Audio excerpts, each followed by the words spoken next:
going to be the hardest part of the stream every time, it seems. The balancing act of the camera / webcam. I've been overusing the word slash. I apologize. Let's see if I can. Okay, so this is going to be kind of a challenge because I don't want to overdo anything. So I don't want to like react too strongly at any point, or I might knock it over. I think this might be best.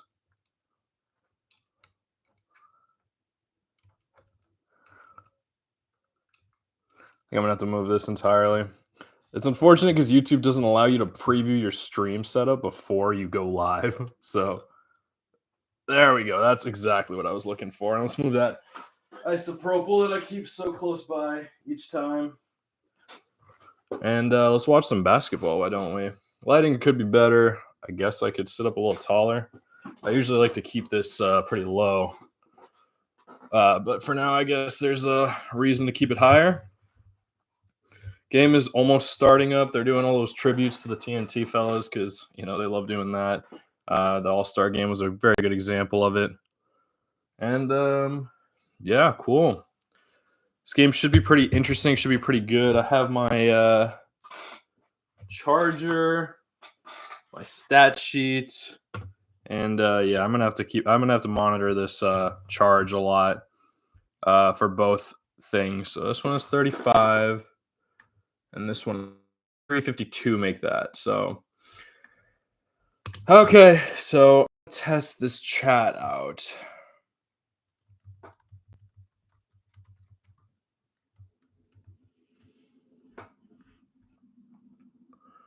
If I say edit, great. This is exactly what I was hoping for. So it seems I can multitask. And yeah, so I have the game nearby muted, but here I'm watching it. And let's see, I'm probably going to be draining a lot of battery throughout this whole process. So hopefully it goes okay. Still learning, still figuring.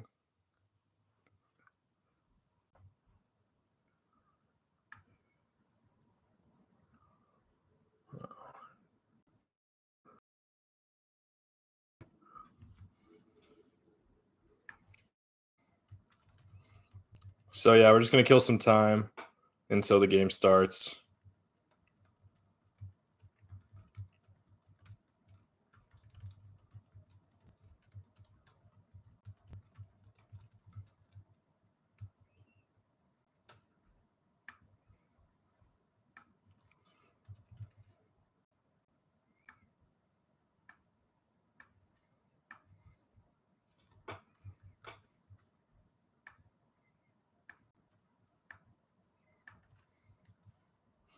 Yeah, it's kind of a shame I'm not going to be able to listen to the TNT guys because I really like hearing them.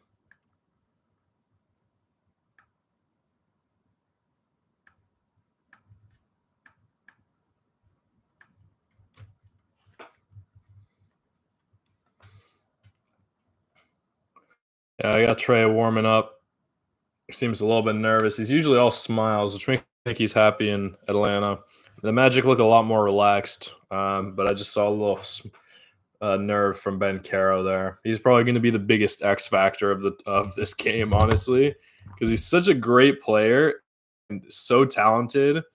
But I learned recently that apparently the Hawks have the 5th highest points per game, which goes a lot to show for their defense, considering they have a negative record. But I think it's improving from past years at least. But the Magic have the highest defensive rating, so I don't know if that's accurate. That's just something I read. You can't believe everything you hear on the internet, even if it is from reliable sources. Sometimes, unfortunately.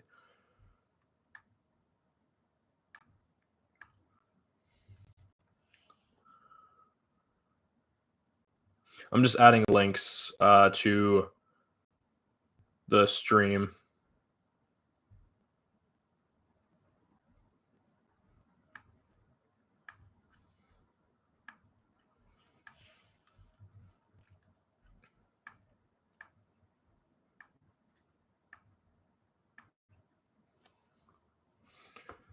Let's see if anyone's chatted. No, we're good.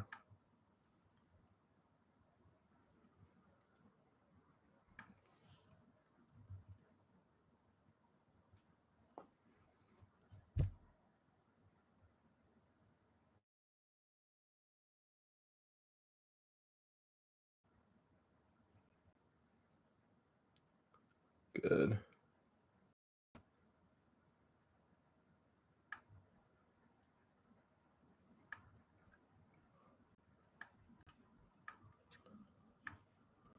Excuse that.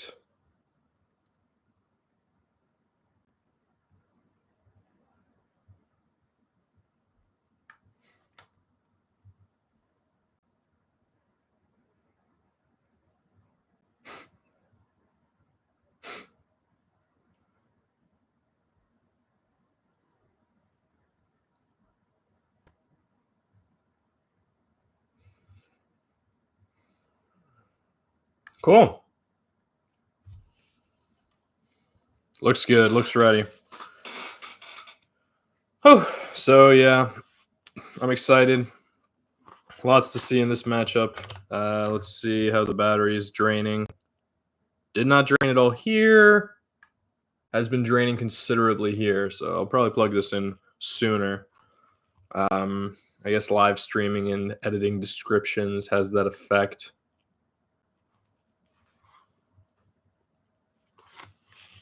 I don't want to put this on top of something.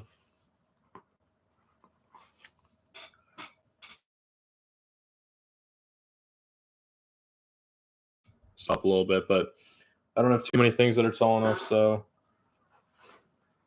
yeah, I only have like one thing I can use this for, I suppose. And it's not going to make that much of a difference, but it won't make zero difference either. So, like I said yesterday, I don't really need the Hawks to win. I would be okay with them winning next game because that way they could play the Cleveland Cavaliers in the first round rather than the Celtics. And the Celtics have a little bit of a higher chance of making it to the conference finals and the finals just because they've been there before. So, to be fair, though, if they were to beat the Celtics in the first round, that would be huge for the Hawks' recognition, their whole like everything. Like they would be very respected if they could win and win again, but it's not super likely to happen. So every time I've worn this jersey to a game to watch the Hawks, they've lost. So I'm curious if they'll lose today now that I'm wearing it. It's not live, so it is a little bit different, but it should still make some difference. Dyson Daniels seems pretty locked in as well. Okay, SoFi playing tournament. Yeah, they're about to tip off now. They don't usually take as long. They used to take like 15 minutes to start the game out. Now it's going to take like a little bit less. It looks like. Kind of eager to see that. Put this there. This is a little in the way. You know what? I could use this too.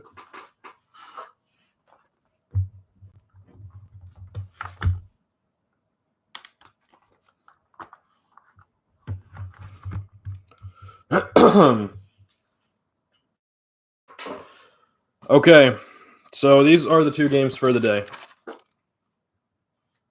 Hawks at Magic for the Eastern Conference and Grizzlies at Warriors for the Western Conference.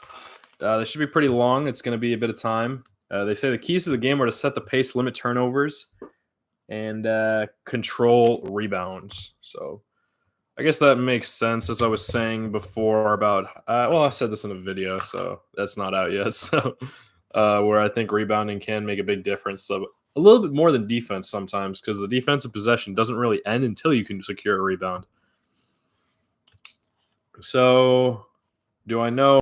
I don't really know if I can make a prediction necessarily, but who I think is going to win.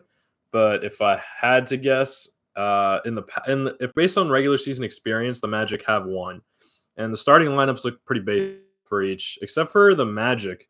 They're starting. What's his name? Corey Joseph. I didn't know he was on the Magic. That's interesting.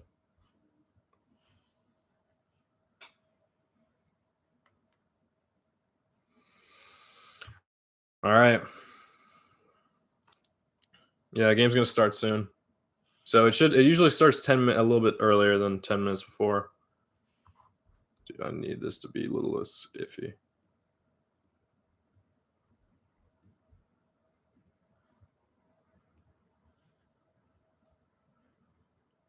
Yeah, tip is controlled by the Magic. It's going to be an uphill battle for sure, them playing at home and everything like that.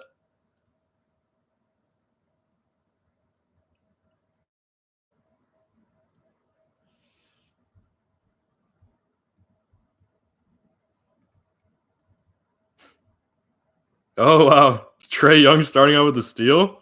You don't see that every day. Like I said, I have a little bit of bias because I'm a Hawks fan, so I want the Hawks to win. And straight off with a lob up the top. So I always like to. I think that I've noticed that the Hawks do tend to pass a lot more than other teams in the league for the most part. No foul call. Wow, it really is playoff basketball. I know this is like you're trying to make it into the playoffs, so you're not in the playoffs yet. But seeing as though they did that, usually they could call that, but I guess they thought it was a little early in the game, and that was a really ugly shot from Trey. I've never seen such a bad shot in my life. Dyson looks like he may have gotten hurt on the second play of the game. This game is getting really physical. Wow, nope, he's back. He got back on defense. So I like to see that. Good, good. The X factor that I was worried about missed the first shot of the game for his the first miss of the Magic. Zachary Ricochet up the middle. This is a pretty big place for him. So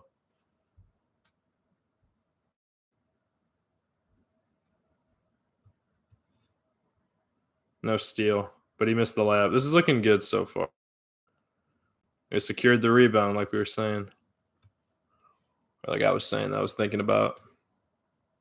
Good, 1 foot. Let's go. No rebound. Yeah, this looks like it could be a little bit of the Magic. Either I think they are a little slow, and the Hawks have been preparing for this game for a long time. I think they have more riding on it. It would be interesting to see if they're like wanting that rematch with the Celtics from 2 years ago.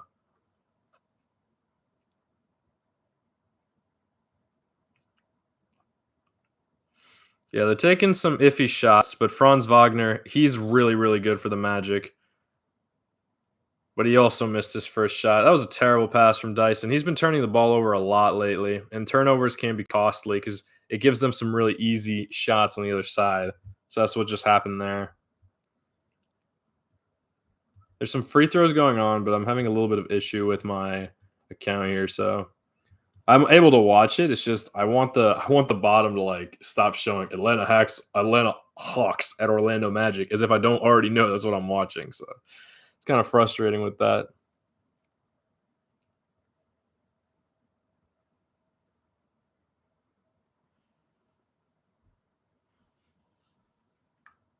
Still looking good here. Still looking good here.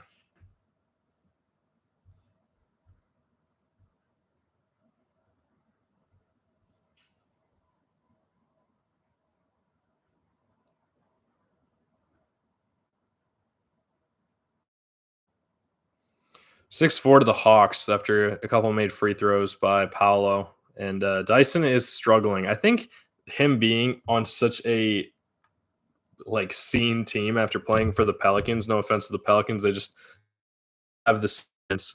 You can tell it affects players in such a different way. All right, 3 seconds. Defensive 3 seconds, I think. But yeah, the Hawks are getting pretty lucky on the rebound, so I don't really know if I can attribute that to skill or effort just yet. I think I'm gonna lower this just a little bit.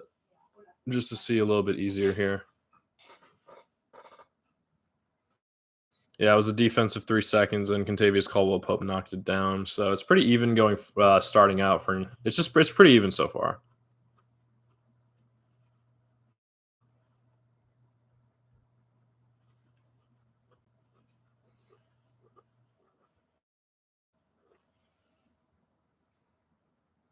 Well, yeah, Franz Wagner with a nice right hand on the left side layup.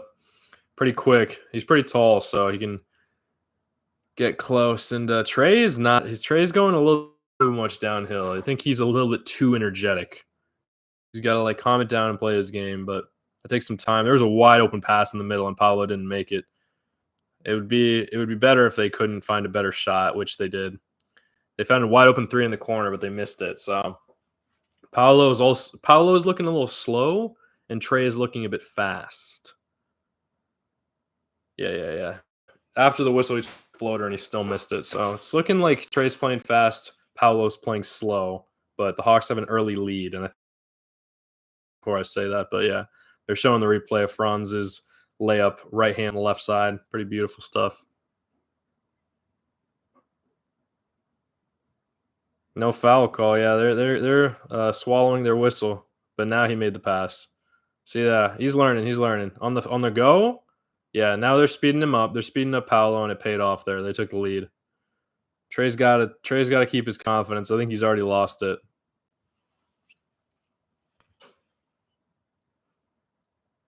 Bit of a deflection there.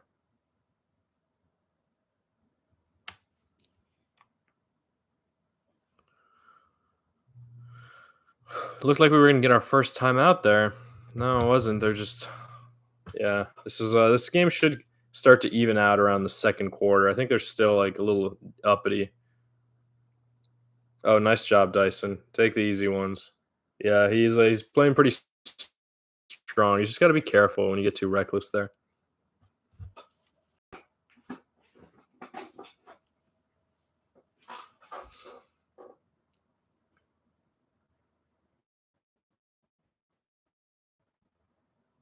Good. Dyson's a shooting guard, and he was able to rebound right over him.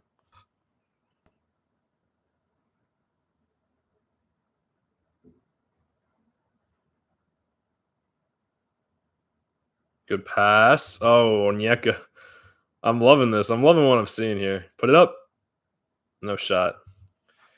I'm loving what I'm seeing. This is the difference between playoffs versus play. I know it's playing tournament, not the playoffs yet, but this is a playoff game. You can tell they're already like they just got nerves. That's where the experience, like where you're comfortable in those situations. You might experience this in other aspects of your life where you just when it's really vital, you just start to be a little iffy. You just start to like lose. There's too much going on in your head. So yeah, I was listening to Udonis Haslam a little bit earlier, and it says the difference is like physical, mental, and emotional. So as if mental and emotional is not in the same category. Excuse me. Yeah, we're getting our first timeout. The Hawks are up 10-9. All right, let's see if I can write anything down. Like I said, I'm winging it, so I'm figuring out. Game 1. Timeout. 10-9. I don't even know who's leading at this point. But what I'm noticing is that it's true. They were right. Rebounding might control the game. Slow versus fast emotions.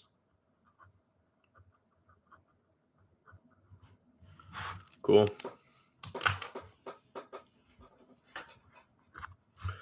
Let's see. This isn't going down too slow on the battery. But yeah, it looks like I'm just going to have to deal with it. I think they prefer you watching Sling on a TV, and I don't have that, so. I mean, I do, but I guess I could do that. I could like sit like this.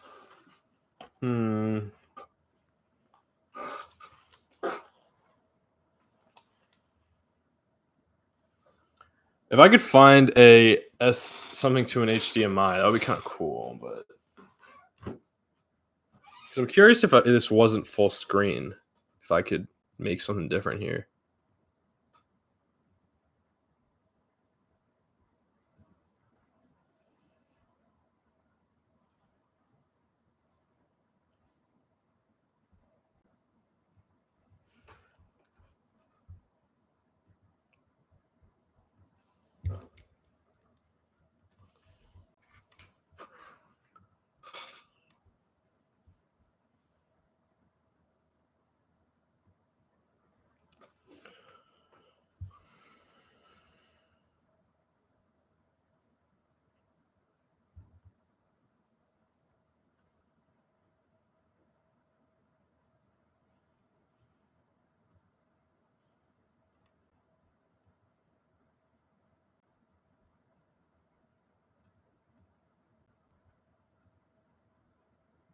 Okay, yeah, this is what I'm going to get. Just what I'm going to get.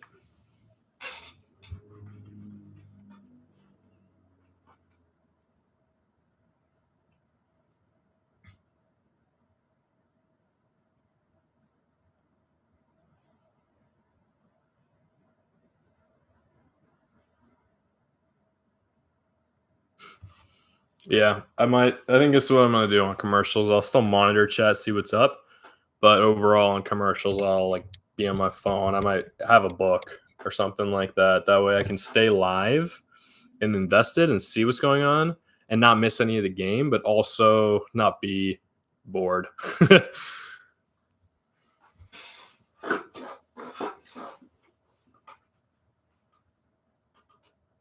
They're back, and the Hawks were the team that were up. Got a Lauren Jabara. I think I've heard her speak a couple of times. She's pretty good. I think she's talking about Paolo because that's what they're showing on the screen. Could just be that he's about to shoot some free throws, though.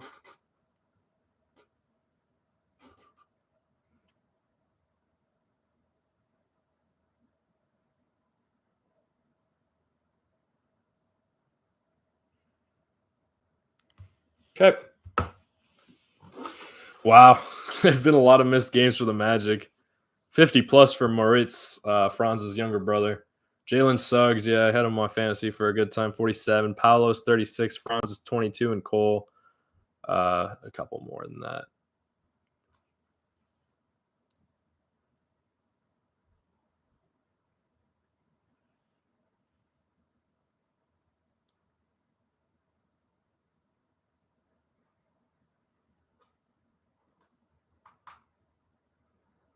Yeah, he made his first free throw. Tie game. Under 7 minutes left in the first quarter right now. Looks like the Magic are making their free throws. We'll see if the Hawks can get to the free throw line as well. But it does look like the Magic are getting more comfortable, especially being on their home court. It helps them a lot. Dyson's looking to get his offense going. Same with Onyeka, except he did. He made his three at the top of the key. He usually likes that shot. Making Zach play some defense here. I might wear some glasses just so I can sit farther away from the screen. I really do have bad eyesight, don't I? I just don't like wearing my glasses for extended periods of time. But I think this might be a good case to do it.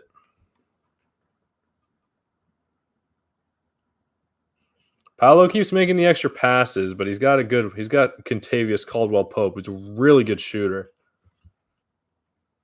Jalen's being a good cheerleader too. Karis LeVert floating and hitting. But you can tell everyone's a little jaded. Ever so slightly. That was amazing defense from Onyeka Okongwu. We love that. We love good defense, but it's going to take a lot more than that. It's not just one play. It's a whole game, really. Karis missed that free throw, but I'm glad he took it again.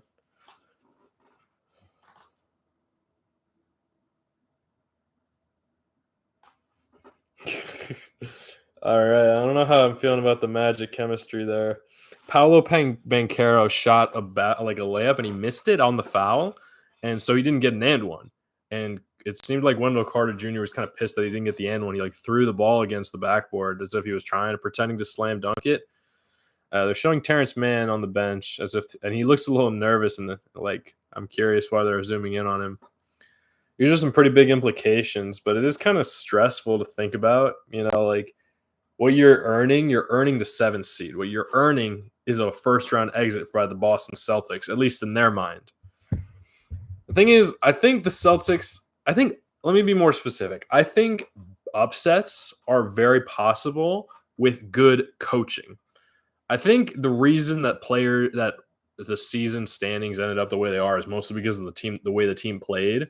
But when it's one game situation, I do think a game plan can be enough to turn the tide.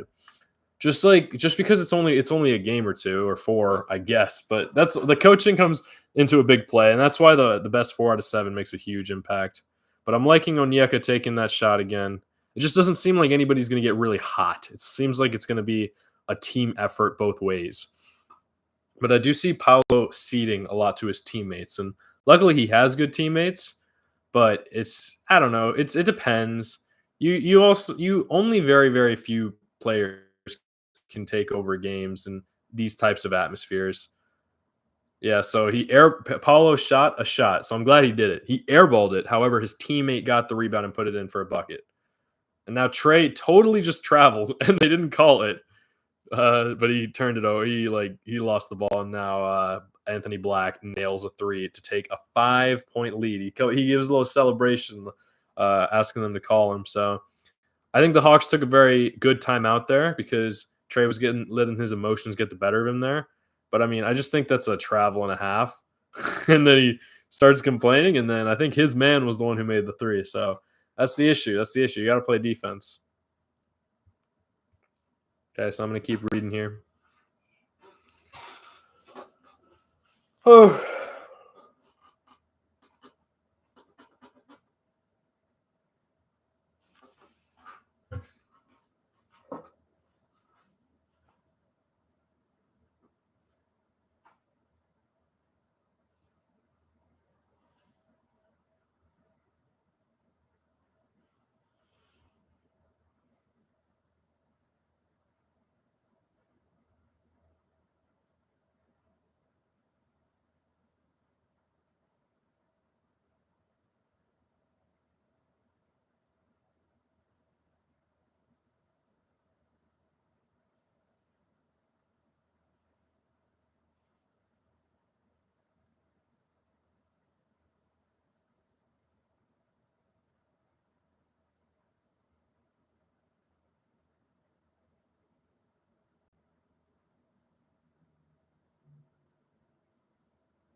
Okay.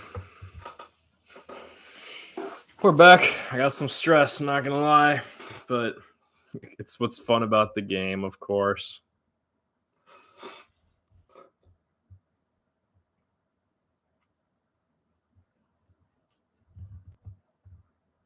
Ah, I lost the game.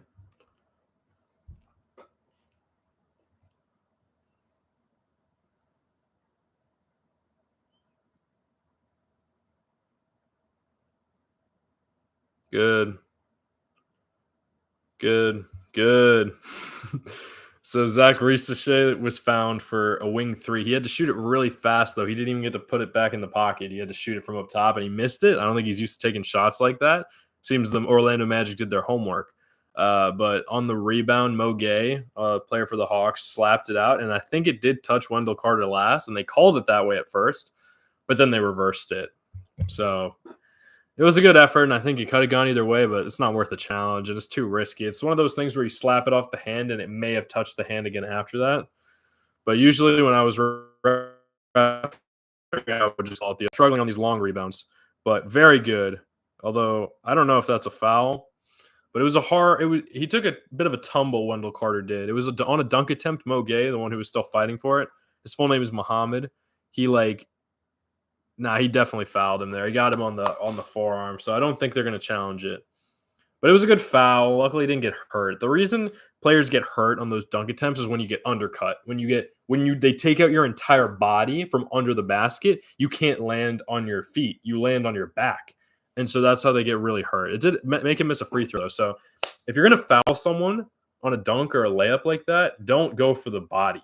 Don't go for the body. Go for the ball. Go for the arm if you have to go for something. They shouldn't lose their balance that much. It's still hard to you know like a foul in and of itself exists to prevent players from getting hurt and also protect the integrity of the game. So it makes sense why there's a penalty for acquiring them, but luckily in this case for the Hawks, if we're talking as a Hawks biased commentator, he missed one of two. So the thing is, it doesn't matter if the Hawks can't score. So I don't think they should settle for threes anymore. But you know how the NBA is. Sometimes they don't really care and they do it anyway. However, they did make a substitution, put Terrence Mann in the game, and he went in for a layup. He didn't miss, but the rebound was secured by Wendell Carter Jr. and Onyeka. So there's going to be another jump ball. However, Onyeka's track record, he lost against someone at the first jump ball, and I think it might be the same one, except this one is on the Orlando Magic half. So hopefully the Hawks can secure possession, but it's looking pretty rough. It might be a pretty comfortable win for the Magic.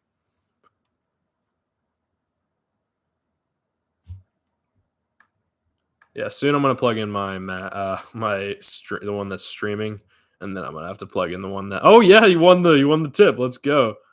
I would make that pass, Karras, but if you can make it yourself, he got fouled. He got fouled. I'll take that. I'll take that. Some players you have to understand their tendencies, and Karis LeVert is a bit of a scorer on himself. And I think one of the reasons he got traded from the Cavs, I can't be certain about this, is that he wasn't very happy with his role anymore.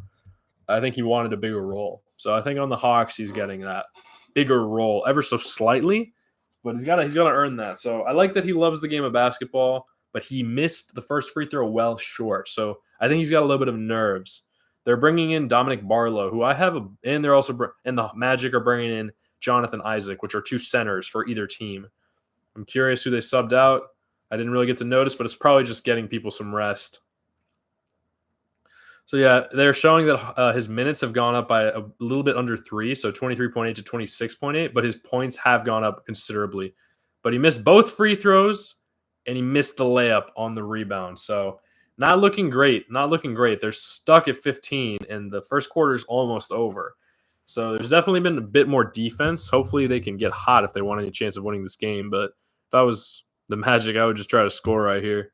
Exactly like that. Very good patience, Paolo. Very good patience. He could have taken the jump shot, and he made a pass to the basket, and it worked.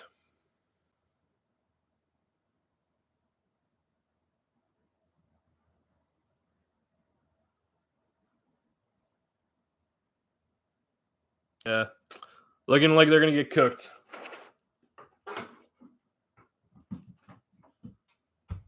I only say that because they're not able to score.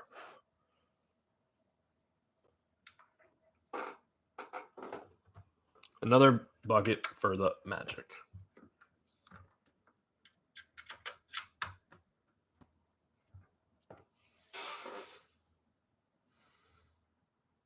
Oh for 8 since starting 7 and 12. And they do have Trae Young in the game, so yeah. It's like it's his ship to save. Good pass, good finish. So it's a lot of pressure to put on one person, admittedly, but I mean, you gotta step up to the plate. I think you can do it. Good. No, they fouled him? Really? It's going to be a tough game, I think, for the Hawks. It's looking like it's going to be a Magic win very comfortably, but it's still very early. The first quarter isn't even over yet. 25-17, but Powell is shooting 2 more free throws, and the Hawks have not been able to find offense at all. 2 minutes to play in the first.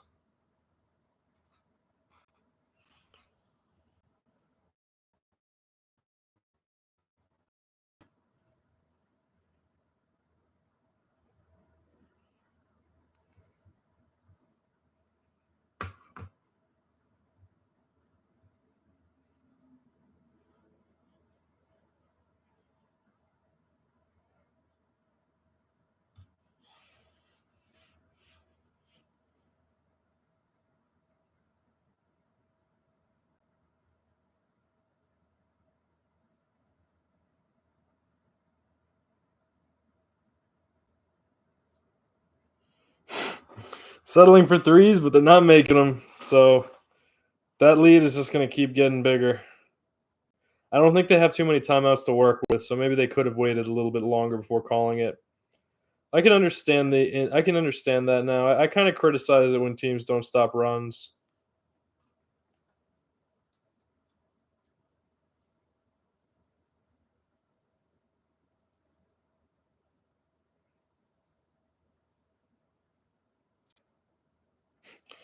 But honestly, I don't know if timeouts can really save them. Come on, Georges. They can't buy a bucket. It's kind of painful to watch, but hey, I guess the jersey's going to keep losing games. All right, he missed the three there. Let's go, Dominic. Get the rebound pass to Terrence Mann. Move up the court.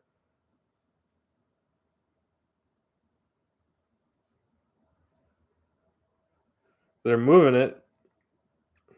10 on. Oh, wow. 11 seconds on the shot clock, and Karis LeVert just chucks up another three, and he breaks it off the back iron. So more points for the Magic inbound, I'd guess. It's probably for the best. I think the matchup between the Magic and the Cavs is a little different. They just made another three. I don't think the Hawks have a timeout to call. It's going to be a bit humiliating, but it's okay. 18-2 run. All right, Trey misses a layup.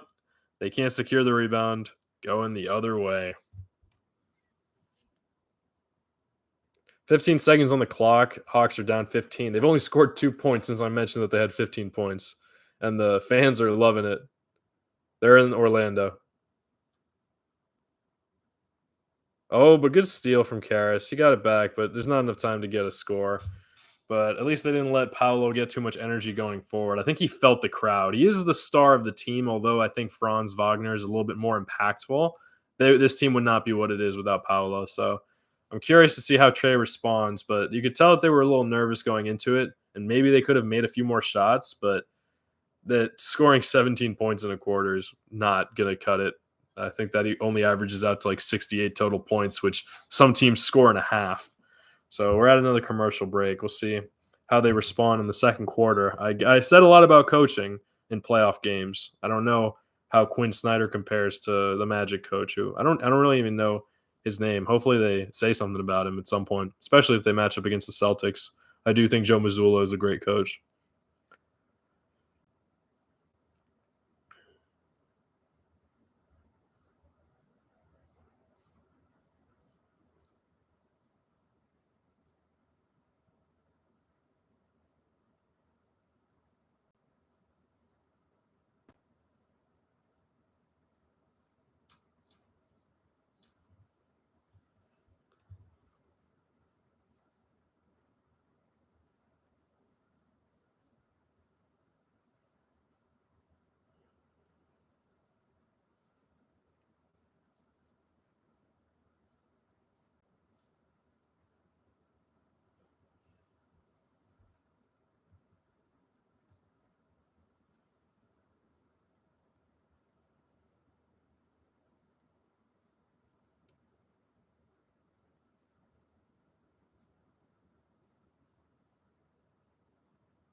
Yeah, they're getting their money's worth. I kind of like when the commercial breaks are longer in between quarters rather than during timeouts because I feel like they need more time to figure it all out. Even though I've noticed in the past that quarter breaks aren't that long. I think it should be almost over. Yeah, that was fast. They didn't even finish the NBA promo for whoever the Nuggets are playing in the first round. I think it's the Timberwolves. No, it can't be. I got to do some research on that. I think I can check. I'll check next commercial break who the Nuggets are playing in the first round. Lauren is talking to Onyeko right now, and he doesn't seem too pleased, which makes sense. Yeah, not a great highlight to show under his name. Outscored 18-4 to end the first quarter. Huge run in Orlando, the NBA app tells me. Hawks start with the ball, though. Dyson's back in the game, and they're still settling for threes, so this might be quite a long game, but that's basketball for you. They're gonna have to return with a run of their own. It might have to spark with some big play, like a good steal to a score or a dunk, but okay, no foul, no foul. Very good. Good save. Okay, so Dyson got a stop and almost fell out of bounds securing the rebound, but he got it to Trey. And now Georges Niang is being very aggressive and he got a layup. So that's not a bad way to start the quarter. 2 points in the first quarter to the Orlando Magics. They have 8 seconds. To the Orlando Magic's 0. But they're running out the shot clock, unlike Karis LeVert. So now that they're in the second minute of the quarter, if they score, it'll show that they have a little bit more composure. And they did. Corey Joseph with a very nice. Nope. Cole Anthony, I guess. Yeah, they're going to have to play some defense. The Hawks are trying to run, and they just missed another layup. So might just be a little bit more of the same because you oftentimes notice that when one team has to work way more for their points, the team that has to work way less for theirs, yeah, they just scored again. So it's gonna be a difficult game, but I mean, we'll see. That was a goaltend that they didn't call. Okay, they called it. They called it. Did they call it? They called it a little late, but they called it. That was definitely a goaltend off the backboard. It hit the. It was pretty close. It was pretty close, but it definitely did hit off the backboard.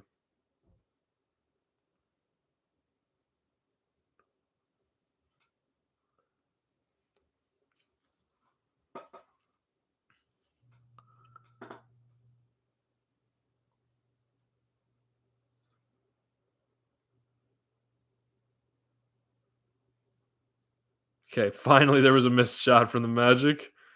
That probably should have been made. And Zachary Risache, good job not settling for the three. Although he passed it up and he was pretty wide open in the corner. That was not a bad pass. Although sometimes you have to make those decisions where your team is not feeling good or you have to take matters into your own hands. But he's a rookie still. Not for much longer, admittedly, which I'm excited for, but good. All right, I'm sorry. Like I said, I'm very biased, but there was a really good block by Dominic Barlow.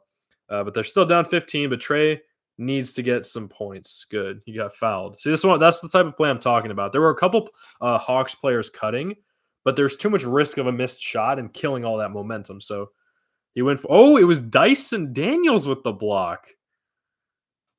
Dominic Barlow just got the rebound. Good for them showing that replay. I like that. I had no idea. I thought that was another player who got that. I apologize if the lighting isn't great, but I am kind of in a spot with not too much light, and I feel like if I add artificial light, the angles won't be great. Made the first free throw.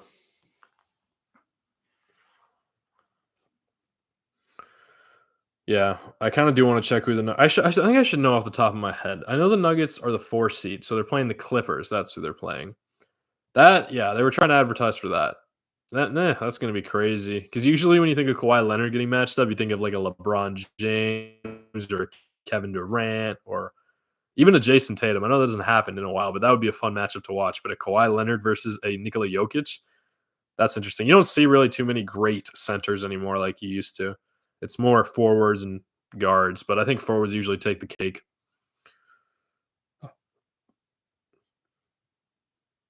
Miscommunication on defense. Two players ran into each other basically, and they got another layup. Yeah. Oh no. Okay. Good layup by Trey. This game is long, so there's still time. I think the lead was at 1.17 and now it's 13. So if they can keep getting stops, that's the issue here. You got to get stops and you got to get scores. So yeah, pretty much you need everything. Great defense. I'm getting nervous watching it. That's what I love about this game. Yes, good. No foul. Okay. Oh no, that's Franz Wagner though. All right, he might not be that lethal at the 3-point line. However, I do think that Trey could have secured that rebound and he didn't. And the Hawks are fighting for the rebound, but they can't get it. Falls out of bounds off of Dyson's shin, maybe goes out of bounds. Magic secure possession. But yeah, there's been some pretty crazy passes from Paolo Banchero. That's what they're advertising right now. He could have gotten fouled there too, but I'm impressed. I am impressed with his passing. I didn't know he had that in his bag. Usually when I think of Paolo, I think of all the muscle he brings, takes it into the paint, gets buckets, gets jump shots too. But the biggest threat on the court looks like it's last name Anthony. I think it's Cole Anthony, but I can't be certain. So it's turned back to 15 points. Good swinging, but yeah, the Magic have good defense for a reason. I've never seen Zach Risachet take a step back three before, and he just did. I guess he's learning instead of doing just catch and shoot like he always was. He took a dribble in, steps back, and that was his first three of the game. So he's developing as a player. That's great. Take that, Dyson. No way. You got to take it right back. Oh my goodness. I like that Trey went for the contest. And they call. Wow, that was weird. It looks like he's getting mad at the Magic coach. I think it was just a warning though, because I guess he was too close to the court. But I was saying that I didn't know what his name was, so I definitely will soon if he keeps making a show like that. Oh, good. Now, oh no, Trey was trying to show up his rookie. I don't know how I feel about that. He took a mini step back three from the same spot, but he couldn't make it, and then he bites on the pass fake. Another three for the Magic. They're celebrating over on the bench, and that 15-point, 13-point lead I was talking about back to 17. But it was some good passing play, but Trey got cooked right there. He's usually the one with the behind the back, but this time the pass fake's a little simpler. Oh, another commercial break. I thought this was a cute commercial. I forget it's like the one where he's saying, "Oh, my dad's in the NBA. My dad's in the NBA," and then at the end you see that he's a medical professional for the NBA. So it's kind of cool. It's kind of cute. Uh, Tough, but yeah, this game's on TNT. I'm glad they're still giving those dudes some rep because they're pretty funny. But like I said, I'm not going to be listening to them this time. I guess I could turn on the closed captions and just see what they're saying during that. But I just don't like having the closed captions on during the game because I feel like it covers up a lot. But yeah, I do. I think I mentioned so. I'm probably gonna on commercial breaks like read a little bit so that I have stuff. But if I have stuff to say, I'm gonna say it. So I'm interested to see how this game goes. And it looked like the Hawks could make a little bit of a comeback, but the motivation, I just don't know if it's completely there right now. I think that they would be pretty content playing the Cavaliers in the first round.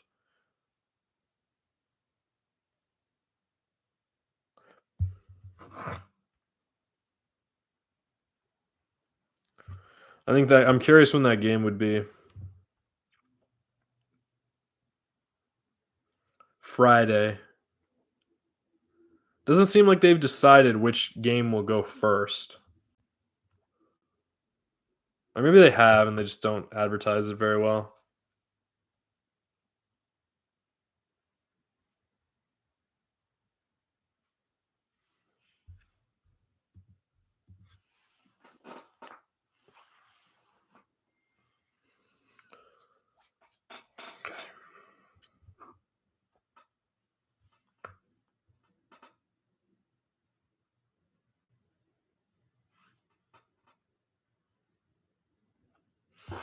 Okay, I'm gonna grab my book and I'll have this read it on commercials. I have a little bookshelf right here. Used to be a desk.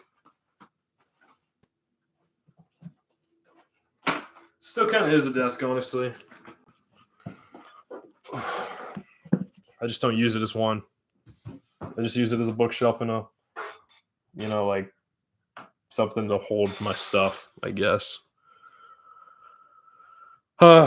But yeah, I think I would be pretty content if they lost, but I would really want them to win the next one. So you can't have that fear. You got to trust.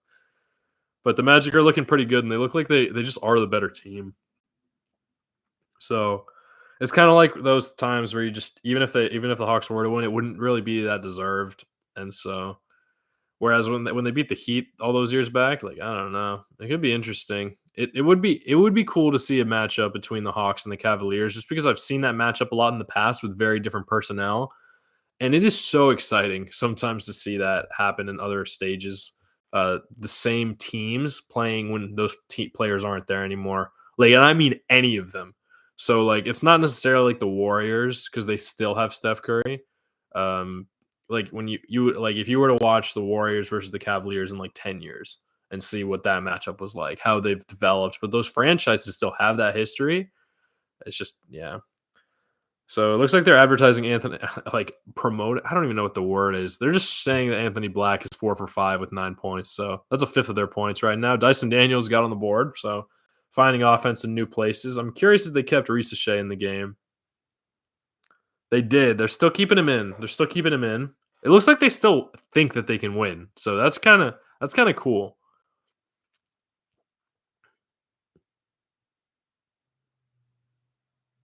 Good. Good. Oh my goodness. Oh my goodness, you gotta be kidding me. The Hawks' defense forced the Magic to take a really questionable deep three contested. He misses it, but Wendell Carter Jr. secures a very good rebound, and Onyeka fouls him, and he makes the layup.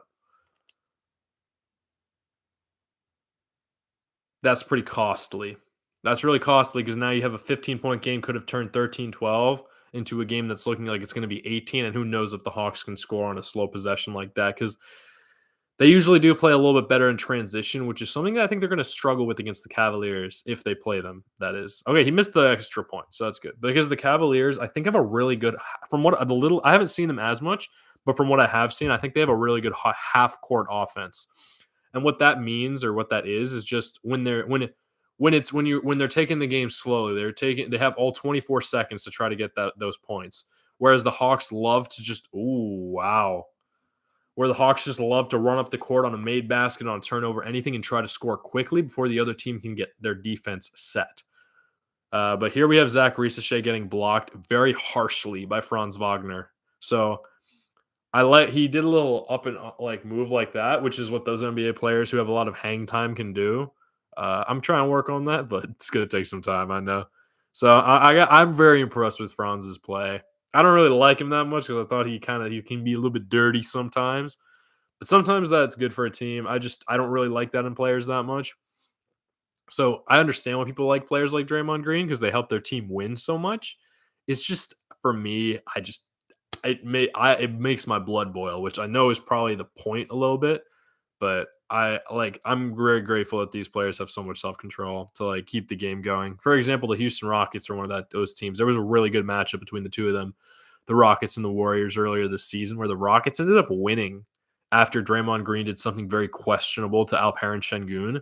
And like I felt like if I was his teammate, I would have gotten really angry and like maybe I don't know if I would have what I would have done about it, but it's a good thing I wasn't there to do something because if I had gotten a technical or even like a flagrant, not saying I would have done that, but it may have crossed my mind. It would have cost my team the game. So like those are the type of situations where I'm like, yeah, I don't belong in the NBA, and it's tough to sometimes accept that, but it's also a bit of a learning experience. I do think there's some reasons to get technicals, and it can bolster your team sometimes, but you got to pick your moments, and it's also you got to understand if it's your identity because you have to know your teammates. Like if you get a technical foul and you know that your teammates are going to love it and they're going to get good and get playing, then fine, do it. But if you're going to get a technical and your teammates are going to look at you like, what is this dude doing? Like, what is this girl doing? If it's like a different, like, what are they doing? Then it's probably gonna affect. I'm gonna go back a little bit. I don't think I can go back. Or I can. I can't go back. I can't rewind. That's cool. I just want to see if it was a turnover. Yeah, it was. They're struggling out here. Still 17-point game.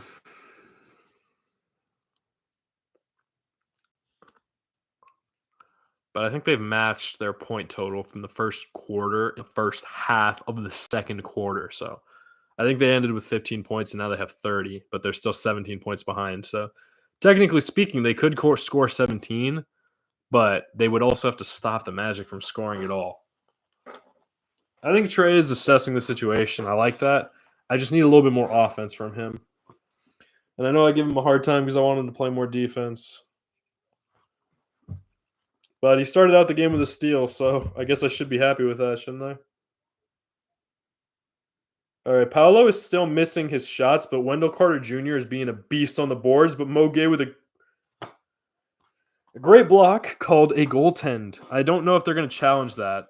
They don't even bother challenging it, but I guess that's 1-for-1. There was a goaltend on the other side as well. It was a great pass leading him. Another extra pass. Dyson Daniels in the corner for 3. Short. And Wendell Carter Jr. with another rebound. He's going to make the difference in this game. I'm pretty sure he's a first or a second-year player as well. I feel bad for Onyeka because that's the thing. Like I don't know if people question it. A lot of times with forwards and centers, they question them on height, but I don't know if it's like a little like a thing about muscle and like insecurity or whatever. But you don't really hear a lot of players calling people small, and that's the thing with Onyeka. He doesn't have a lot of muscle. He can't push people around, and like I think the Magic have a little bit of an advantage there about the size. And if we're being real, like that's something that LeBron James has over a lot of these other players is muscle mass. Like he just moves people. He gets to where he wants to go.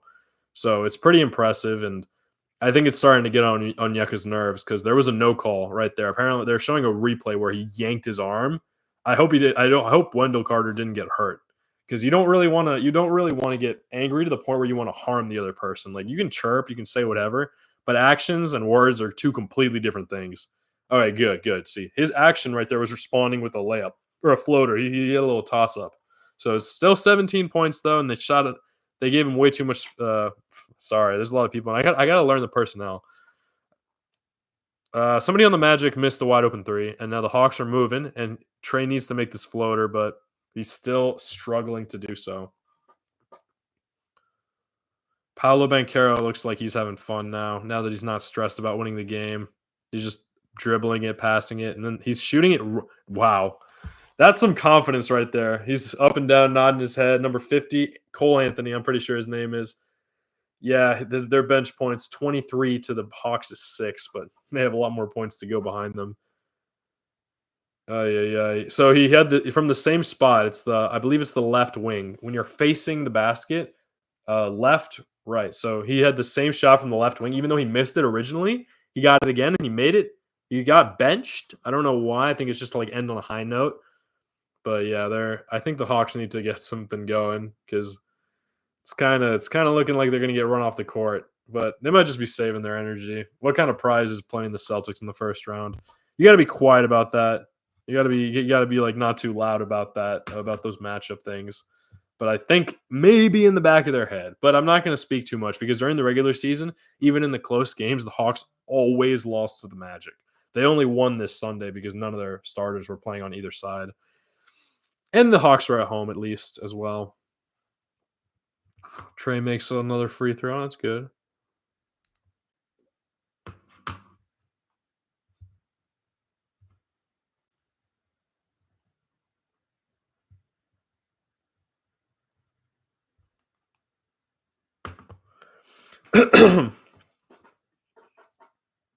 Dang, you missed the second free throw.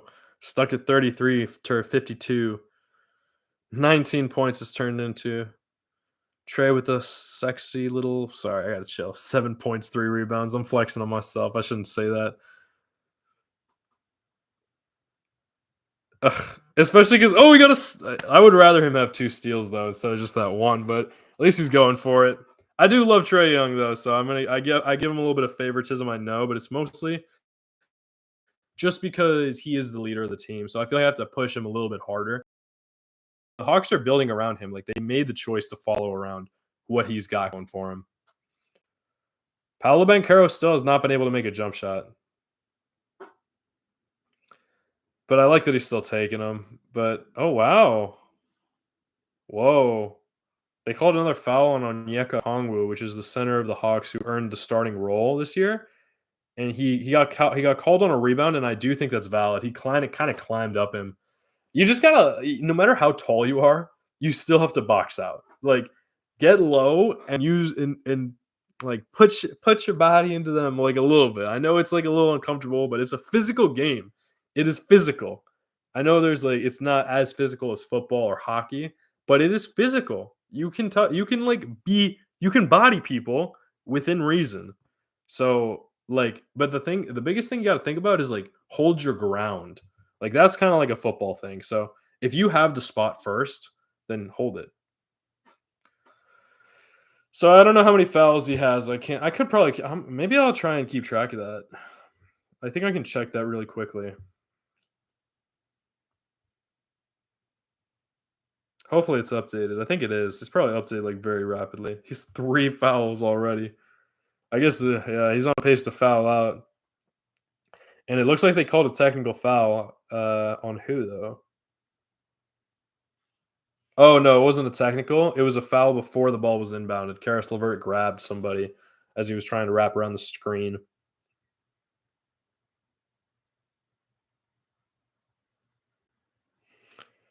Ugh, the Magic are so good. It's kind of annoying. They haven't even done anything yet. I just know they're good. They kind of deserve it though. They lost in kind of a very dramatic fashion last year to the Cavaliers in 7 games of the 4-5. Luckily they keep missing threes. And they called uh okay, a foul on the Magic on a rebound. Would you look at that change of pace?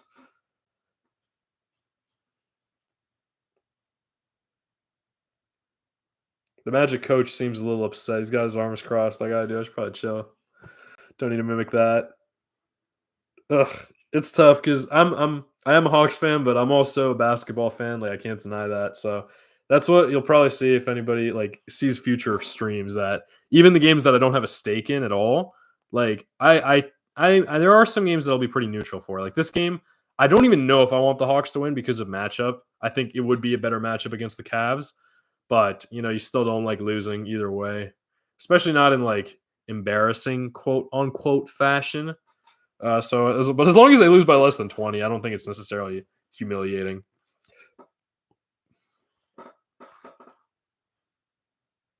Oh, what a pass! What a pass! Oh my goodness! Oh wow, that's some good basketball. Oh my god, I think Trey was doing the same thing because okay, the Magic just made 2 really great passes into a posterizing dunk. It wasn't like an amazing like wow, it was just a dunk over another person, and then Trey on the other way tries to do a little spin move and he loses the ball, and then Paolo Banchero just gets that too. And my friend is roasting me about rough showing by the Hawks, man. Yeah, I know.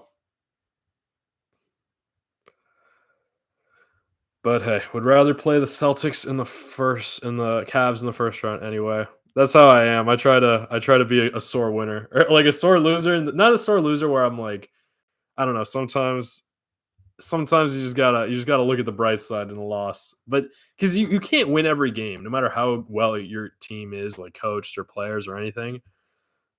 But this is just such an interesting tournament. Like the play-in is so fascinating because it's not like a double elimination bracket or a single elimination bracket. It is double elimination for them and single elimination for them.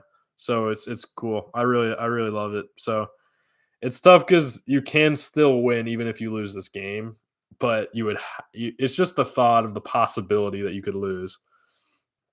But no matchup is ever 50-50%. Like, yeah, there's a 50 if you know nothing about either team, there's a 50% chance that either team will win. If you know something about either team, you might be able to say like 70. Like I might as well just mute this. I have the stream muted, but not this too. Oh, I get to educate my friend now as well because he doesn't know who else they'd play other than the Cavs. Yeah, the play-in tournament is kind of new. It has been around for like 5 or 6 years though, so it's been some time. But I watch basketball a little bit more avidly. He's more of like a football guy, so like and like hockey. So it's something to learn. But Trey Young's kind of cooking. He made another three, so now that it's turned to 16 points. But the offense has gotten going. That's the thing about the like I said about these playoff games. I thought Trey was moving a little bit too fast at first. However, that didn't end up well. Usually you see teams playing a little bit too slow and they can't make any shots, but he was missing shots because he was going too fast. Like he was missing shots he usually makes. But now he looks like he's gotten his footing. So I'm glad about that because some teams wait until the third or fourth quarter to like figure out where they need to be. But it looks like he managed that. Oh well. All right, I'm gonna get some water during this commercial break. I don't need to read yet. There's only one chapter that I have for the day. And it's gonna be a bit, so I'll be right back.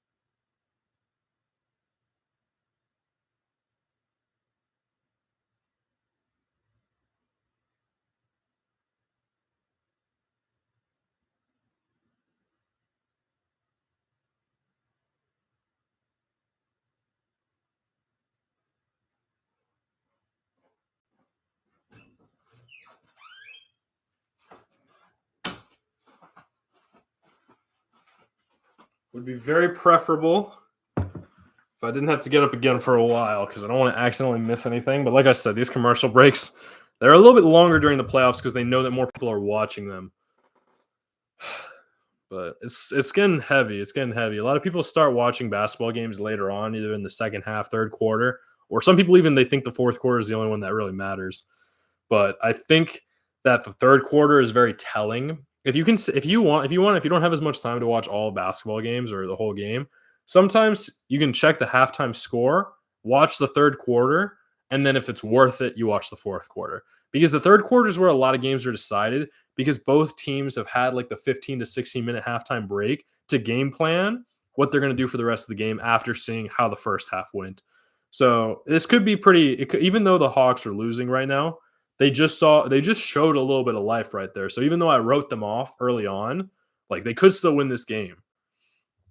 So that's what I'm saying. I don't make predictions very well. Like I don't. That's not what I do. I just have fun watching the game and commenting on it. But sometimes you almost like spare yourself by saying they're going to lose. I don't like to do that because I don't like to. If I was on the court, I wouldn't think we lost until the end of the game.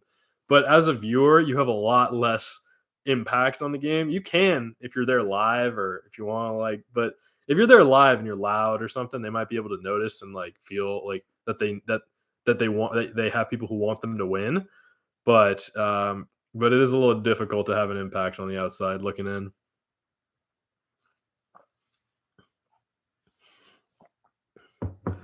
But yeah, I kind of already wrote them off. We'll see.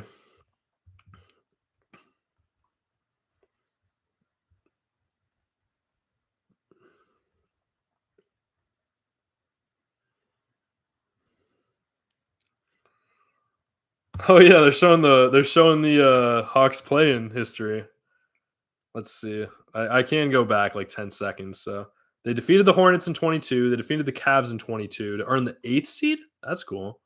They defeated the E to earn the seventh, and then last year I remember. Oh, that's such a funny picture. They have a picture of Trey Young yelling at a ref, but I watched that game. They didn't seem too hurt because it was like they were the 10 seed. They would have had to win another game, and they were on the road, and they didn't have a good team. They didn't have a good enough team. And I don't think they had enough chemistry. Honestly, you'll see that a lot about in these situations where if you lose, you stop playing. That the teams that have worse chemistry are less likely to win because they just don't have as much fun playing. Like, believe it or not, like yeah, like playing basketball for a living maybe is great, but I mean, someone was being at home and chilling and doing nothing, especially since they've already gotten like, excuse me, sorry about that.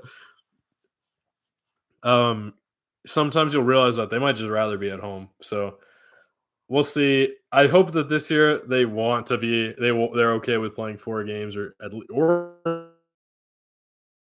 7 in the first round. If they can win a first round matchup, that would be incredible going forward. But that I just don't know if they can do it. And that's just like me speaking objectively. Like I I am a fan, but I also like to use my brain a little bit. You know, like sometimes you can turn off your brain and just say, "Oh yeah, they're going all the way." And I've definitely done that before. Like, ooh, They just made a pretty good pass to Mo Gay down low, and I think he just got an and one, which is pretty good. But the score is still within. Now it's 16. It was 18 before. But I gotta pay more attention. I can't. I don't think it's like this isn't necessarily a play by play. But like I said, I'm figuring it out as I go. But I think I don't know. I think the Magic must have scored, but it's still under 20 points.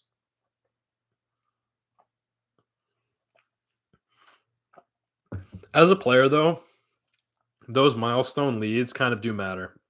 Oh, he missed the rebound. He missed the free throw, and Franz almost tumbled out of bounds, but he saved it to his teammate, which is pretty good. You got to make sure if you're going to save it, you should try to save it to your player. That's something my basketball coach emphasized so much. He in high school, like I went like JV though, it was like you really don't want. Yes, Dyson, what a rebound! You really don't want to save it to the other team because then you leave your team without a defender on the transition. Like the transition from playing defense to playing offense. Sorry, I'll transition defense. If you're playing offense and you're falling out of bounds and you pass it to the other team has a huge advantage getting back. So when you're transitioning from offense into defense, you're down one player. So you got to be careful with that. But the Magic did a good job there. I think Trey was a little bit late to get that steal if he wanted to, of course. But I see them working a little bit. Okay, good passes. And Dyson with another score. He's becoming a bit of a menace.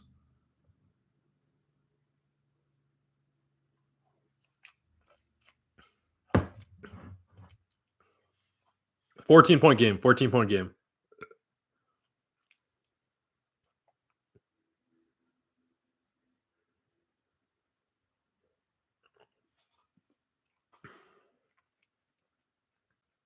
Oh my god. Oh, Franz Wagner just made a crazy foul and one, bank it off the glass. Now they're up. Now it's back to 16 points.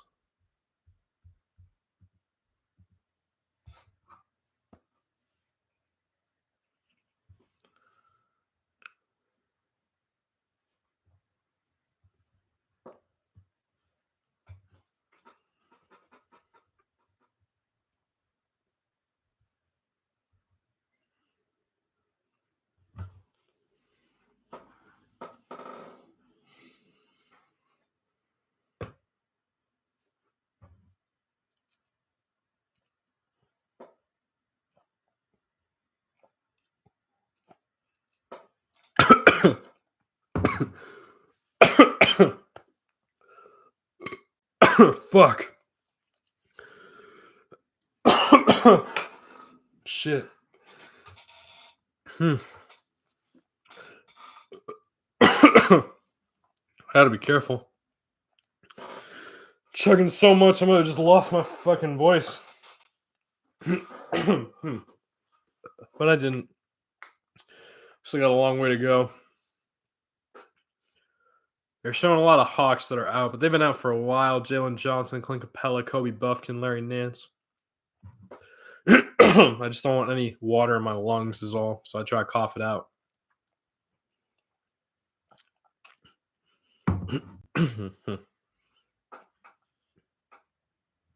Good rebound, Dyson.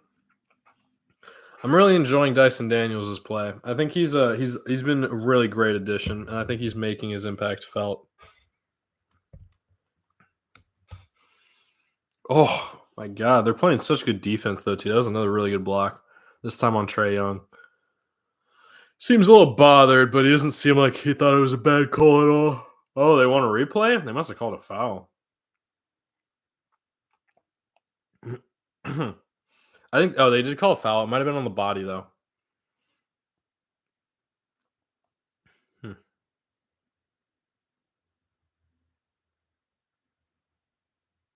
This is definitely playoff basketball. They have the slow motion camera and everything. They had Paolo Banchero, and yeah, they did call it.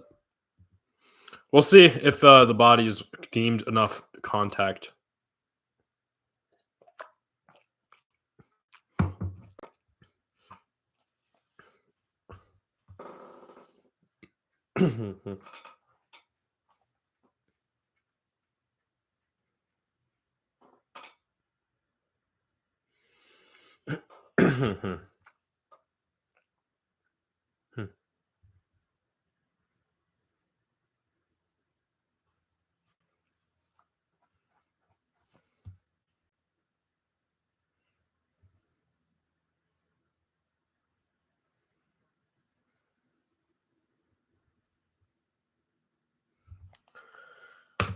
Oh.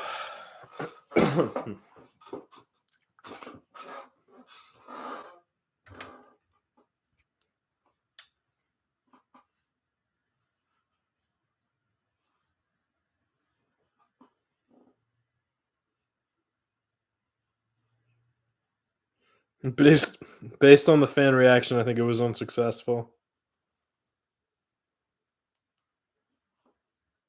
Mhm. That would be really good because if they were wrong, then they don't get another challenge for the rest of the game. Oh, it was successful. They called it successful. I don't know why the fans weren't happy about that. I guess they're looking at it as a playoff game. They don't want to call it too leniently.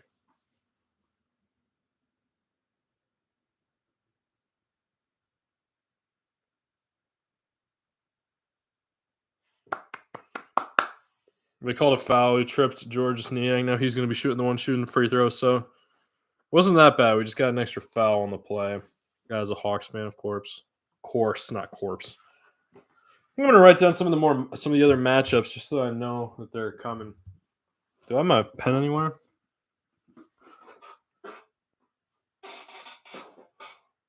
I guess it's here. I like to use the same pens. Usually, up there it is.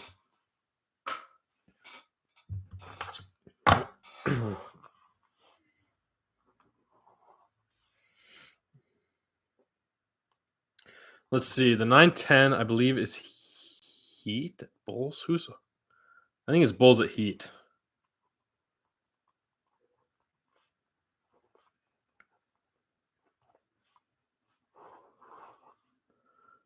I think he made both free throws. It's taken down. Let's see if they can play defense and get one more possession.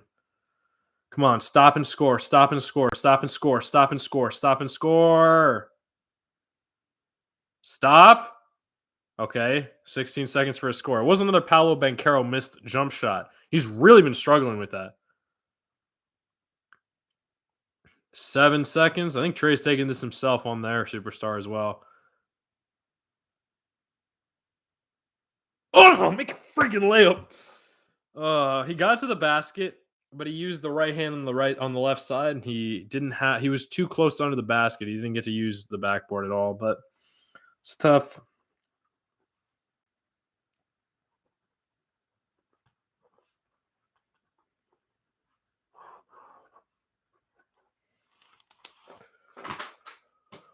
Oh, looks like we got some downtime here. So let me see if I can try this. I kind of want to try a break.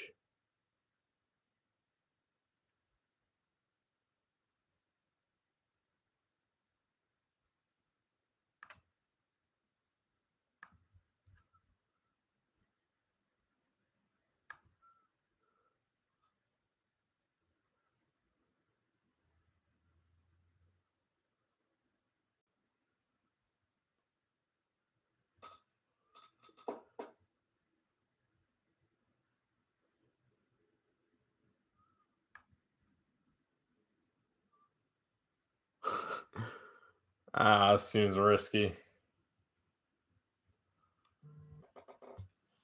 I could do that. Let me try something out. If I can show my own video while I take a quick break.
Okay.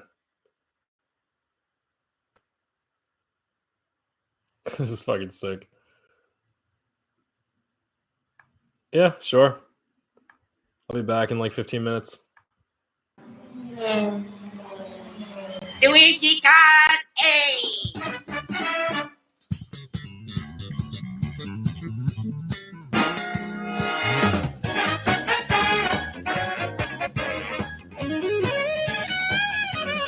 Right now, what is up, everybody? It is Tog here. I'm going to skip this cutscene as soon as it lets me and hop into the game. Well, just because they have different settings in terms of how the headsets work. So it's wired, so hopefully it doesn't get caught in anything. But I'm going to start a new series on the channel, and wow, this is quite different than what we're used to, but I want to make my including Mario Kart. Mario Kart is one of the most fun games I've ever played. I know there's other racing games, but I really, really enjoy that you can use items in this game and the speeds and the drifting. It's a very simple game, but you can get really good at it. This series is going to be kind of simple. I'm just going to do 200cc just to I've done like everything. I've done every single thing. I don't think I had to do 50 and 100 for some of the DLC and things like that, but I do plan on going through all 24 cups. We'll start with the Mushroom Cup, then the Flower Cup, then the Star Cup, then the Special Cup, then the Shell Cup, then the Banana Cup, then the Leaf Cup, then the Lightning Cup, and then those last four, I'm going to make one long video. So that'll take about 2 months, and then I'll go on to the DLC, but I'll skip a little bit of time, and then I'll do this like ever. I've pretty much got everything unlocked, and I usually like to play as Luigi or Baby Luigi. I'll sometimes switch it up, play as King Boo, maybe Shy. Ride the Golden Cart.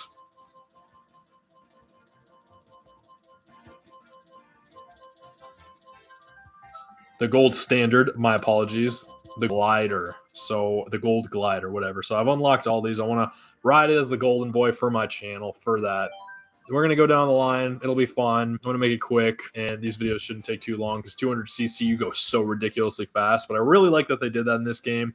They haven't, but I skipped that one because I never got a Wii U. But I do have a Switch, so this is deluxe. I think it's the same game just with more stuff to it. What else did I get? I got the 3DS version. I played the F out of that one. We'll try and be slightly nicer. I'm probably still going to slip and curse a few times, but I know this might attract a slightly younger crowd than usual, and it might upset some people, but hey, I think this game can be really fun to play as an adult as well. So I hope you enjoy. Let me just make sure my laptop doesn't overheat while I'm recording, and let's race because we're going to be going lightning quick. I guess by the end of this, I'll try to make not my rankings, but I guess I'll say which cups I prefer, which races I prefer. But yeah, hopefully all this recording stuff goes fine. I don't see why it would work any differently. The formatting is slightly different, but since they all have HDMIs, it should be okay. See, and then Brilliant Diamond, I'll show the final four. And then I also have an Assassin's Creed game on this, but I'm not going to play that. I think I'm just going to wait to do a later one on my Xbox. But those are all the games I have. I doubt interesting to add. You can't do that when you're time trialing, and that's how you unlock certain things. I turn off the map, which I'm glad that I can do, just to be more immersed in the game. I don't like tilt controls, and smart steering is a very nice thing to add for people who don't want to fall off the map all the time, but I would rather not do that. It does control whether you can drift and things of that nature. I'm glad they don't allow you to play automatic. I think the DS games are a lot more skill-based in certain aspects of it. Mostly, it's because of when you fall off the map, you can do a boost here. Everyone's the same. You can't do a boost when you land. It's quicker. They just take your coins. So I'll talk about the game as we go on. Since 200cc is the most challenging, I might not be like cooking the whole time, but I always try to at least at the end win. So this map this course should be pretty simple. There's not too much to it, and as soon as I say that, I get hit. But you see, they're already kind of behind me. You can't tell because of the map isn't being there anymore.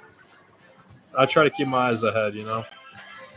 I really like playing this game. There's definitely people who are like way better than me, but that's kind of how it is in my channel. Like, I'm pretty good at these games. All right, so that was an attempt at sharing my screen and such, but I think it was a little iffy there. So I'm gonna try to find a way to better do that. See if there's a way that I don't have to show my webcam at the same time. I don't think that's gonna be possible. I think I have to have my webcam on if I want to do that. So I'm going to test. That was something I'll test if I want to try that in the future, maybe. But I also want to say I want to write down my own halftime analysis, I guess.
Steph Curry's entering the building.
Cool.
Looks like we're almost there.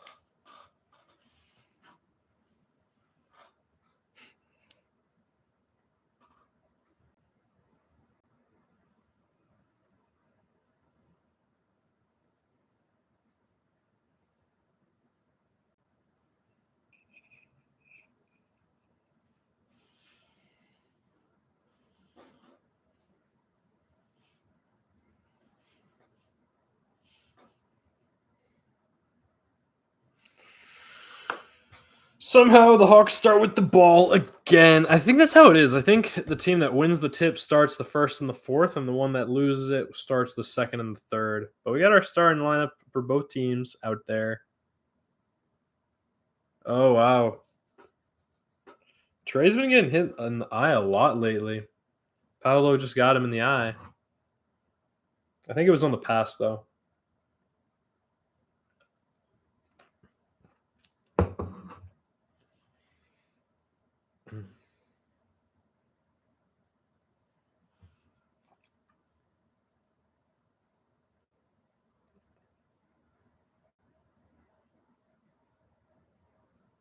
Ouch. It wasn't a poke. It was more of like a chicken wing.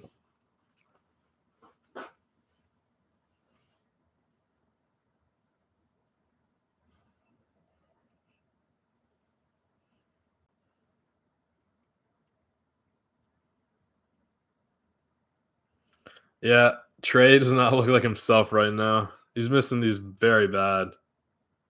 Apparently, in about a fourth of the Magic's games this year, they've scored more than 60 points in the first half, and they've won 17 out of 3, over 3. Wonder what that is as a percentage. 85% of the time that they did that.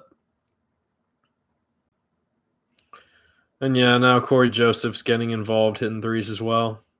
Oh, Trey doing the little behind the back thing, and he made the floater. Let's go. He's picking it up. He's using that speed to his advantage now, but still 15 points.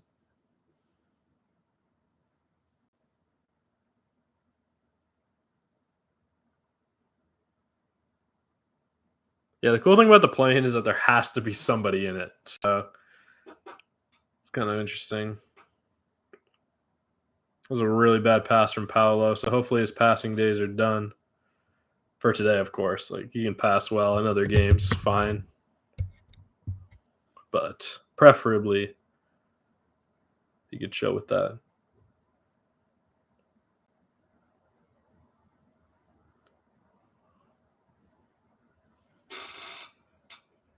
Trey's getting a little angry about this call. He thinks he should have gotten 3 free throws at that, but refs don't like giving it to him.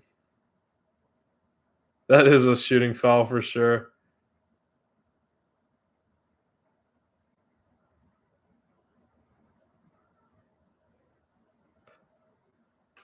Yeah, but we got to see the replay. They didn't. I'd be furious if I was Trey. And of course, Dyson turns it over again. He has a problem with that recently. It hasn't even started until the very end of the season. He starts turning over the ball a lot.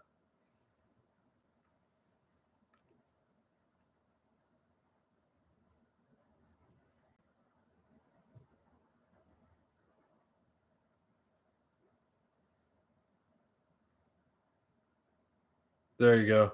I like that decision. Dyson decided to pass right to the cutting dunk rather than left to the 3 from Zach. He could have been open. He could have made it, but you gotta play the percentages there.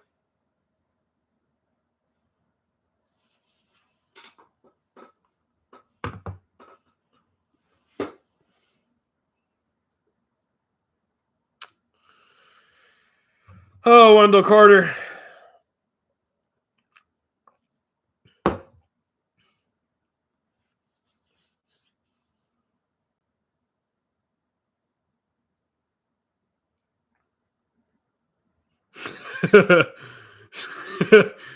Trey's having fun out there with Paolo. I don't understand it. He just hits the brakes. Paolo like tackles him to the ground, but he doesn't. He tries to be nice about it. Oh no, Wendell Carter got injured. It might not be a huge injury, but he hurt his ankle. I think he might be okay though. He'll be fine. This is the thing with ankles is like they're very either you sprain them or you twist them. If you twist them, it's not terrible, but a sprain could be a bit worse.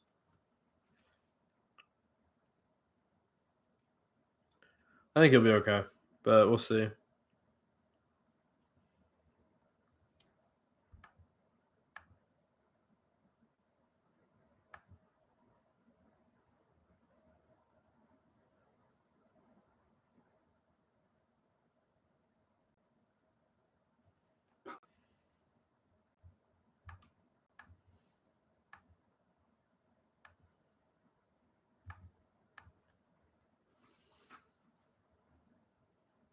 Ooh, a moving screen on Wendell Carter. I think he's a little bothered. Maybe he's not hurt. He just seems a little bothered. It's down to 13, and there's still a lot of game to go. I'm curious about the call though. Where it was so light. Oh, he made it on the pass. Now he's like, yeah, now it was passing the ball. He complained a little bit about the shooting foul, and now the ref's probably going to watch it after the fact. Oh my god. Yo, something's going on emotionally with the Magic right now.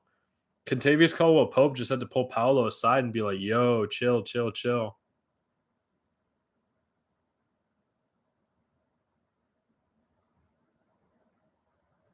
Yes, Trey, make those freaking floaters. Got to play defense, though, now. It's 11 points. They've definitely gotten their offense going, but it's just because it's such a long game. They give you a chance to figure out what's going on, which is what we want that for the sport. Do not reduce the time of game to 40 minutes, please. Yes, Onyeka. That's what I'm talking about.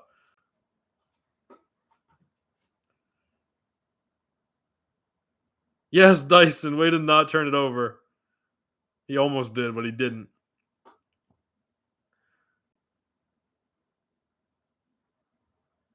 Oh, I wish he had just shot in that, though.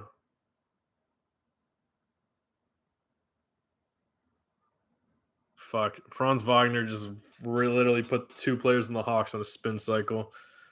It's disappointing. It's disappointing. I need Dyson to wake up, though. Dude, this is some crazy. Don't complain about that, Onyeka. He's getting the better of you tonight.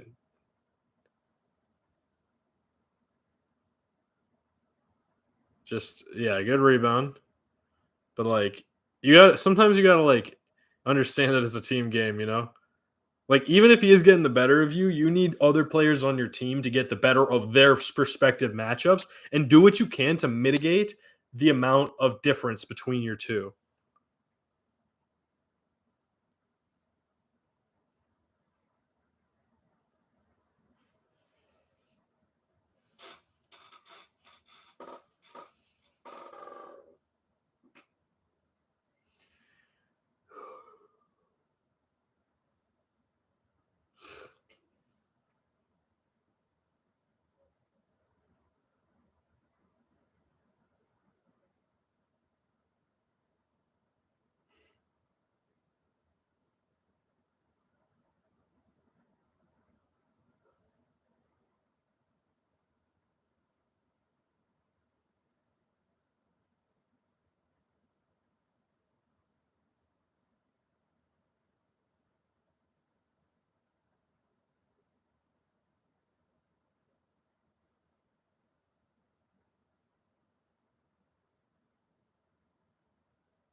Yes. Okay. I'm getting this is the good part of the game, okay? This is the good part of the game. There's a little Trey Young lob to Onyeka, and now they missed a three, and that was a good Jonathan Isaac. They stopped him. I don't know. I guess Wendell Carter Jr. can't play the whole game. Good. Another great pass from Dyson. This time, I mean. Another great pass, but this time from Dyson is what I was trying to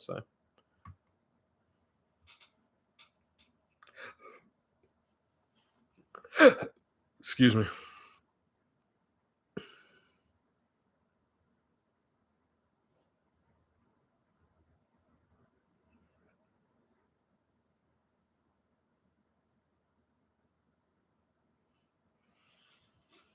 I love that the refs are swallowing their whistles. This is fucking awesome. Oh my god! Okay, thank you. Sorry, but that was the type of foul that I was talking about. That where you undercut somebody on a dunk attempt, and they didn't call it at first. But they did. But at first, it looked like they weren't going to.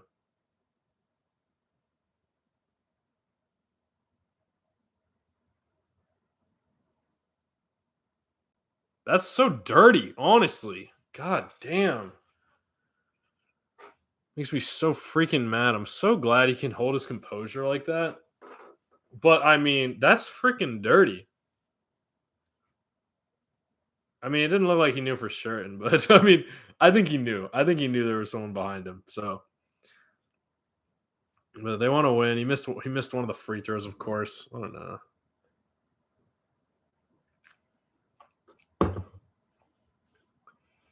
Can't make it too easy, so they say. Good defense, Zach.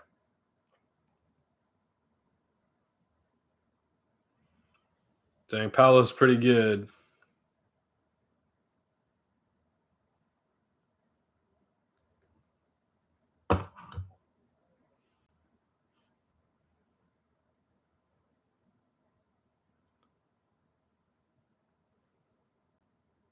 Good defense. Franz Wagner's playing good defense on Zach Risache. Frenchman versus the German. Good passing. Can't deny it. Those are some pretty good passes. Good job, Dyson. He bobbled it away out of a bigger player's rebounding hands, but Zach is getting pushed.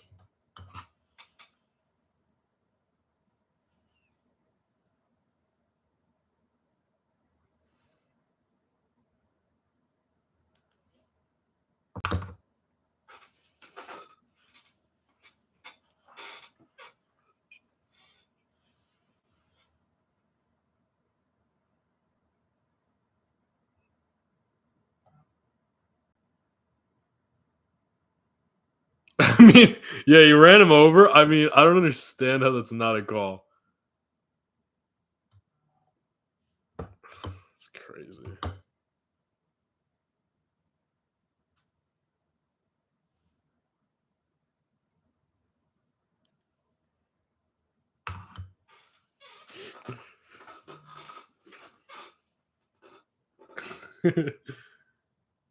He did get the foul. It's nice.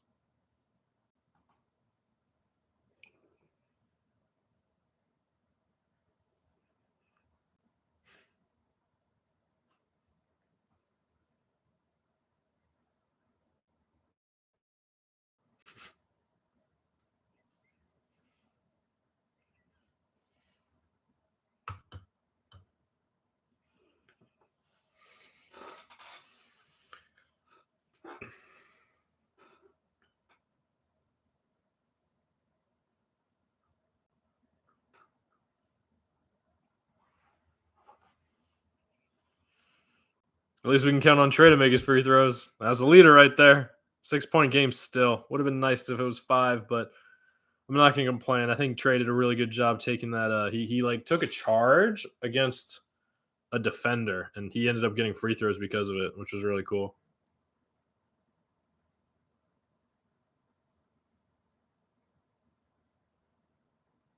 Paolo cannot make his jump shots. Not today, at least.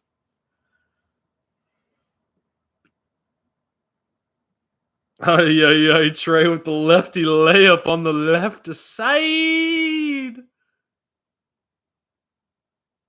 Yeah. It's getting pretty intense.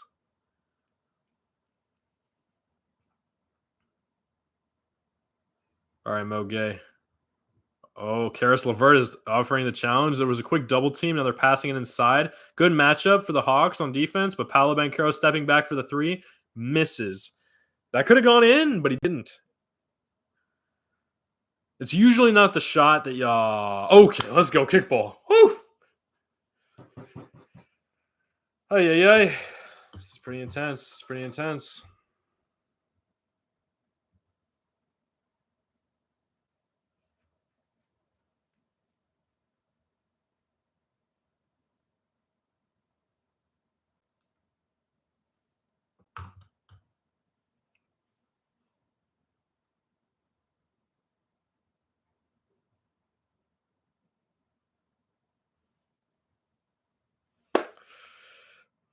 There's a missed floater.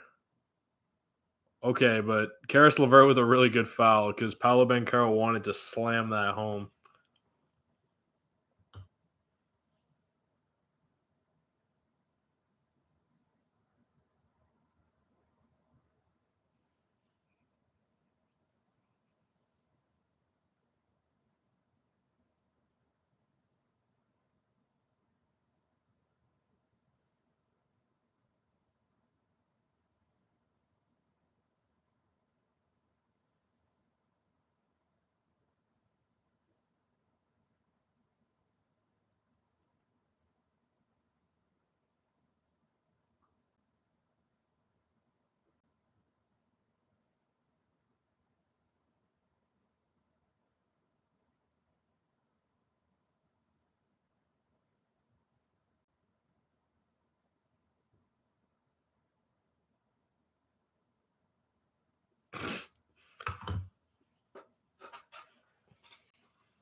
Somehow it's a 4-point game. I don't know what just happened. Did I miss something?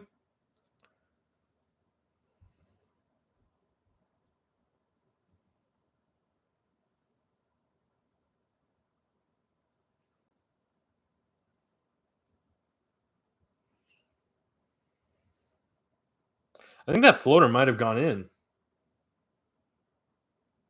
No, that was the lefty layup all that time ago to cut the game to 4. Wow, so it's pretty close.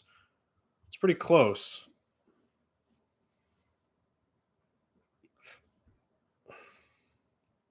First free throw by Paolo Banchero has been made.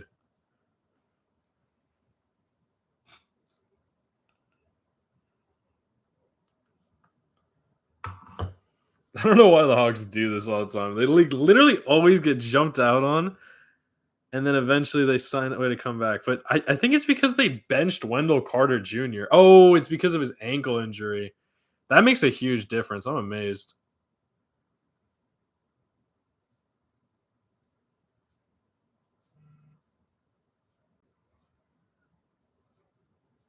Yes, Karis LeVert. He was falling out of bounds on the left side, and he grabs it, and he catches it, and he shoots it, and he makes it.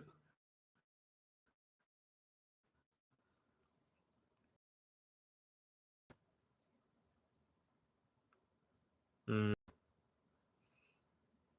Now the Magic are the ones missing the threes. But somehow the Hawks haven't fouled. I'm so used to them fouling somehow. And then Trey picks up the steal. He's running. He's seeing Veet. Oh, it didn't work. Transition bucket didn't work. That's costly, Veet Krejci.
All right, I think the time has come where I need to plug in my laptop here.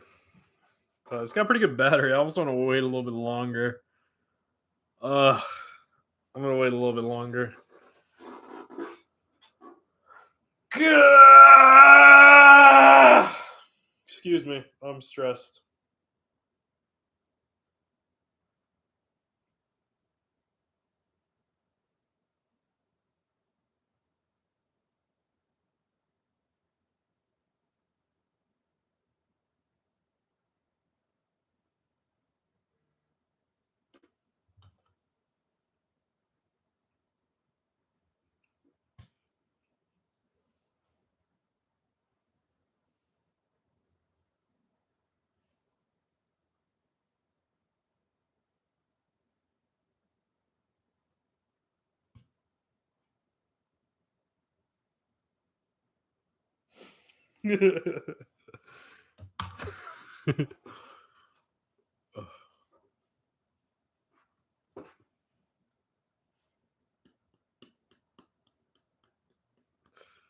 If you're just joining us, the Hawks have cut the lead to like 4 or 5 or 6. Wendell Carter Jr. went down with an ankle injury, and I think that's kind of a big reason for the turning point.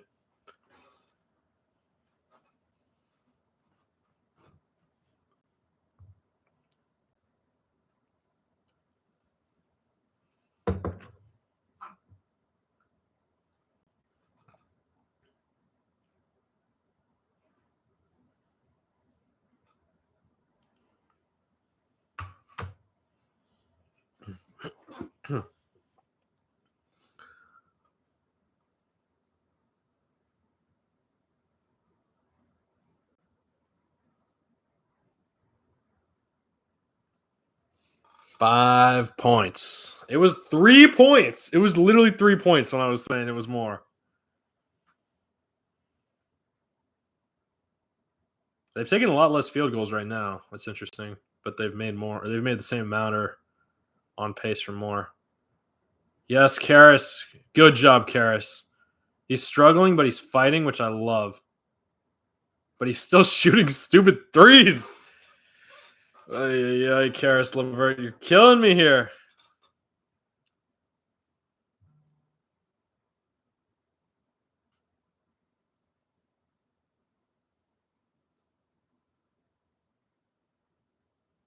There you go, Jonathan Isaac stepping up.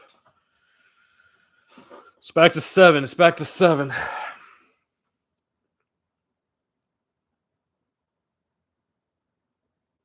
Trae Young's not on the court, which I think is making a bit of a difference. Georges Niang with a really good play. He knows how to play basketball.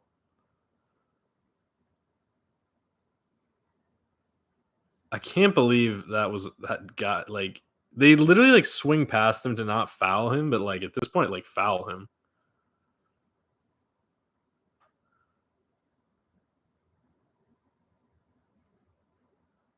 I need Karras LeVert to get on the board. Preferably not with turnovers.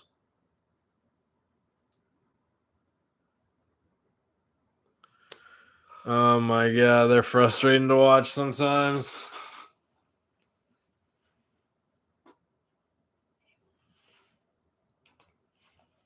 There's still time. There's still time, but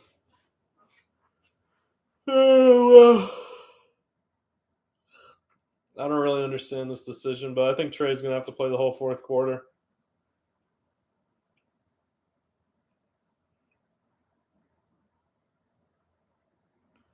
Yeah, that's the tragic thing is like the Hawks are very capable of losing the next game.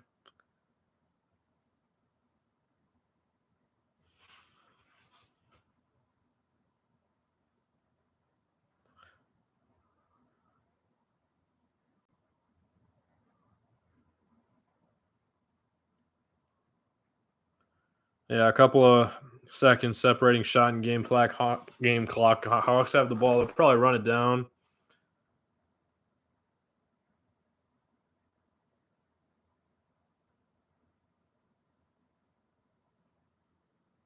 Yes, Georges Niang. Let's freaking go.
Holy crud.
Yeah, they're jinxing them 27-7 when leading after the third quarter.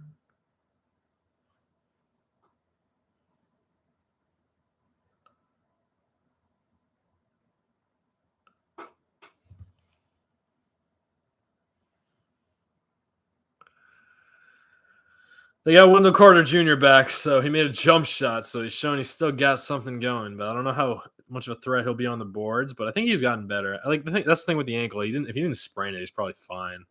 But I think he's trying to gauge it. Foul! I think he may have fouled him intentionally.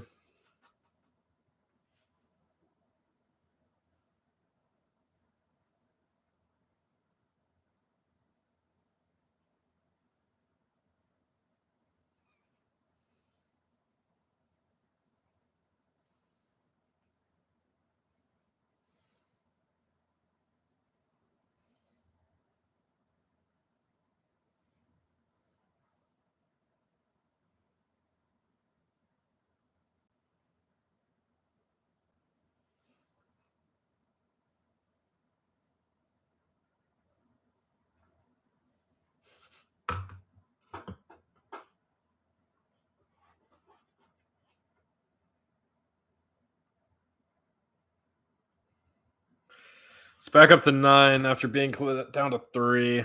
Get stress. But I like that Trey is getting the foul call, still getting him in the bonus nice and early. But that doesn't always result in wins in the experience that I've seen. Because sometimes it just slows the offense down a lot. But they haven't scored yet.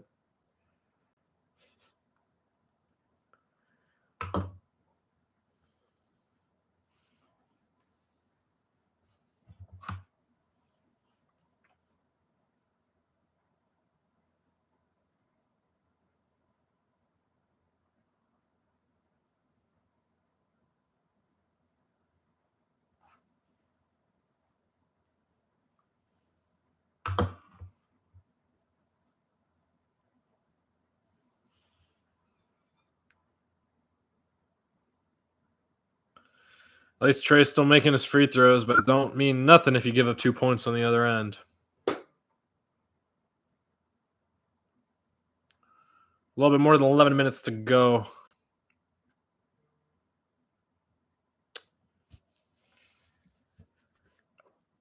Just to make matters worse, I say it doesn't matter if you give up 2. They gave up 3, a wide open 3. And a turnover. I don't even know how I watch this team sometimes.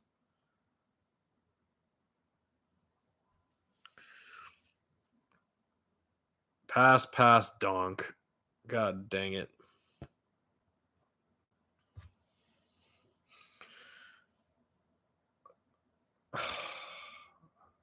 It's because I think that was a good timeout to change the personnel because they got too many bigs, too many slow people on the freaking court right now. Give me some Terrence Mann.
I like that bracket they're showing on the screen right now so much. So pretty. So pretty.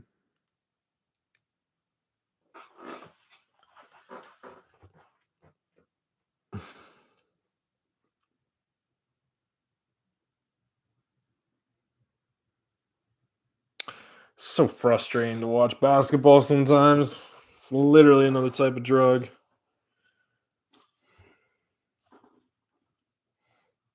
At least there's a lot of time left, but playing that way, like, why bother? Okay, that was a good pass into a layup from Onyeka.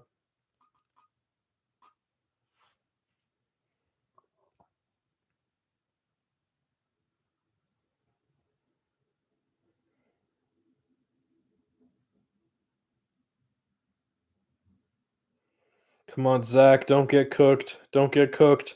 Don't get cooked. Don't get. Oh, he got cooked. Fuck. All right, he missed the three, but he got cooked.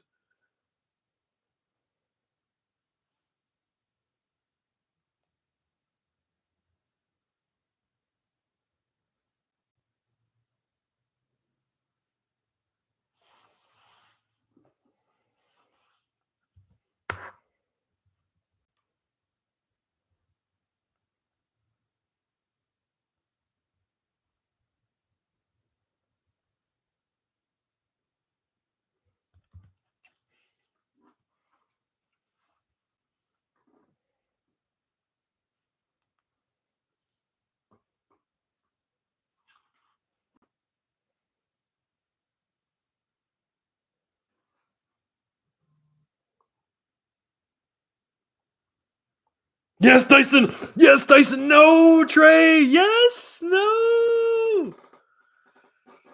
Christ almighty.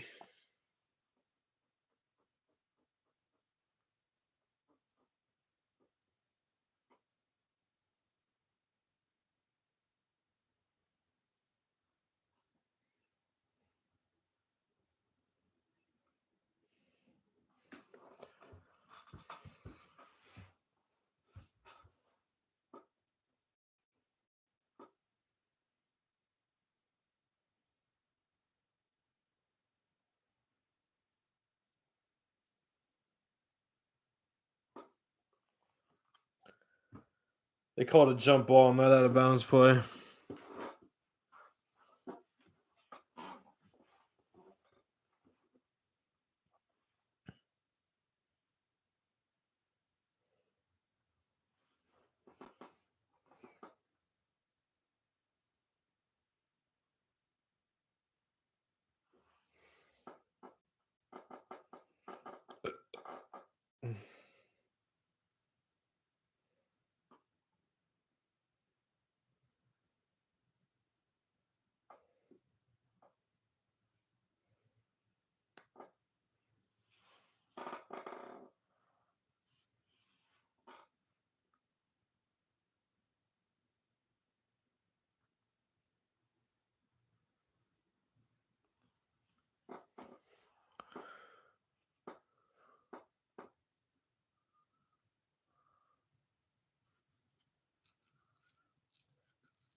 Orlando's up by 10 after the Hawks cut it to 3. A little over 9 minutes to play, but it's not looking great.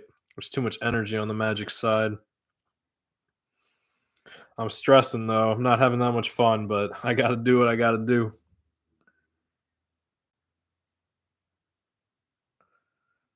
There's still some time. It's getting a little chippy, though. Fouls and whatnot. But stop and play. It's killing up some time.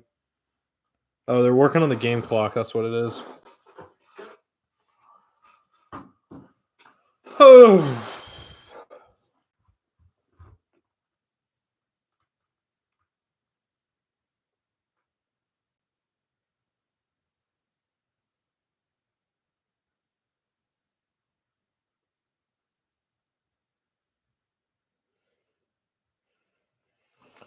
This is going to last another like 10 hours. Trey just got fouled on a jump shot that probably wasn't even a foul, but I'll take it, I guess.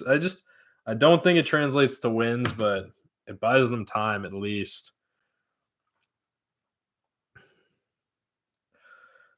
I just sometimes feel like it's like delaying the inevitable, but I just haven't seen it work. That's the only issue I have.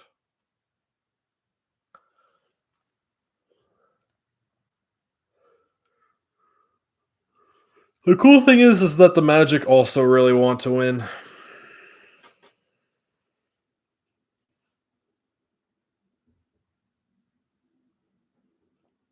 So I guess for better basketball. At least Trey makes all his free throws, but I need some defense. I don't understand why it's so much more difficult for them to play defense.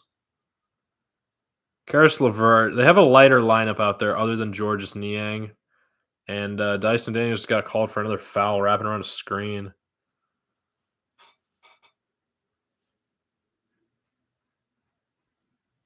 It's killing me out here.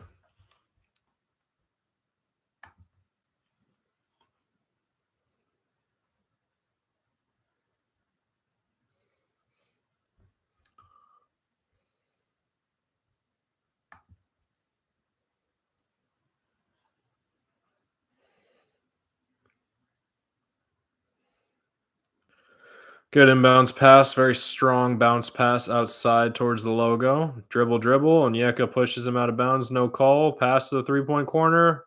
Swish. I'm seeing some terrible defense, honestly. At least the Magic are playing good defense. I hope they're happy. I hope the Celtics crush them, but 'cause I'm being angry. But It's probably for the best if the Hawks lose this game, unfortunately. But they should still try to win. It's just so frustrating. It's so it's just the play-in tournament is like it's like a boggle of emotions. But it also gives the teams a chance. Like if you don't want to be in the playoffs, like don't be there. I'm sure someone does want to be there. I'm liking that defense on Dyson, and look at that foul, but he gets the free throw as well. Fucking Wendell Carter Jr. banging his chest after the freaking one. I mean, yeah, I mean foul. If you're gonna foul him, like foul him a little harder. But he did go for the ball, but then he fouled him. He was pretty strong. At least the Hawks will get home court if they lose.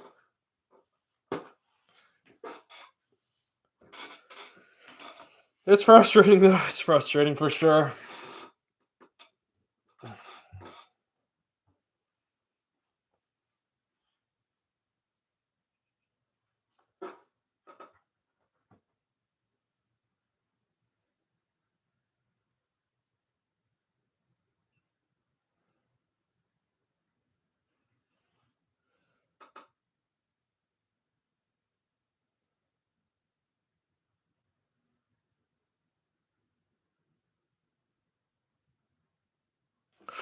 Please, George, fuck. 12 points. 14 points, make that almost 15 points. It's okay. I said, honestly, I really shouldn't wear this jersey on Friday, but I feel like I got to break the cycle at one point. I can't be that superstitious.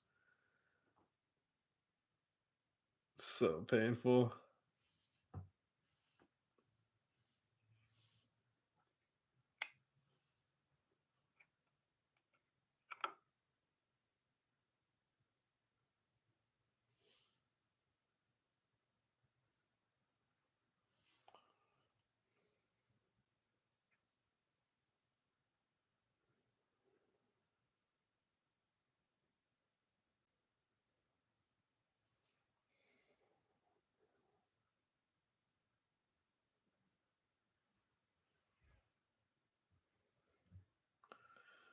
So much stress. So much stress.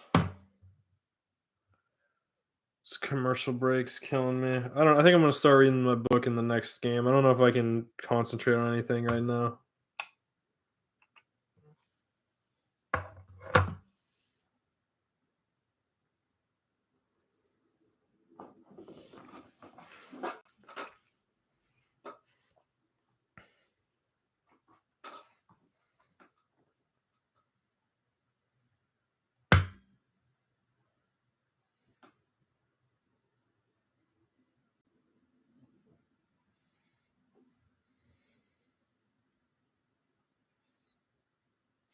It's okay. I can manage.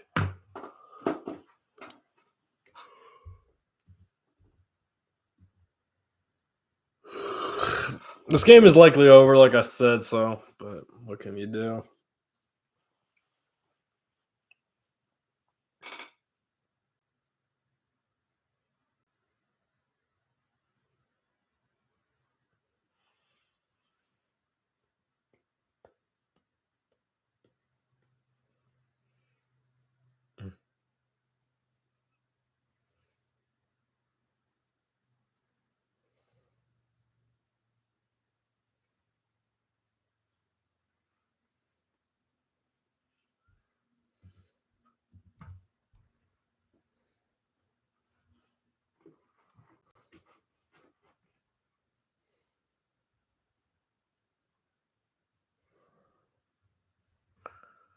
All right, I'll plug my laptop in. Oh.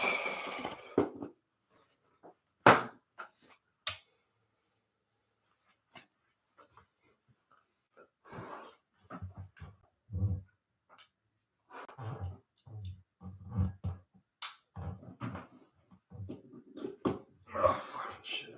Excuse me.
15-point game, less than 8 to play. Great pass to Karis LeVert. Great pass out.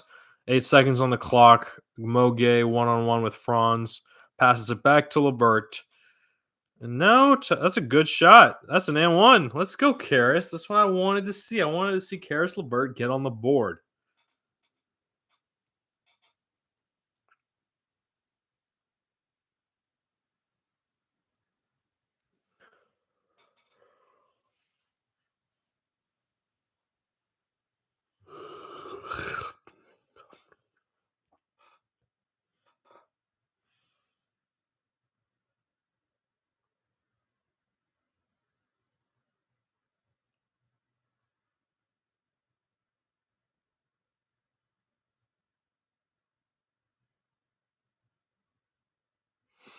This is terrible. But it's okay. Like I said, it's probably a better matchup if they win the next game. I should be happy for the Magic, though, because they look so happy. But they're missing threes again, which is what sparked the comeback earlier in the game.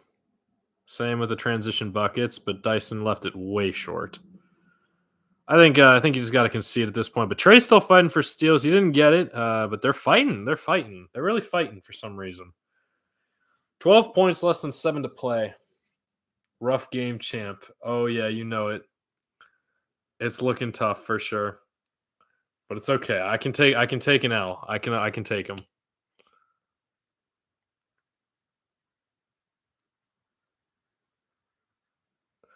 Yep, they're just giving them wide open threes, so the defense is not there. That's what I've been told. It's what I've been seeing. 15 points. They're having too much fun over there. I'm kind of glad I can't hear them.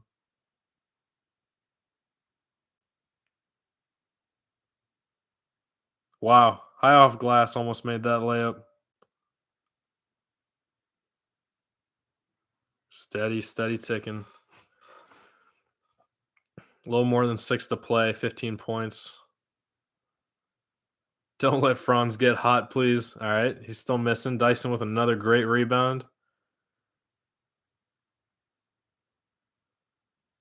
Trey got a little fancy there. And off of him.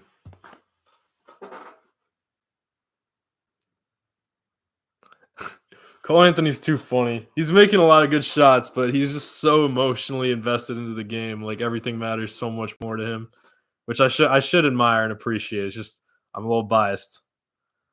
All right, free throws coming. Free throws coming.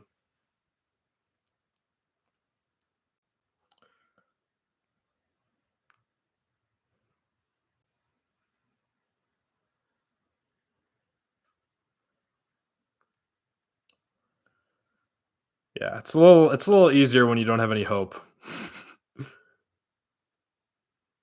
No, he made that free throw though, but it's too much. It's too much to come back from.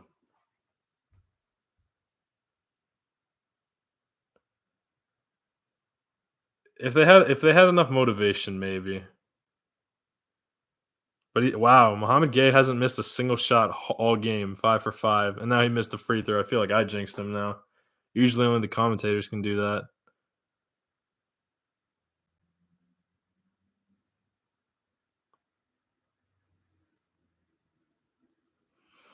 They had a really good momentum in the third quarter, but it looks like in the fourth they're just slipping too much. And it's pretty comparable to missed free throws. The Hawks have missed 7, the Magic only 6. So that's definitely not the reason for the loss. Trey's seeking out contact as usual. But I'm telling you, that's not what wins them games. So I wish I could just like tell him that. Maybe next time I see him play live, I'll be like, yo, like taking free throws doesn't win you games. But they're calling a timeout, so there's a little bit of hope. I think I might crack open my book while I wait for this second game to play on. But the Magic fans are happy. You got to give them some love. Maybe they could use a little bit of a more positive outcome than they had last year, losing in the first round in 7 games. I think they'll have a pretty good matchup with the Celtics, honestly. This team is really good. They have a really good defense, which is what got them here in the first place, and they have some really great stars. Like Paolo Banchero is the head of the snake, but Franz Wagner is what gets the motor going. Like he's the power behind the team. But now that I'm noticing Wendell Carter Jr. in there, that's just like a glue guy. Like he's like a Draymond Green that's not like gonna like hurt you at the same time. He's just gonna out rebound you. He is the one who actually almost got hurt this game because people were so angry with the way he was rebounding. So even my Hawks have their downfalls when it comes to that.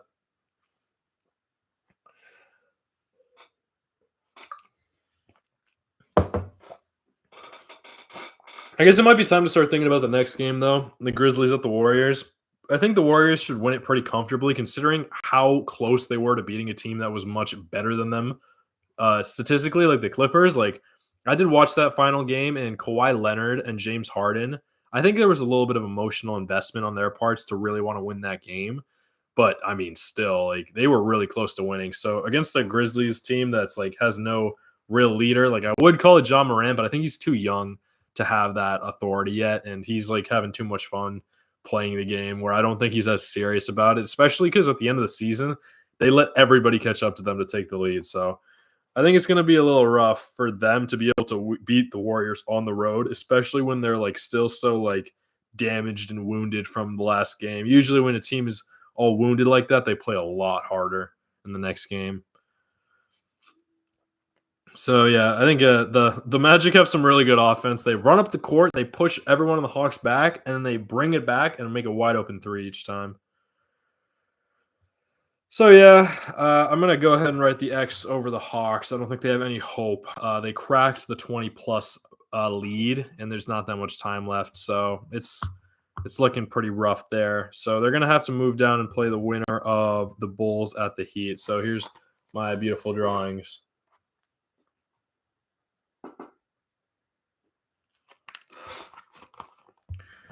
But I am excited to watch the game anyway. I hope the Grizzlies put some fight. I think they have a really good team that I haven't really gotten to watch too much of this year. Oh no, Trae Young just got ejected.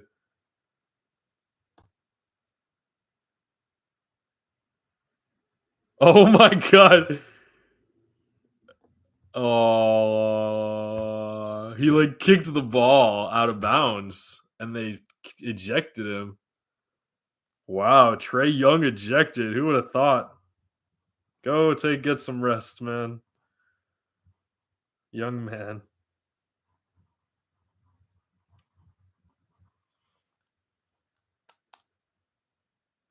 Oh my god! Yo! That's disrespectful. He didn't even give him the ball back. That's so funny.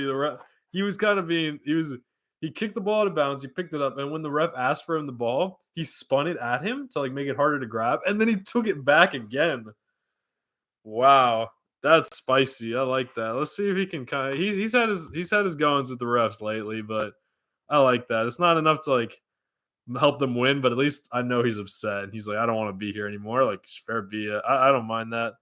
I like Dyson fighting for the rebounds, but I need Onyeka to do that. I think he's strong enough to do that, and he's agile enough. People underestimate how much Moritz Wagner is flexing his belly at his brother. That's fucking crazy. So funny. You got to be happy for him. You got to be happy for him. It's a lot harder for me to be happy for a team that I'm not rooting for, but you'll see during the neutral games it'll be a lot more easy for me to be enjoyed, but my spirits are low right now. But it's the nature of the playoffs. It's like you either win the whole thing or you lose at some point. So yeah, I was a big this is totally off topic, but this game's kind of over. But that's a big reason I didn't like getting in relationships at a lot of times, because I'm like, you either get married or you break up, and more often than not you're gonna have to break up, and that stuff hurts. So but hey, you got to keep playing anyway, especially here when it's like your livelihood. Onyeka couldn't hit that shot. I'm going to unplug my laptop here now that it's fully charged. I'll let the battery drain a little bit and I'll plug it back in later. I kind of like how hard this gear has been working, though.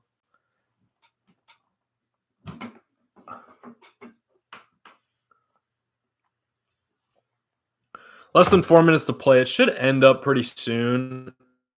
There's going to be a lot of downtime before this next game starts, because it doesn't start for another like nearly half hour, which is kind of shocking. So I'll probably read a little bit. I'll have the stream going anyway, and I'll be here. Sometimes I thought I would step away. I was thinking about oh, that's disrespectful. Shaquille O'Neal was doing CPR on a hawk during the halftime show. It's not a real hawk, but like that's so funny. That's funny. Their base is over in Atlanta, so I'm sure they have some connection there, and they've always talked about him, but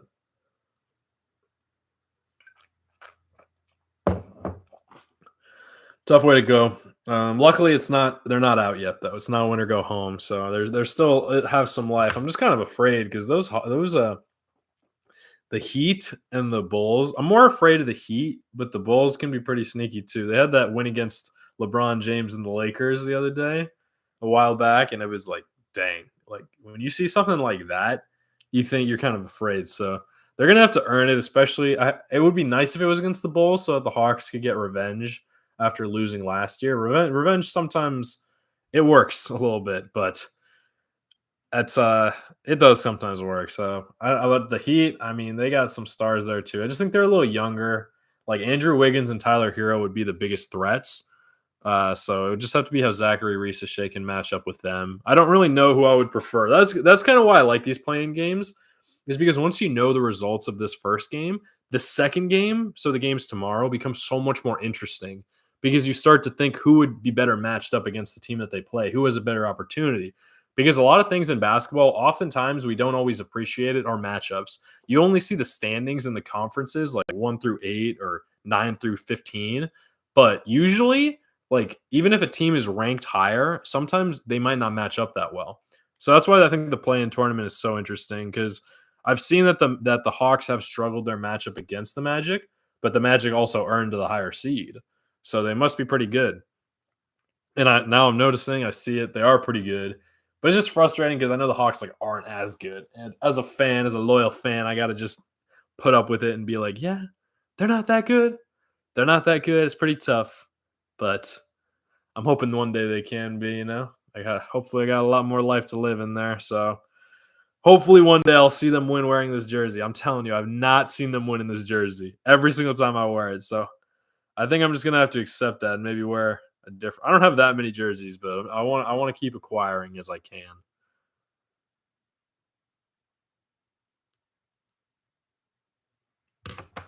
Ugh, so painful.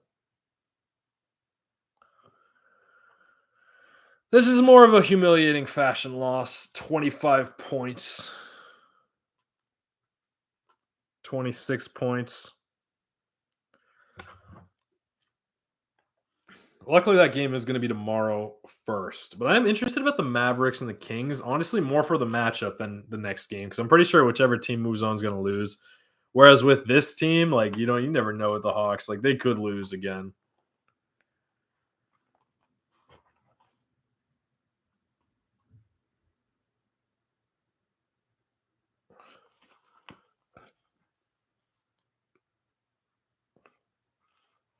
Terrence Mann is trying out there. Disappointing. Disappointing and painful.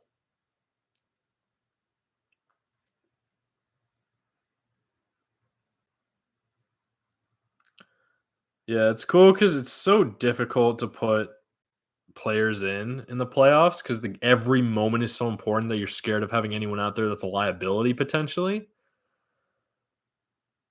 But I mean, sometimes you need to have a good bench and you need to have a deep team if you want to make a long playoff run, because players get tired and you need to throw different matchups. And that's, I think, where the coaching comes into play, but also like readiness and things like that. So I am a little upset that they didn't play like guys like.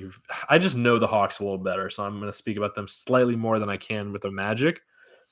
But guys like Vít Krejci, who's like new on the team, he's been around for a while, but now he's getting minutes and he's playing pretty well. Terrence Mann, who was traded at the trade deadline, he's pretty good, solid. He's a good defender and he gets some good offensive explosions. So he gets like some really nice dunks. He can make some threes at really pivotal moments, and he can get around the court. But I mean, I think Dyson Daniels is the one who needs to step up the most, because it's really easy to excel during the regular season when nothing's really on the line. But during the playoffs, every game matters a little more and everybody knows you.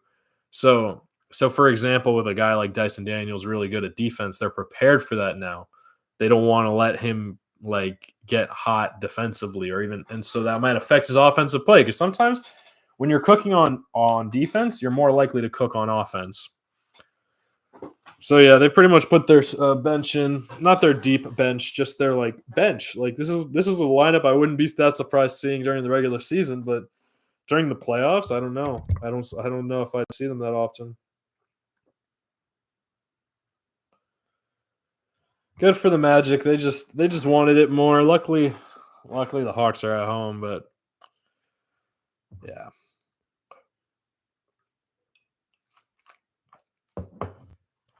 Probably could have called the travel there, but they just let him miss the layup instead. They're kind of wow, good block, Dominic. They're just ready to get this game over with. Very tough. Oh.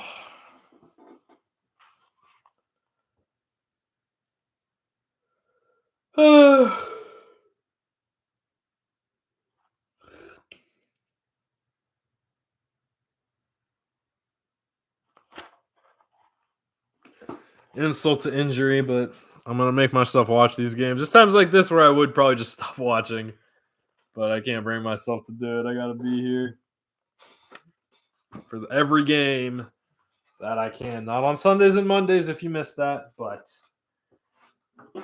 every game other than that will be live watching, tognalizing, and overall enjoying. Hopefully. But honestly, I'm telling you, the playoffs and basketball in general, it's all about heartbreak. That's what it's all about. Nothing else. It's all about heartbreak.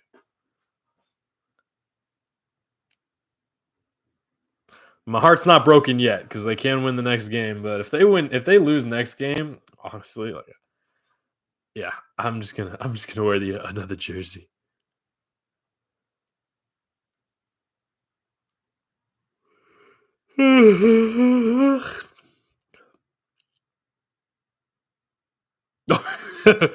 That was a really rough foul. It's like there's less than there's a minute and 5 seconds to play, and Dominic Barlow got a really good rebound, which is what we probably could have used more of this game. But at least now, hopefully, Quinn Snyder can take note of that.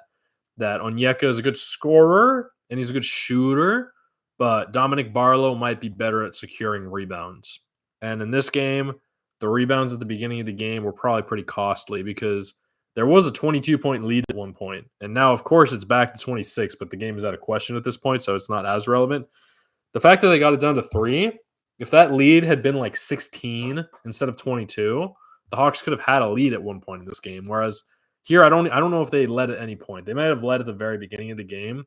My memory, unfortunately, is not that precise for me to remember who scored first. But I know who scored a lot after that, and that was the Orlando Magic. And although it was not notably Paolo Banchero, he still led the team pretty well. It was all like Anthony Black and Cole Anthony, the guards. So it's kind of impressive to see Cole Anthony and Anthony Black outplay Trae Young and Dyson Daniels in a 48-minute game. Because, yeah, Trae had 26 points, but when a lot of them come at the free throw line, you realize that those aren't like real buckets. Like usually you don't say that dude gets buckets if all he does is make them at the free throw line. Like you get tough baskets when you're scoring like mid rangers or 3-pointers. I don't even know if we call those buckets.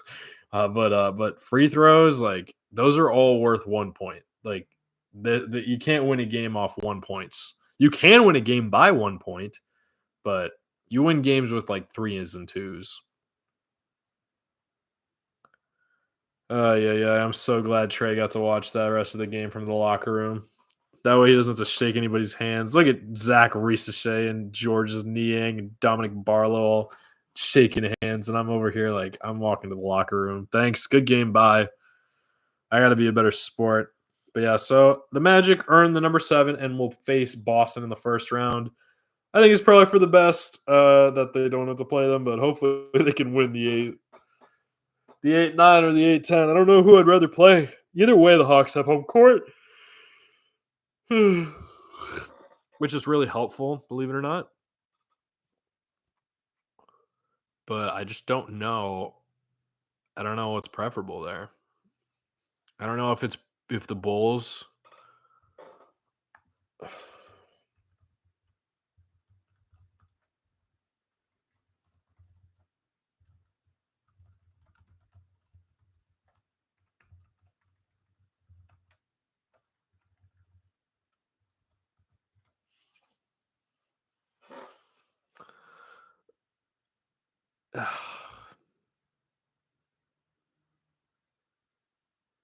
Wow, the game started already? No way. Oh shoot, let's go. I don't have to wait like 15 minutes. The game just started. They waited for the other game to conclude so they could start this game, I think.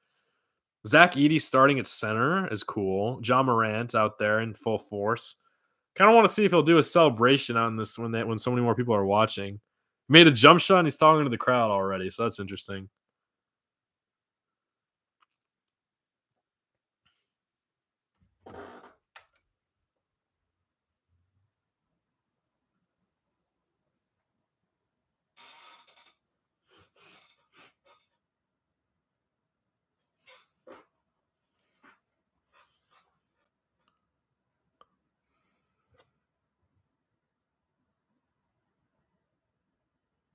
So Memphis scored first. The Warriors did not. This might be a good game, but it's too early to tell. At least now I know that the Grizzlies scored first because John Morant was quick to speak.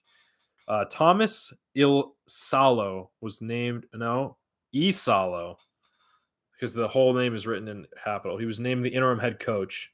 He looks very different from Taylor Jenkins. He has lighter hair. He's a little skinnier. He's a little taller.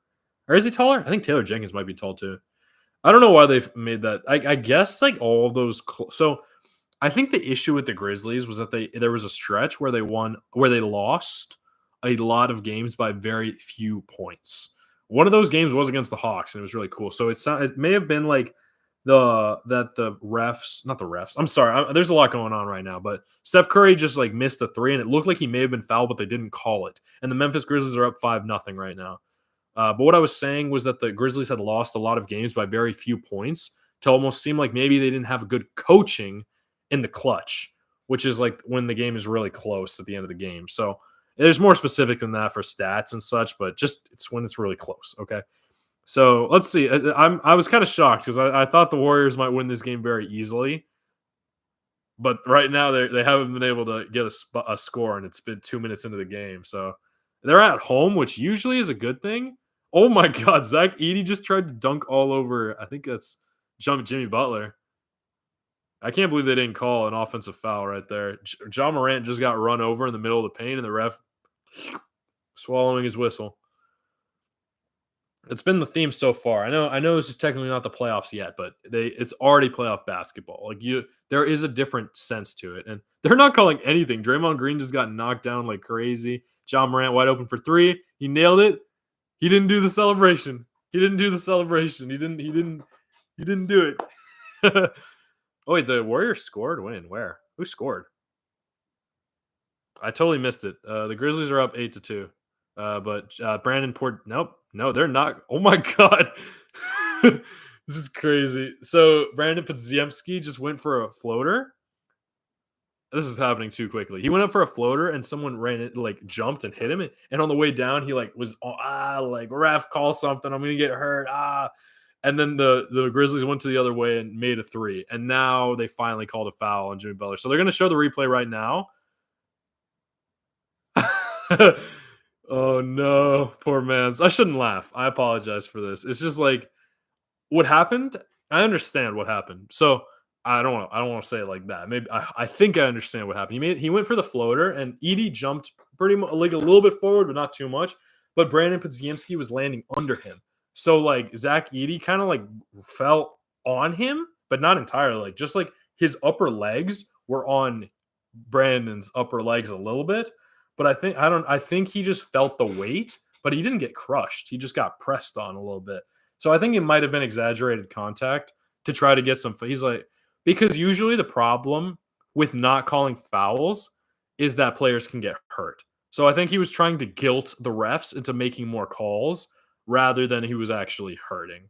But I don't know that for sure. You got as a ref, like I used to be a ref. I'm not a ref now. It's been a long time, but I'm saying as a ref, like these refs, you have to discern whether a player really is hurt because of a foul or is pretending to be hurt, because players do that because it's advantageous. Like I was mentioning earlier, that there's a reason fouls get penalized is because it's like to harm the integrity of the game or people get hurt.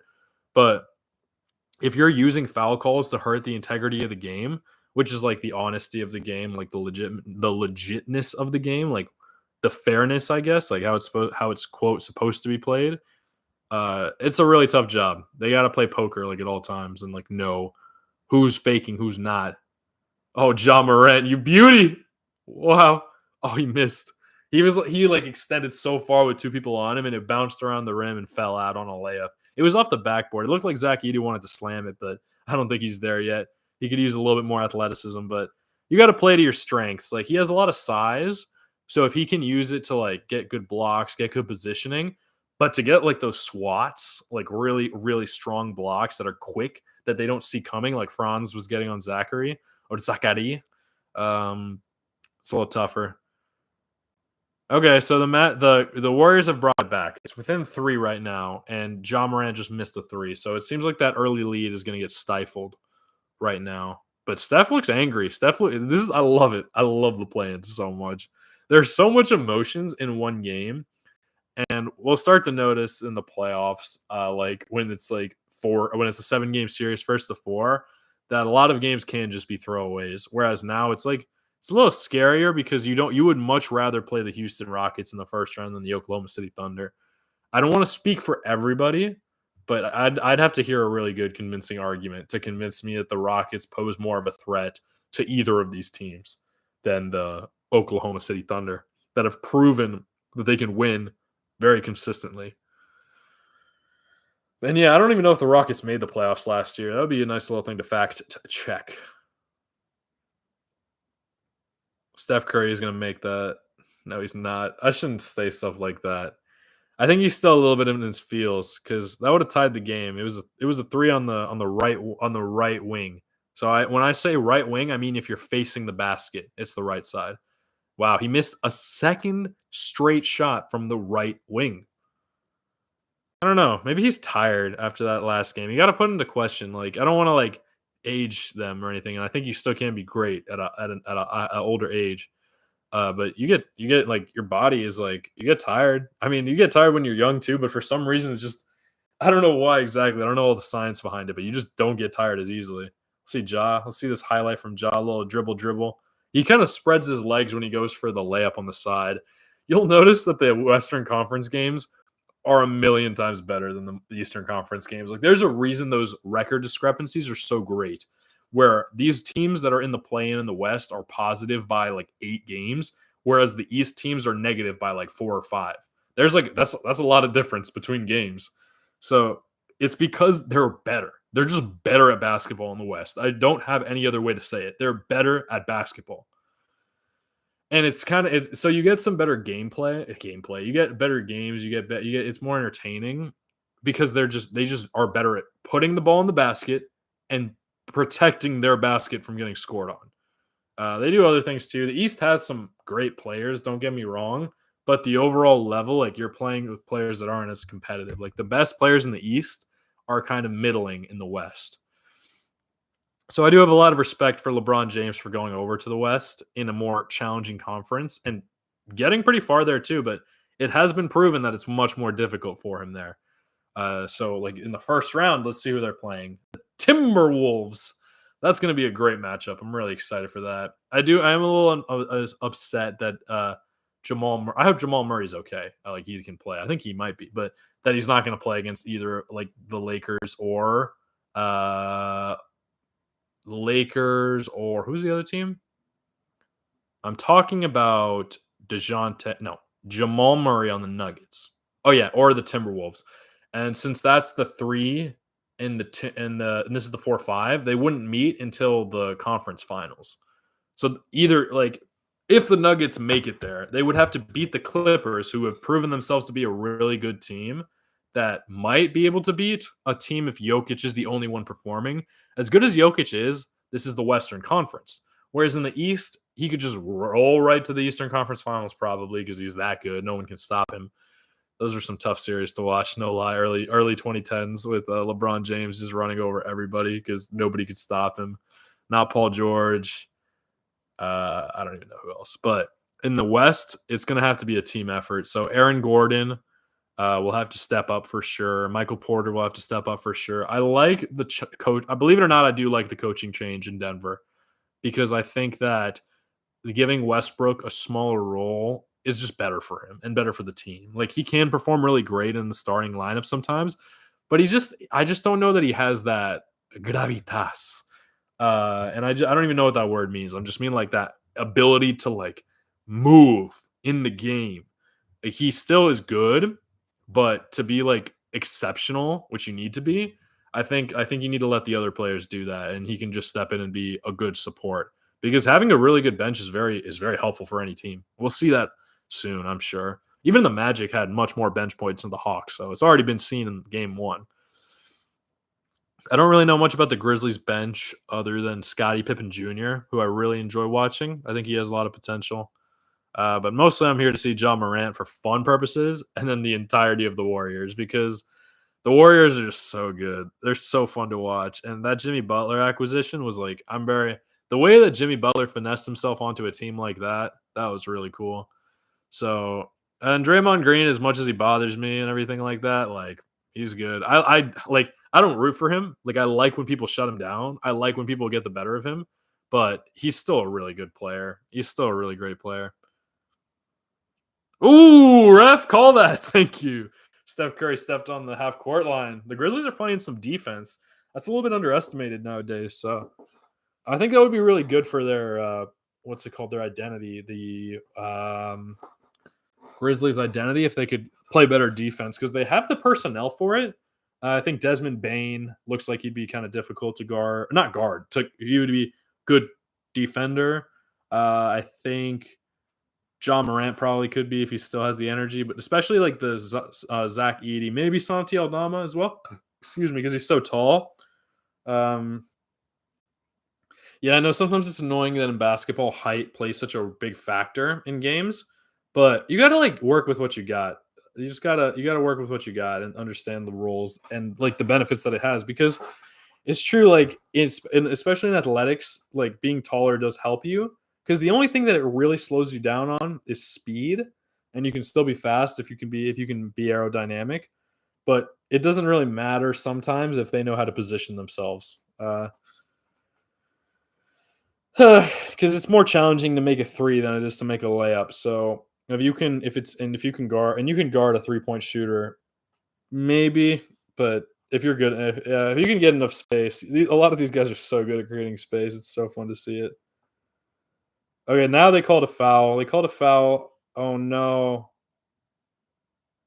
Okay. Santi Aldama looked like he was hurt, which he's really good for the Grizzlies. He gets some really good numbers. Oh no! Wow. See, that's the type of stuff I'm talking about from Draymond Green. Like, he's annoying to play against. Like, he's just not fun to play against. And I don't even know if it's like, I've given that credit to be annoying sometimes. Is like, I don't know. It wasn't entirely his fault, but he got under a 3-point shooter. And I think it may have been like the way the screen was set. He was trying to get around the screen. He may have fallen into him, but I think he left his foot out there to like trip him up. I don't really like that.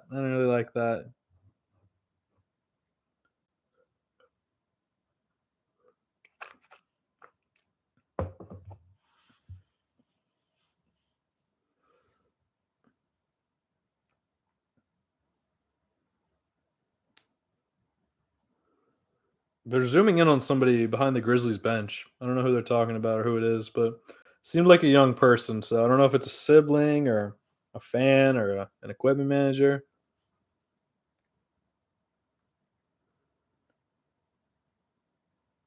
Okay.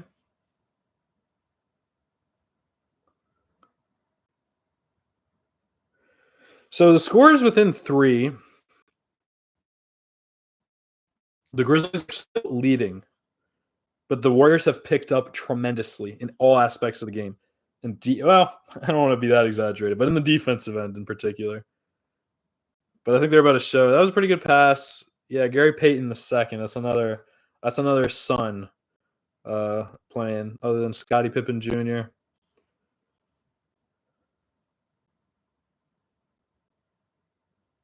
Wow! Oh my god! Wow, he didn't make it though. That would have been on every highlight for like ever, but nah, Quentin Post is gonna shut him up. Wow, that is what I'm talking about. Wow. Okay. The Grizzlies just made one pass, a person falling out of bounds, tap pass into the paint. Zach Edey catches it, tries to dunk all over somebody, doesn't succeed at doing it. They're about to show it. So inbound pass from John Morant to Desmond Bane in the corner. He's about to shoot it. He passes it back to John Morant after he's inbounds. He taps it. Zach Edey tries to posterize Quentin Post. Does not succeed. He misses the dunk. No foul, no nothing. Run across the other way. Quentin Post makes a three. It was pretty good. So now it's a tie game. How quickly it changes. This is awesome. Oh, Steph Curry's like, yo, I'm not making my threes. Give me a floater off the glass. It's always something I found so interesting about Russell Westbrook's game is that he never really took floaters. Like, it just wasn't a part of his game. I don't think he has a soft touch. He's a very rough player. So he jump shot, bank shot. His threes are very heavy. He'll go for slams. But that's the thing. You gotta he's not very gentle, So I guess we could talk about that play that cost them the game against the Timberwolves. That probably affected seeding a little bit. I do think he should have made that layup. I don't blame him for taking that's in his nature. And I love that. Take that layup. Make that layup. Don't leave it short. Never leave a layup short. Because if you miss a layup short, you're probably not going to secure the rebound, and it's way easier. Whereas if you miss it long, your teammates might get the rebound. There might be some bobbling. It takes more time for them to run to the other side, and you're not prepared. So I really didn't like that. It looks like the Warriors, in the time that I just had that little rant, scored 4 points. And I'm seeing a very unappealing image in this commercial, but whatever. I don't even know what it is, but I didn't need to see that. It's okay, though. It's just this dude tanning and just being very overly close. I don't need to be that close to it. Thanks. But he seems like he's having a good time. I guess that's the point. It's an Apple commercial. A Mac commercial, more specifically. Fair enough. All right. I guess I'm going to start cracking this book open. So, I do want to try to read this before the game is over. So, it's just one chapter. I'm not going to read it out loud. Sorry. But, yeah, feel free to stick around. Once the game's on, I have it in front of my eyes, so I'll notice if it comes back on.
Okay, they're showing a little trolley there over in Golden State, San Francisco.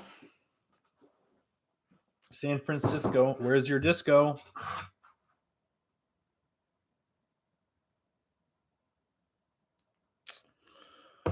Oh, yeah. Just another reminder that the Hawks can't.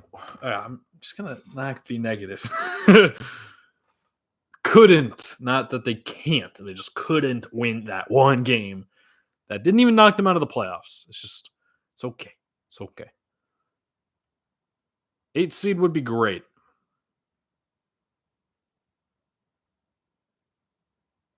Wow, the Warriors just got a turnover on the inbounds off of a made basket.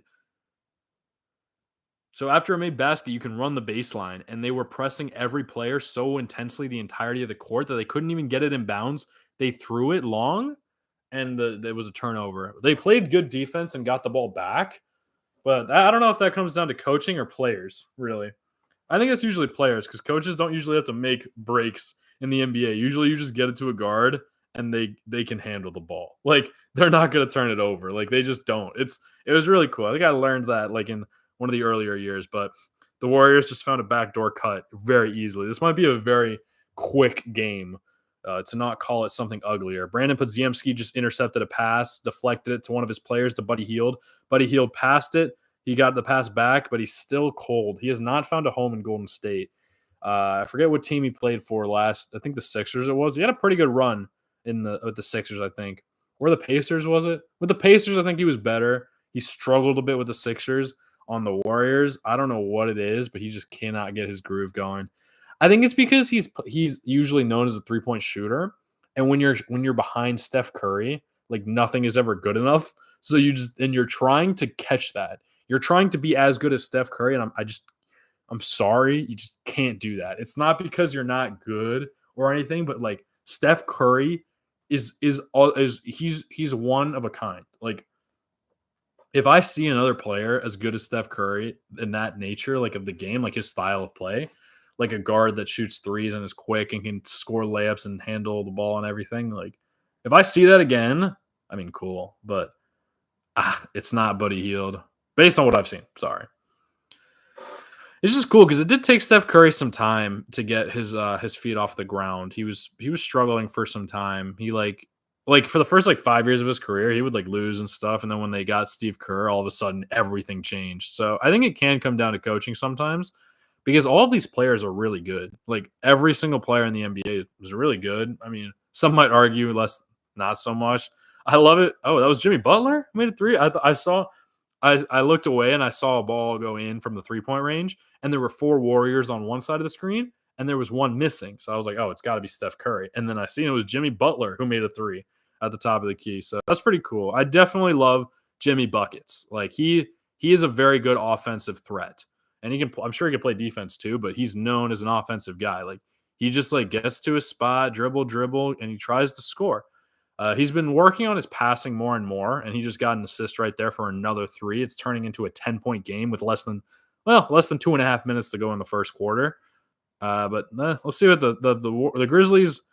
I don't really know what they can do without Ja. I mean, Jaren Jackson might be their second best player, or Desmond Bane, but it's just looking like Ja Morant's on the bench getting his rest. And I'm surprised that it looked Jimmy Butler just went for a layup, and it looked like they stole it off his body to fall out of bounds and go the other way, but they called it off of the Grizzlies, and nobody looked annoyed with that, so it's probably fine. It's probably still like they got the ball back, giving it to Jimmy. He got fouled and won. I can't believe that, man's. I fucking love him. Honestly, he's one of my favorite players. I know he got a lot of backlash, especially from Heat fans, the way everything went. But I love that he knows what he wants and he wants to go get it and he tries to go get it because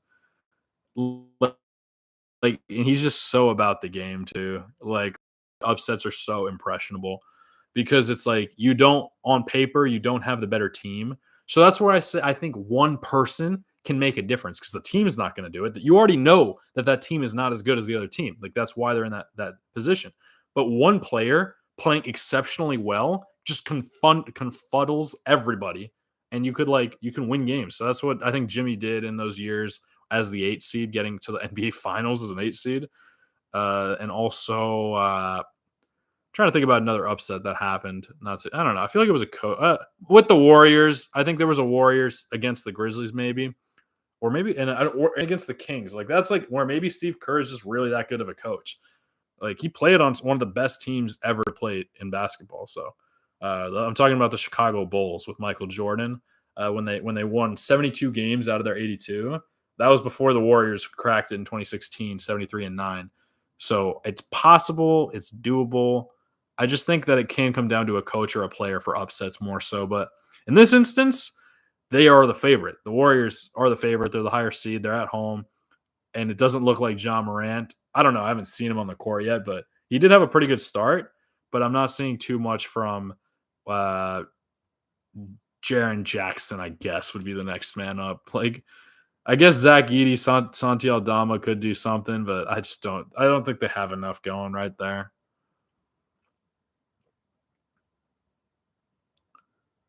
All right, Desmond Bane. I think it might be Desmond Bane. I mean, he just made a little floater running down the paint, and he can make his threes. He can play. I think he can play defense.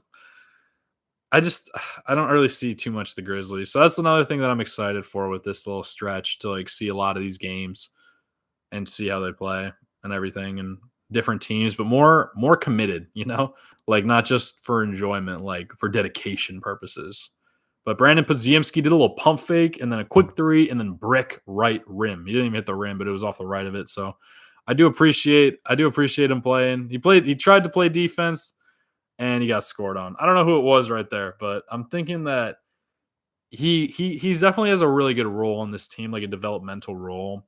He just doesn't have the best history, representation in terms of winning. And I just remember the Rising Stars game. He was like on a favorite team and he lost to the G League. And he was talking about like how good he was. Like, no, not how good he was. Like how we just got to win. We just got to win. Not really so much about the game. It was all about winning. Oh, wow. That was a pretty good make from the Grizzlies. They made a three.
Sorry, I'm like stretching.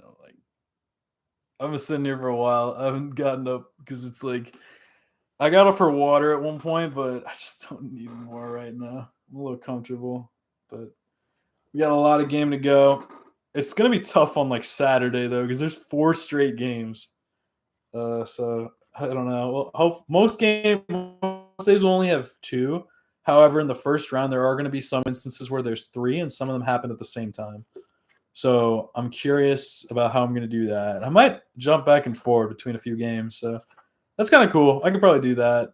But on Saturday, they're not going to give it to me that easy.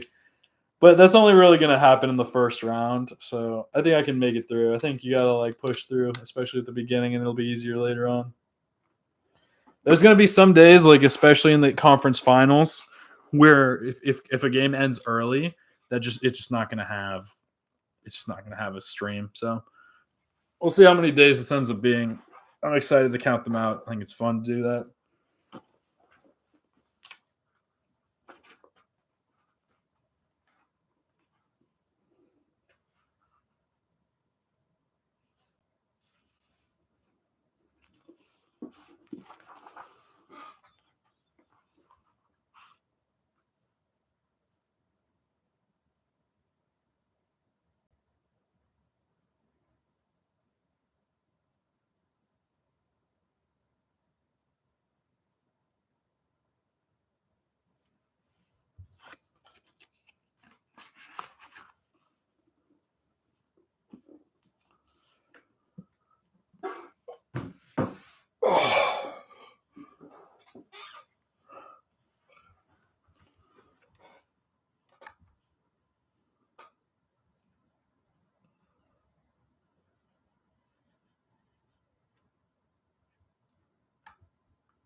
All right, we're back. Desmond Bain is talking right now.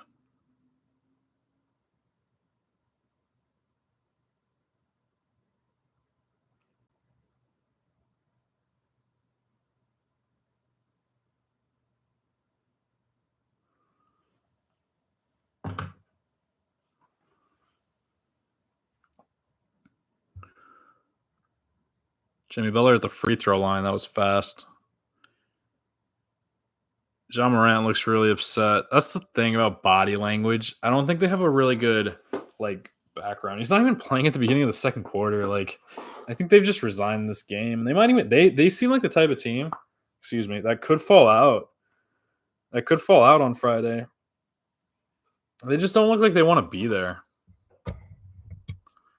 And that's I think it's so beautiful that they give you that choice because I mean there are people who want to be there, you know. The 9 and the 10 might really just want to be there more than the 8.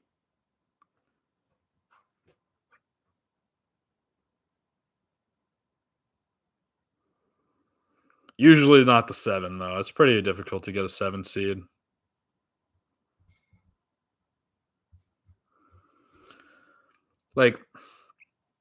Maybe it depends. I don't even want to say more so in the West than the East because sometimes you're still your team might be better even if you are in the West. So, but if you're in the East, your team's a little not as good, so it might still be just as hard to get a 7 seed. But I'm just saying because you have to be better than most in order to get the 7 seed because there's 15 teams. So 7.5 would be the halfway point. So 7 would be above the half, 8 would be below the half. So in order to get the 7 seed, you have to prove that you're better than most teams in your conference because that would mean you're better than 8 of the 15 teams in your conference. That's pretty impactful.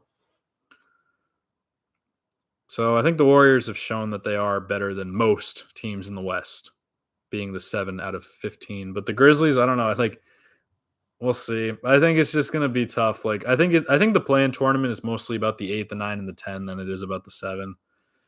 So we'll see if it keeps staying that way. It was pretty cool to see, but I want to see another 9-10. But I shouldn't wish that because the Hawks might do it.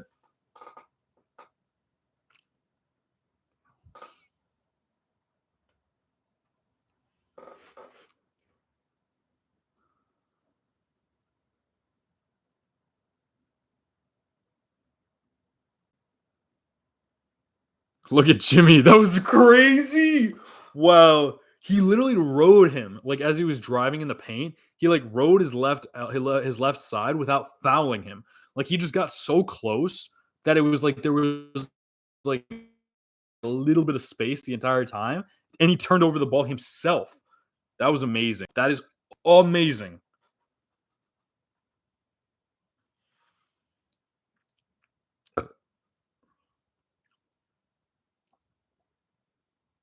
No way. He missed the runner short, and he got his own rebound with a little tip in and made it again. Unbelievable.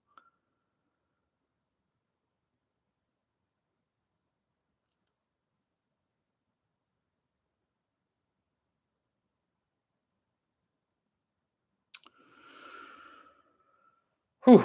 All right, Grizzlies. It seems I'm rooting for the Warriors because the Grizzlies just made a 3 and I wasn't too happy about it. That seems like they've gotten a decent bit of their buckets. That's Desmond Bain's first shot from 3, and he made it.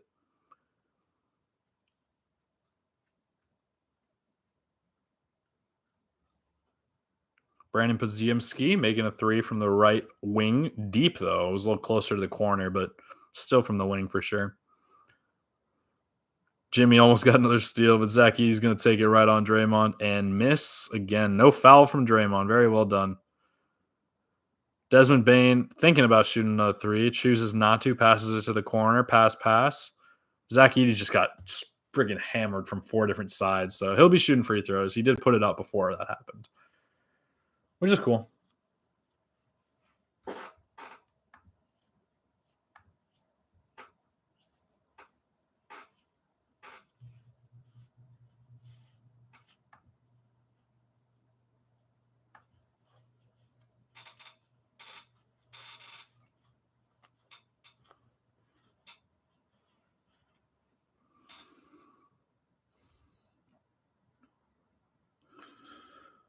Very cool.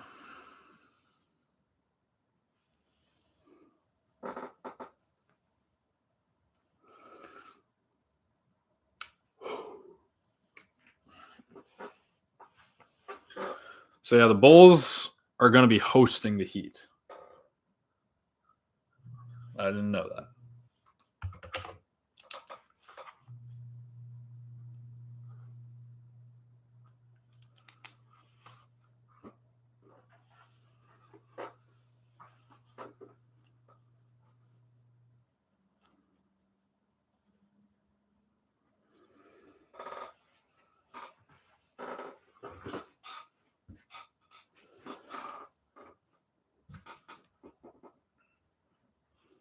I think I'm going to put the glasses back on. It's going to be a little bit more of a relaxed watch, admittedly.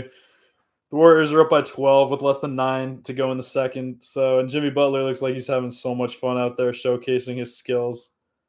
A little playoff Jimmy. He made a pass onto the corner. It didn't go in though. The pass got there. The shot didn't get there. Desmond Bane got all the way. That's pretty good. There, I'm going to stand just to stretch out a little bit. Honestly.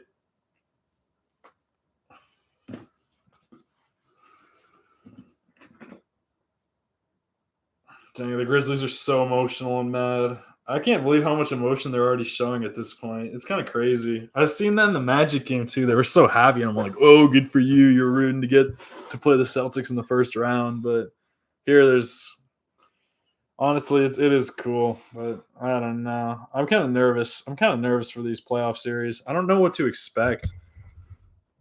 I really don't. I think it's going to be some really good basketball, but it also could just be like some very challenging sequences for sure.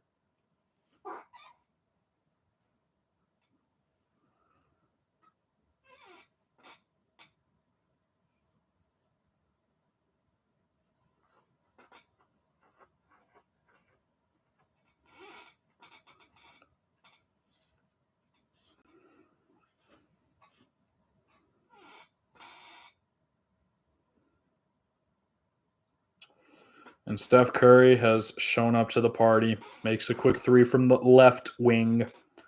Right wing wasn't working for him. He'll go right. And Ja Morant misses a layup. Pleads for a foul call. Not going to get it. And Moses Moody with a huge posterizing dunk on Desmond Bane. It was on the fly, so it wasn't really like he dunked over him all right. Let's go to commercial.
Okay, we're back.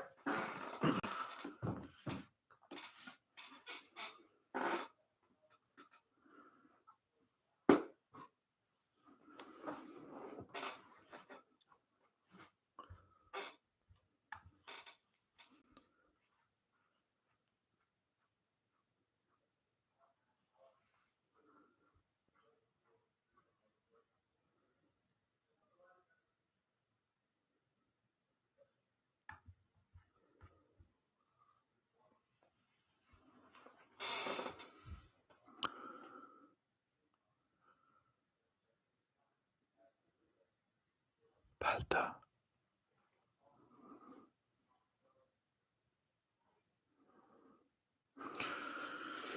16 points the Warriors are leading by.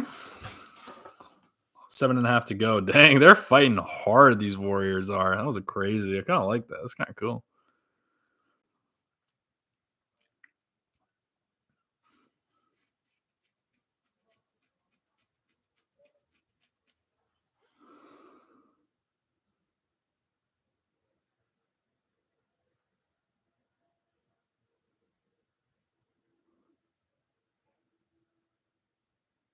Oh my god. Holy shit. Dude, Steph. Oh my goodness, Stephen Curry. I can't believe what I just witnessed. Wow. Dude, that whoever, Steph Curry. Oh,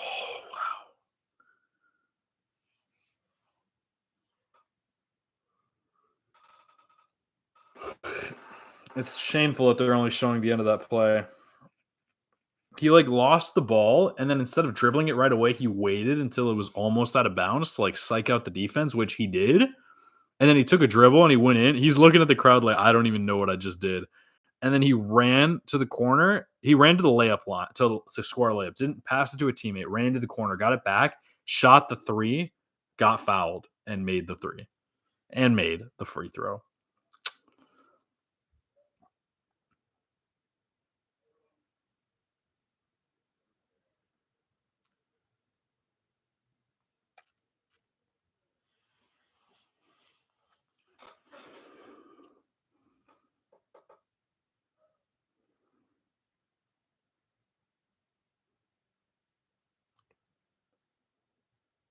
Yeah, that was the 3 seconds.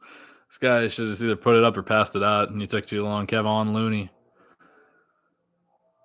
I love how they show the coaches after plays like that to see how they react, but Steve Kerr didn't seem to mind too much.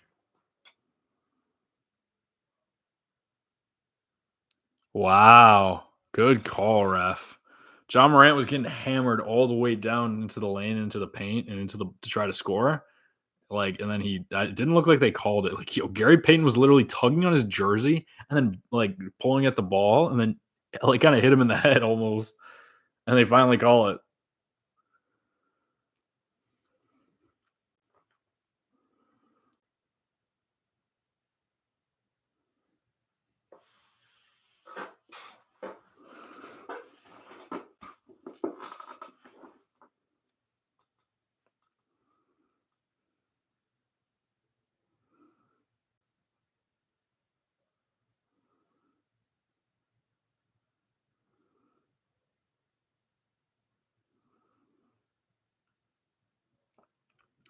$16-point game after John Morant's free throws, 39-55.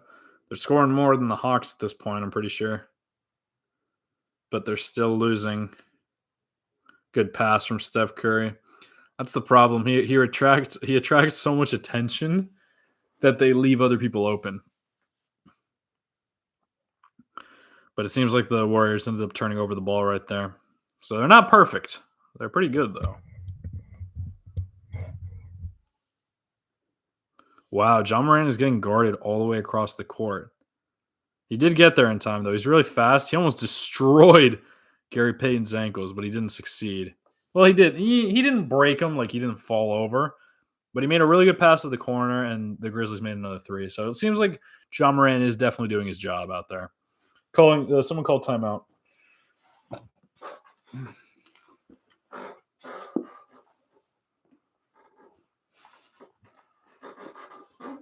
God, I wanted to stretch this so bad, but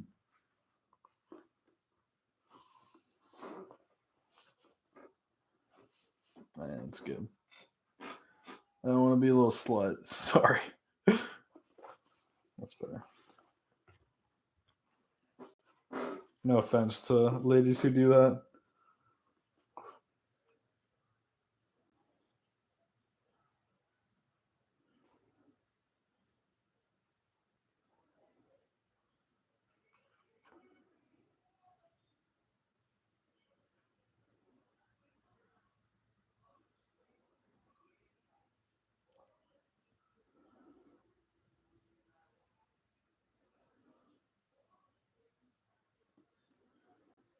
Hmm.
Game's back.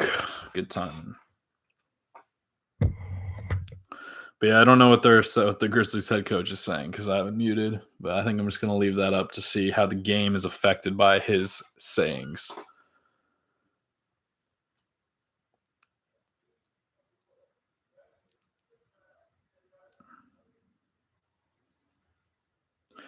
One of the better parts about this play-in tournament is that it gives the teams that are already in the playoffs like extra time off to like practice, prepare, like chill.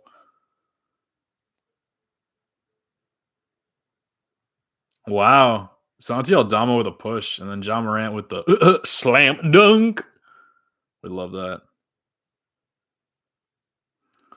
Steph Curry walking it up the court nice and slow. I think he dribbled it off his foot. Or no, apparently Scottie Pippen kicked it off his foot. See, this is the type of coaching adjustment that I like to see that I feel like Quinn Snyder didn't do. Because if Quinn Snyder had put in Dominic Barlow earlier, they might have been able to counter Wendell. They would have been able to counter if Quinn Snyder had put in Dominic Barlow earlier, he would have been able to counter Wendell Carter Jr. earlier before the game could get more difficult and give the Hawks more of a chance to come back and win.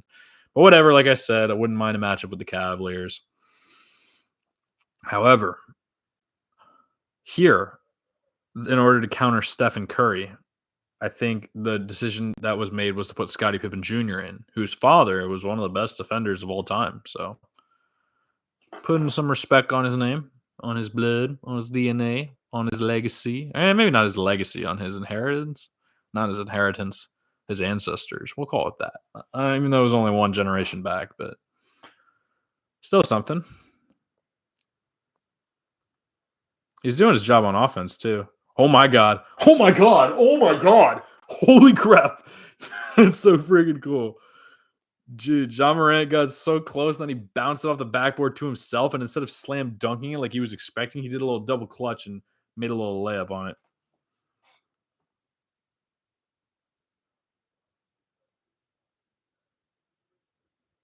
Oh, he set his feet. Gary Payton Jr. the second. Gary Payton the second. Whatever. He missed the three. It's fine. Jimmy Butler with the pass down low, and unfortunately, Gary Payton. I think he's still thinking about that missed three. He ended up missing the layup as well. Pass made to Scottie Pippen Jr.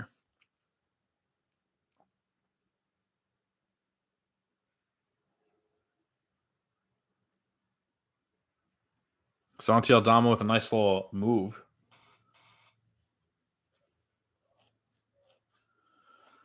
Yeah, so this game probably like an hour and 20. Let's go.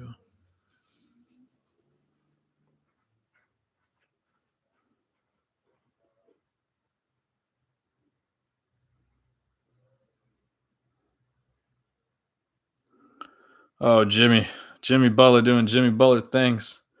He must have learned a lot right there because he did a little whoa, and he made it with the left hand right there. It was pretty cool.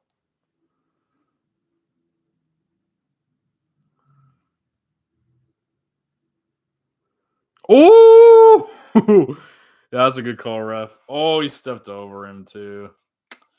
He didn't step over him that excessively though. He just stepped over his legs. But I mean, that is one of the. That's going to be a crazy move. He passed it. John Morant like passed it on left hand one here, caught it with the other on the other. I can't even. That's some. Like that's crazy.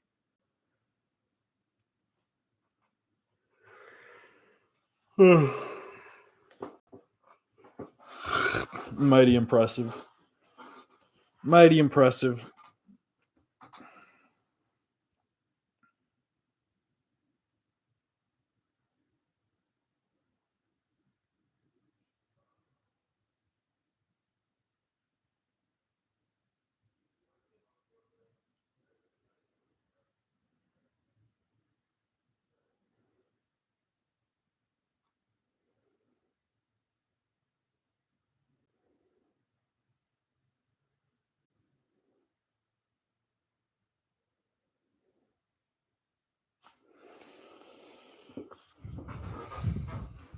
Wow. Oh, what?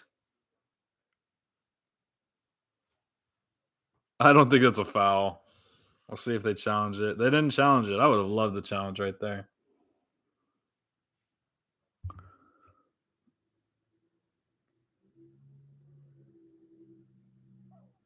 Yeah, that sounds good to me.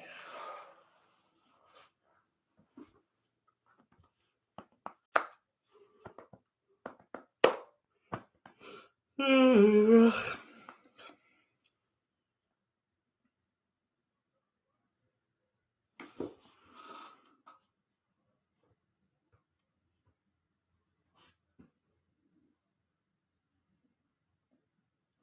9 points, a little over 3 minutes to go.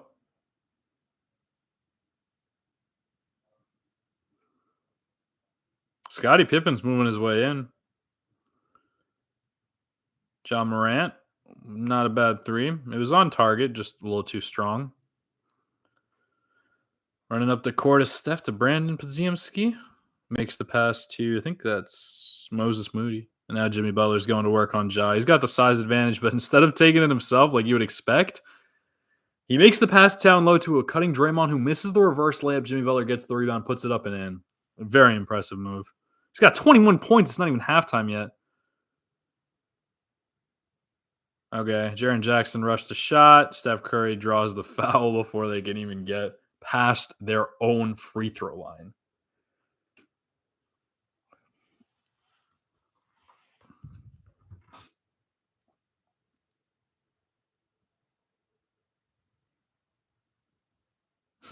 But Draymond Green is such a good sport. He's not even mad. He's happy that he got there.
I'm going to try this again.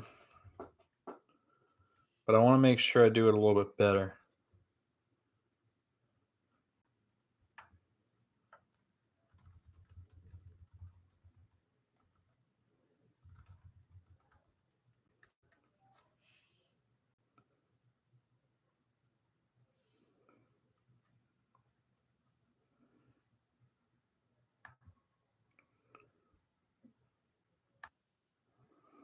Shooting some free throws right there.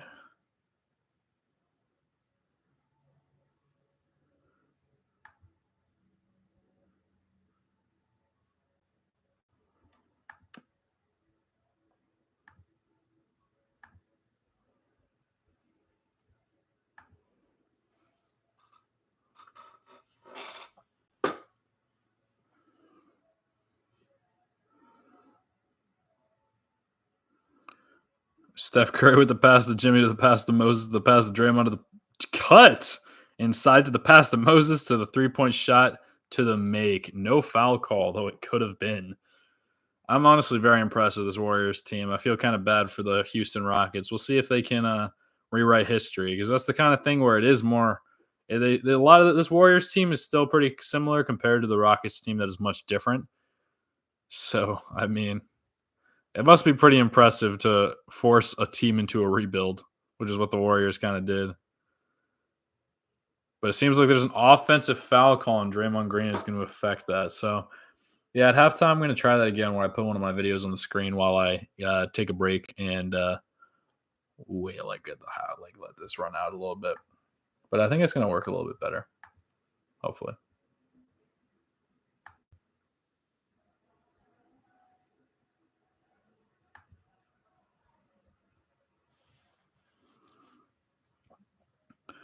A little under a minute and a quarter to play. Warriors up 14. It's not terribly out of place, but it's just looking tough. I mean, Zach Edey is tall, but he's not very skilled. I know he's like it's kind of like with Joel Embiid, right? Like he was tall, but then they made him skilled. Like they trained him up to be like ready for the NBA. Whereas with Zach Edey, he was just like really tall. He could like bully people in college, but in the NBA, it's a little different because everyone's really tall. So like he could use a lot of skill work in my opinion, but he's still a rookie, so there's possibilities. Santi Aldama. He kind of pushed somebody off and made it. And he looks at the ref and does the little and one. That means count the bucket and the foul. You go, put. Yeah. Sorry, that's pretty cool. Draymond Green shooting the 3 at the top. I think that's one of his lesser strong points for it.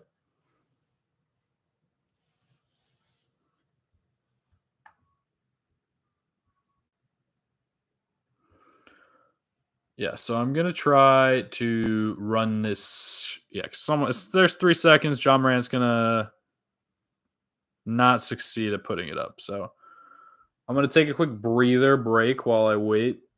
I'll be back in like 10-ish minutes. Just want to let this run a little bit. Get some more water, chill. And we'll see if I can do this.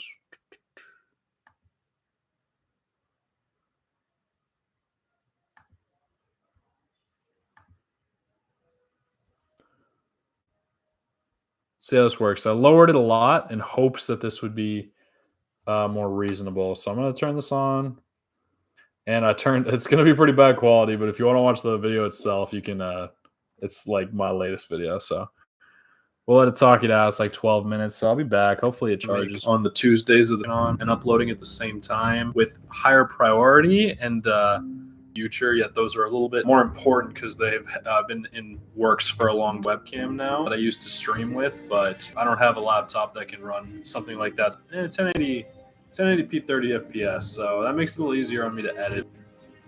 I'm going to be playing a little bit of Fallout 4 today, and it's mostly just going to be looking at it's going to be going to one place I found during my stream, where I play Fallout 4 on Tuesdays. And I did that in the spring, and now it's summer. What games? Let's see. I've been playing a couple of games like for certain reasons for a future, but what I'm doing here, I'm just showing some of the cool stuff that I've found and want to revisit. So today it's going to be quick. I'm just going to go to those games on stream for videos in the future. YouTube is always my primary I don't know. I guess I could call it a hustle, but this is random. I don't think this was here before, but I'm down for it. Or maybe it wasn't, I just didn't notice. But I just want to, I've already emptied this out pretty much, but there's still one enemy at the very top that I still don't, I might be strong enough to defeat, but I don't want to bother with it. I killed a ton of ghouls here with the help of my pup, and I don't know if that was on before, but that's pretty creepy. I just thought this story was interesting and might be cool for some people. So I'm going to go ahead and read the story here and then call it a video. It should be very quick. I'm hoping that it's less than 15 minutes. Hey, and look at that. I have bobby pins now. I don't think I had bobby pins last time I was here. So I guess sometimes it pays to revisit these places. Got it. You have a voice actor in this game, unlike Fallout 3. If you caught that video in the need for crafting, duct tape I need for crafting. This game is much more elaborate than Fallout 3. It's much more created by different people as well. Because I heard this new game called A Vet of the Channel. But we'll see how I do that.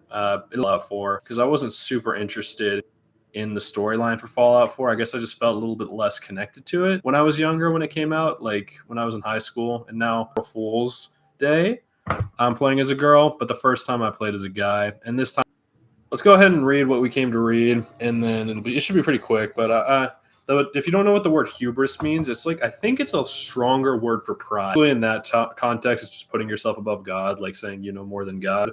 But hubris, I think, is like different. I think it's worse, but I don't know. That's the thing with like languages and words. Game in '77, but this game takes place in Boston rather than DC or I think Las Vegas. I haven't played New Vegas, so I can't be sure. I started it, but this is from Tina Hopkins to Vivian Odell, and the subject is now an English butler. So we can't keep making these stupid little changes. You have to talk to him before you go on vacation. Person as well, but I don't know. It's the manager's terminal. So, it's Vivian's. This is Vivian. So this is the terminal of who was receiving these emails. So it's the same thing, except the subject is now please help. I want to pull my hair out. Babowski has cast and signed a contract with Claire Riddell for the role of the Mistress of Mystery. I don't care how much the tomb of a match for the Shroud at his best day. Not some half-starved waif that's known for her shrill screaming. Shannon Rivers has worked for us for decades. She is the voice of the Mistress of Mystery. End of story. She's even in Walking. I won't have my name in the credits for this train wreck. So it seems like its ones are very quick. From Aaron Babowski to Vivian Odell. Subject is a reply to the Mistress of Mystery casting subject email. Vivi, relax. If it's that important to you, maybe we can put Claire in a wig. I talked with Petey Boy and he's agreed to a couple new scenes. We need romance and Claire's got the goods. If Tina can't roll with this, then I can fly in one of my boys from Hollywood. He's a class act. I got a full schedule today. Dress rehearsals until 8. This can't wait until you're back from the Bahamas. So if we have to meet, 8's my only window. So it seems like Vivian honored her request. And that's kind of another reason why I wanted to revisit this, is because I get a little bit more context when I read it again. But Tina, I don't know if she's a writer or if it sounds like she's a writer. Feels about how the characters were created, how they were made, and how they were. So I'm pretty happy about that. It's been a pretty fun time playing it. I'm going to be playing it again in the summer. I'm taking a quick break from streaming, and I was not expecting this to be here.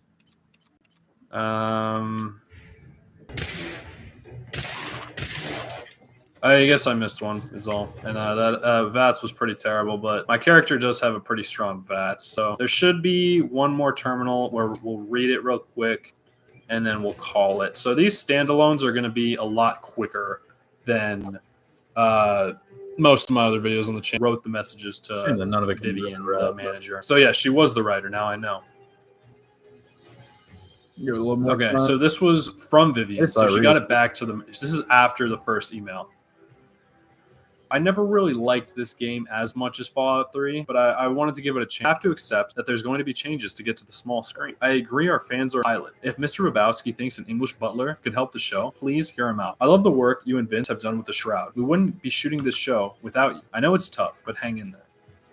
So she resolved before Sunday. I'm not canceling my honeymoon again over this. Make sure Babowski doesn't sneak out before I can grab him.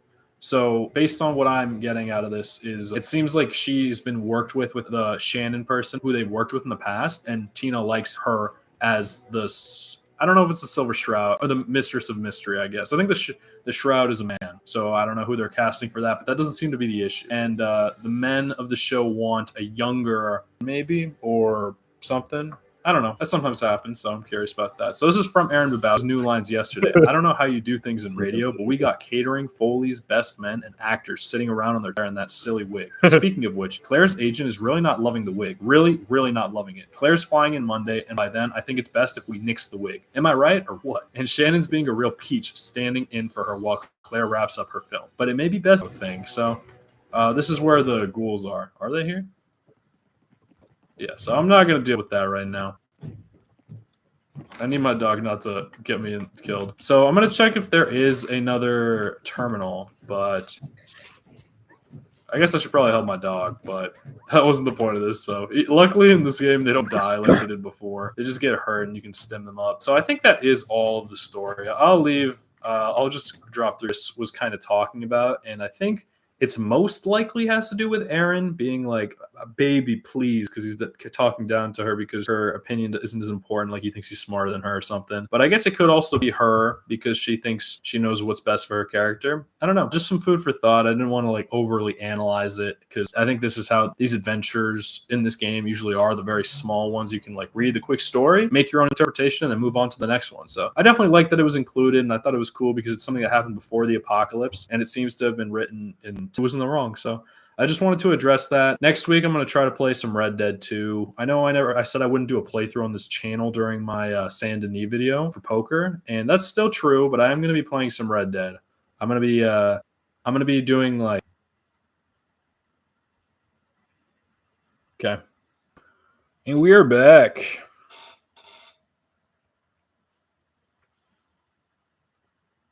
Still a little bit of time, so I might have time to read a little bit more. Let's see. This might be the last commercial.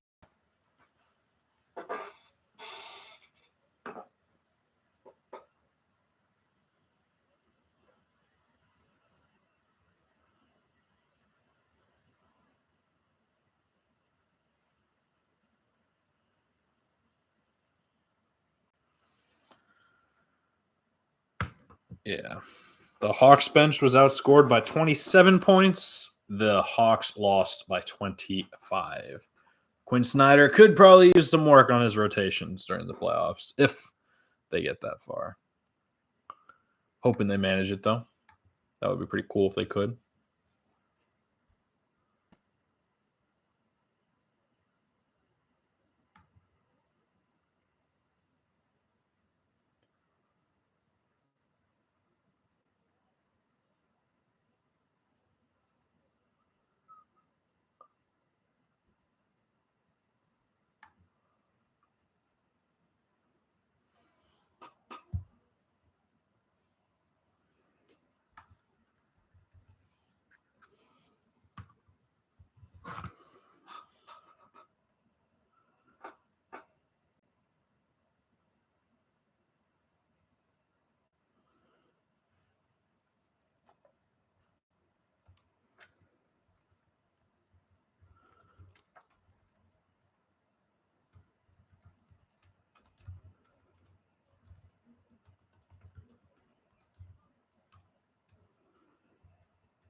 It's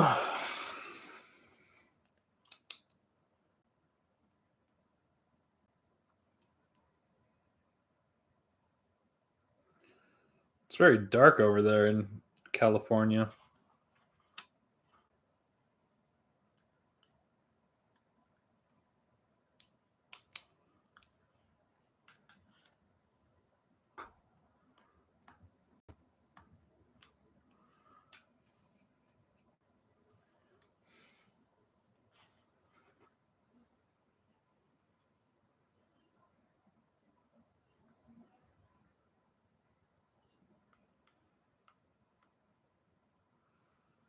John Morant, second leading scorer. Steph Curry tied with John Morant. Curious why they're showing John Morant first. Very polite of them.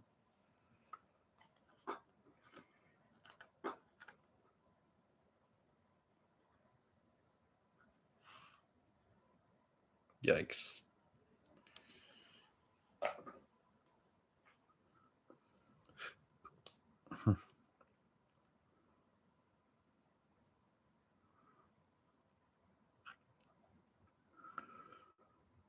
Steph Curry missing a three on the left wing to start the third quarter.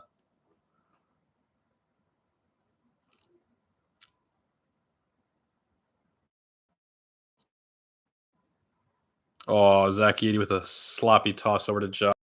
Catch in sight.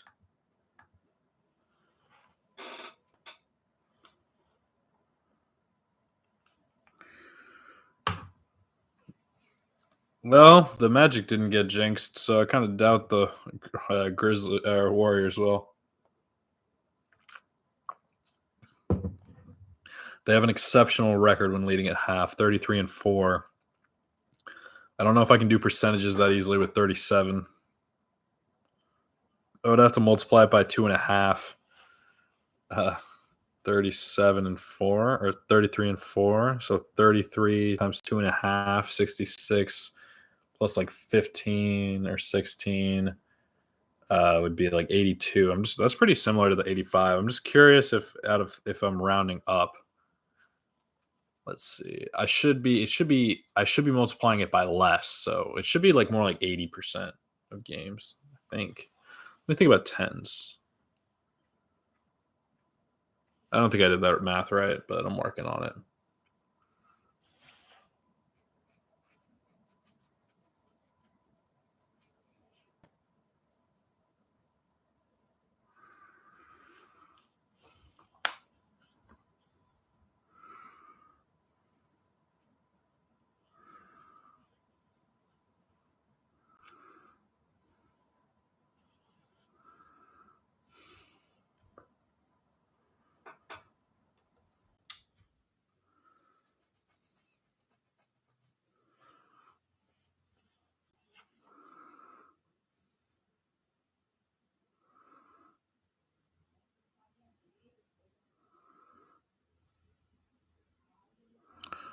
Zach Edey on Draymond Green, foot in the paint, choosing to pass it out.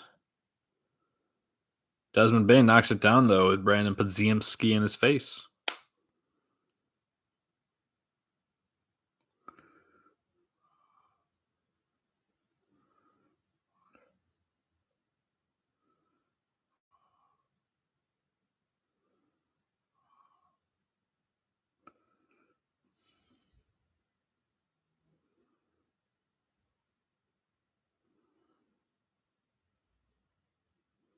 Wow, what a steal from Steph Curry.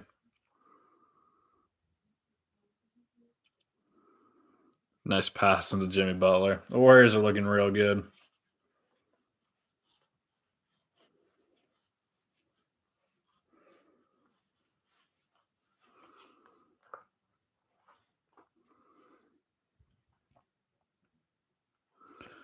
Nice little fake and then dunk. It's only 11 points. I mean, it's been pretty consistently at that distance for quite some time, but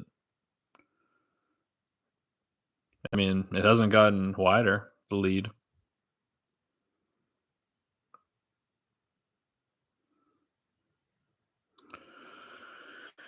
Jimmy Butler taking the contact and opting to just take the foul rather than miss a potential and one opportunity.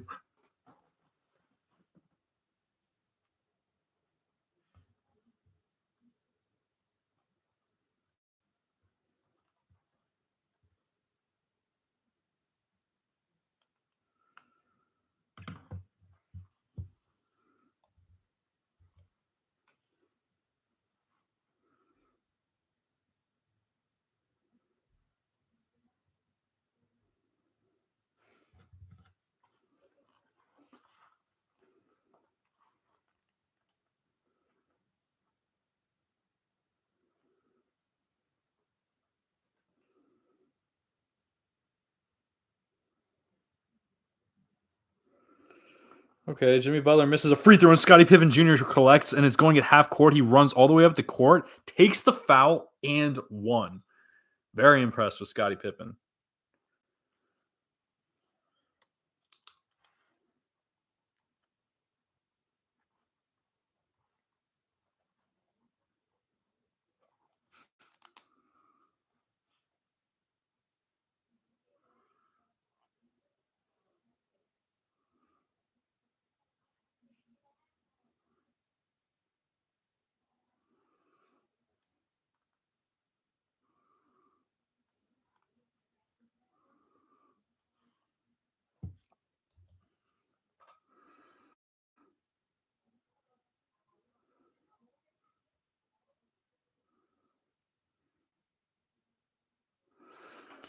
$11 points, still no change really.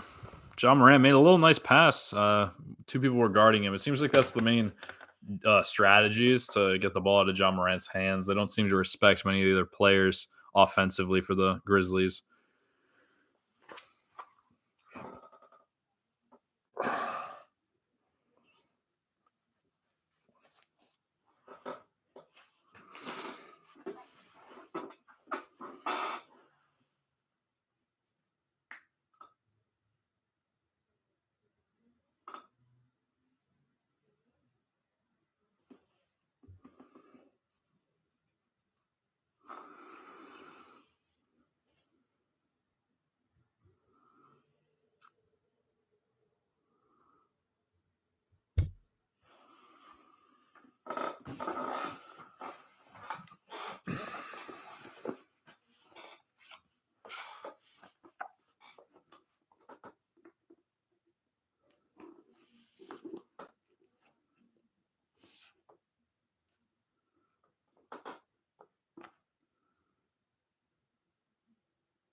Ugh.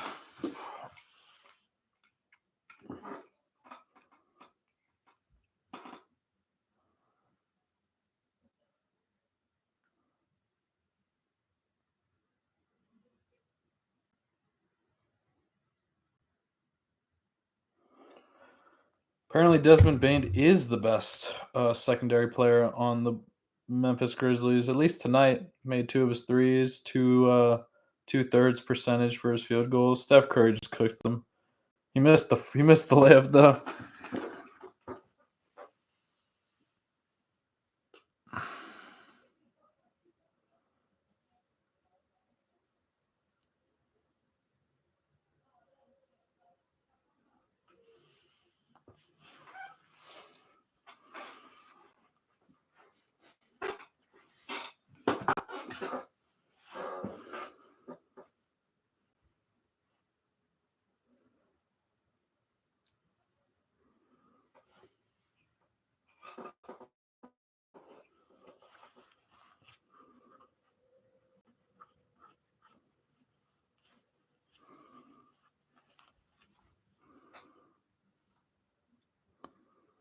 Wow, Desmond Bain is kind of cooking. Cut the lead down to 7. It's getting a little closer because that was an and one too. See if he makes the free throw. That's the biggest question here, I'd say. That was amazingly well done. He's getting the reckless Kevon Looney pretty much giving him what he wants. He's made a couple of mistakes this game.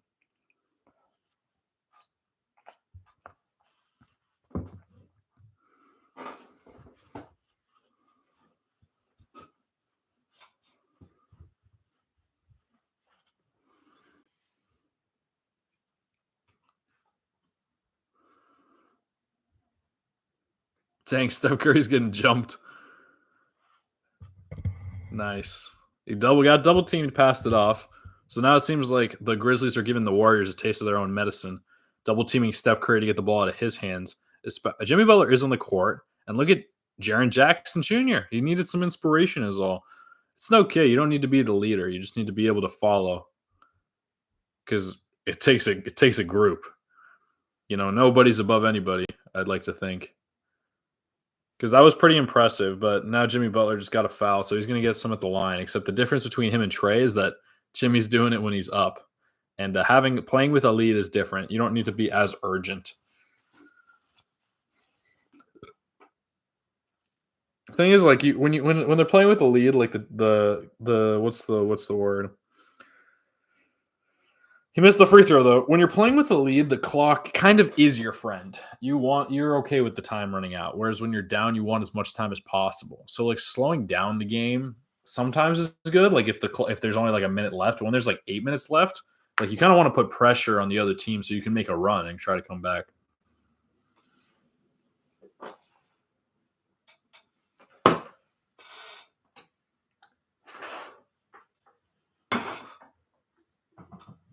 I think he made the second free throw.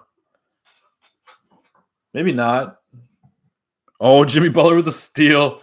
He's going to score it himself. He's going to slam it no less. That's pretty good. That was a pretty good steal. I like seeing that type of energy. That's what he brings.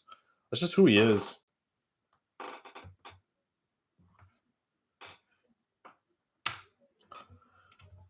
I think they called a timeout too. Gives me an opportunity to read a little more.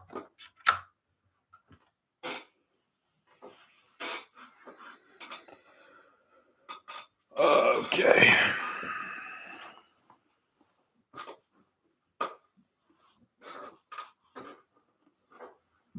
Let's chill on me. This is psychotic as fuck. I think this is the best way I wish I could, but gotta have some self-respect.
Sheesh.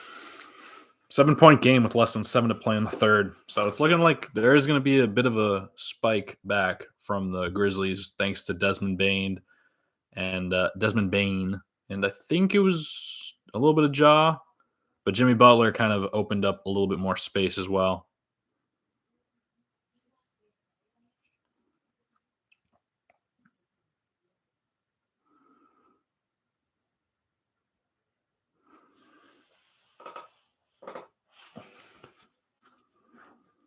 Points in paint is tied at 32. Both teams have 32 points in the paint. Brandon Podziemski with I thought he was going to make that for sure, but it was a little off target. Perfect power, off target though. That's a little bit of focus, I think. But Santi Aldama missed the putback dunk. Zach Edey with the rebound, very impressive. But what can he do here? No travel call. Very cool. They were wrapping him up. I thought they were going to call a jump ball for sure. John Morant traveled, though. They called it on him. Protect the rookie, not the star. Intriguing. But let's see what they call here. I think Zach Edey was getting tugged on. He was getting fouled like crazy. I'm surprised they didn't call that, but I guess that's why, because you could see there were a lot of fouls there. He should have just fallen down and done what they called it, but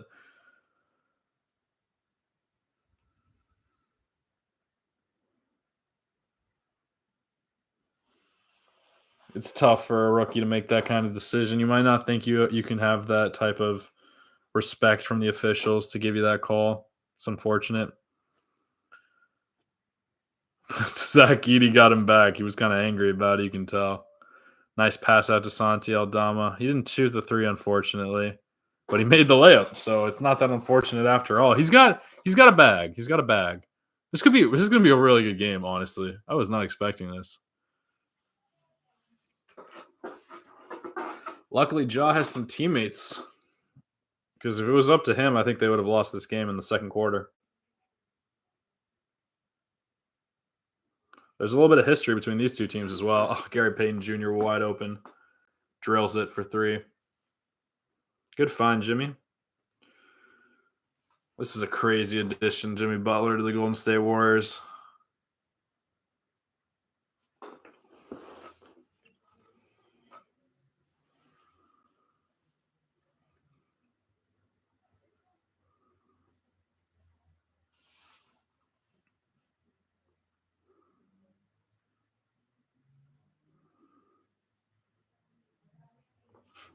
Quentin Post is kind of pissed, but I think he did body Scottie Pippen. I didn't see it, but he's on the ground and he's looking like he needs a second.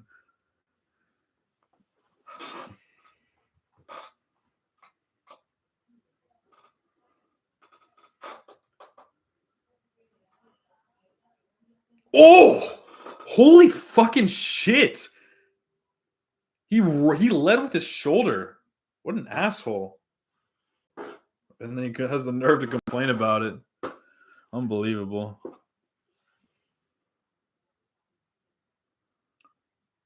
They're taking a while to start up again, but I think Scottie Pippen's fine. I think they're going to sub him out for Draymond Green, which, unbelievable. He might actually be a little bit more controlled in this case. Quentin Post is a great player, though, especially on offense, but that was really, really costly, that moving screen. Doesn't really look all that good. Still haven't inbounded it. Let me unplug this charger real quick.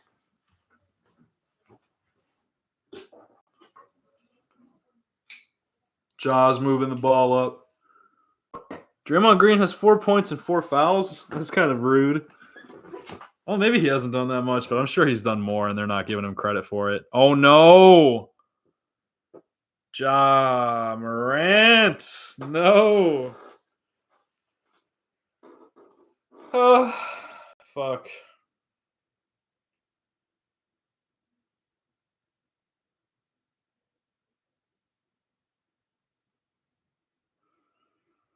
See, that's the thing. With Wendell Carter Jr., he just twisted it. I think Ja sprained it. You can tell almost immediately. Like, if you can walk on it, you're still probably okay, but If you can't walk on it, oh fuck.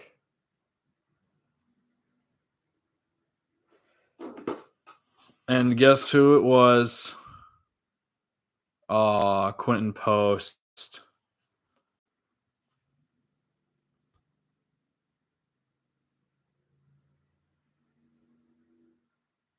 Nah, that's dirty. Quentin Post didn't do anything.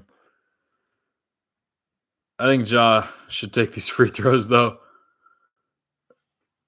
But I guess they're gonna. The thing is, if you can't, if I don't know if he's gonna shoot these free throws.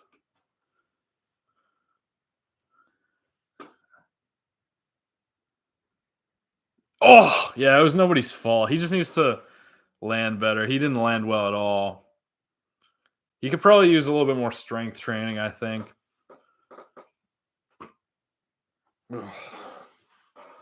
Because his ankles don't seem very strong.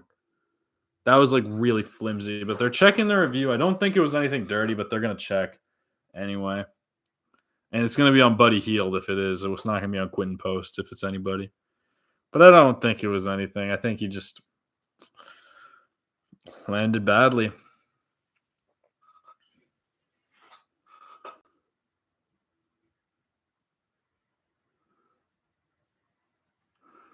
Yeah, he landed a little bit too angled upward.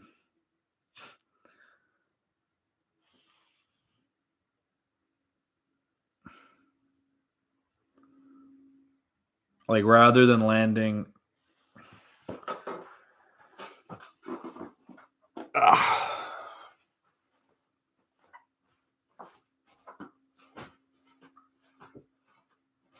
rather than landing like this, he landed like this.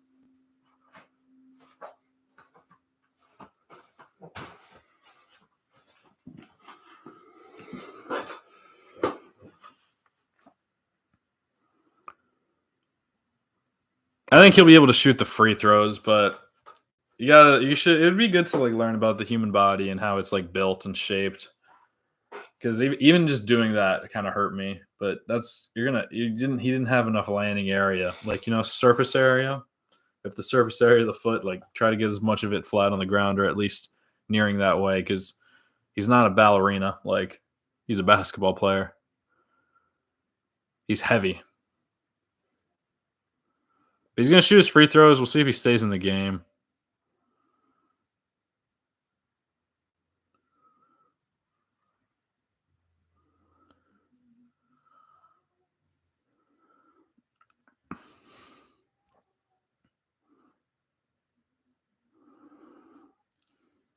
I think he's done.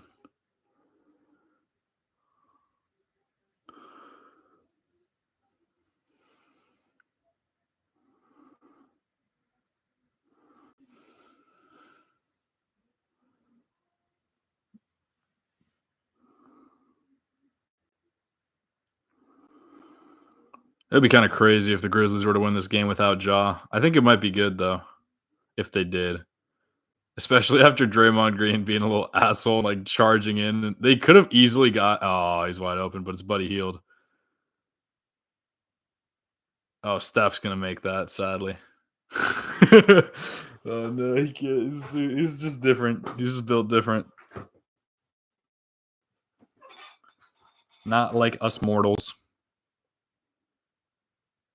At least Draymond's getting cooked. Like I'm telling you, he's just the type of guy I like rooting against because he's like.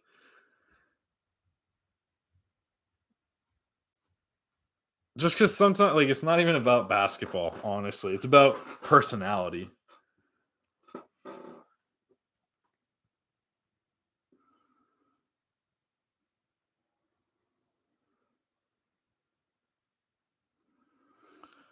This is getting pretty chippy.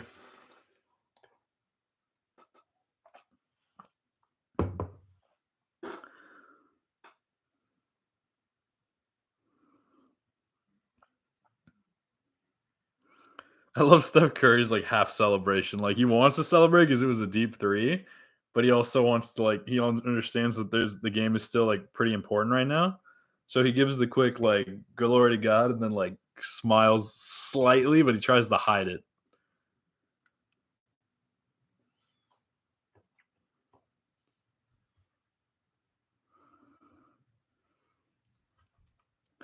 Yeah, so the Grizzlies, if they were to win, it would be an uphill battle for sure because they're missing their star player and they're out on the road and they're down.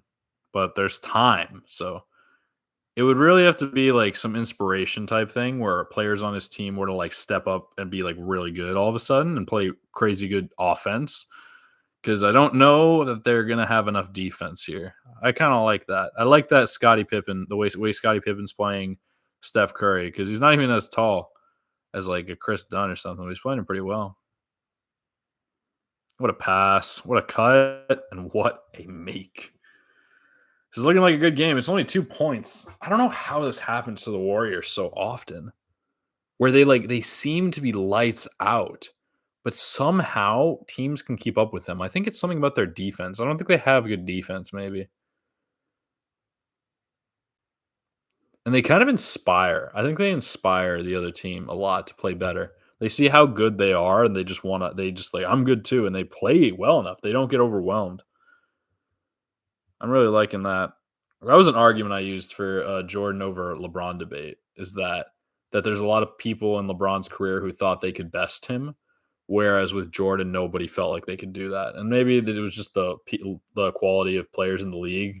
Like nobody was just thought they could good enough. But whereas here, there's so many good players that people think they can beat someone who's the best player of all time. But with Steph Curry, it looks like it's the same thing. Like people think that they can beat him as well.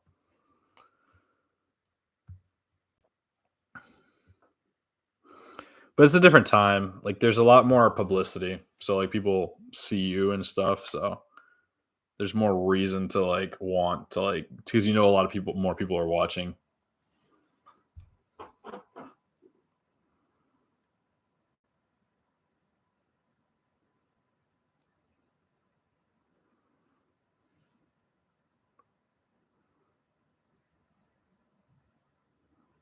Ooh! He didn't get like in the other game against the Clippers. Steph Curry was getting so lucky on the threes. They were like and then going in, and this time it bounced out. But his team secured the rebound and got fouled. So, but the Grizzlies are doing a really good job of not fouling him.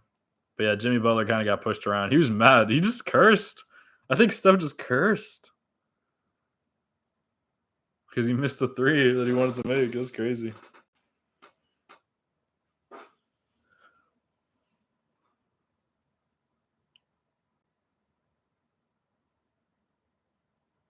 Uh-huh.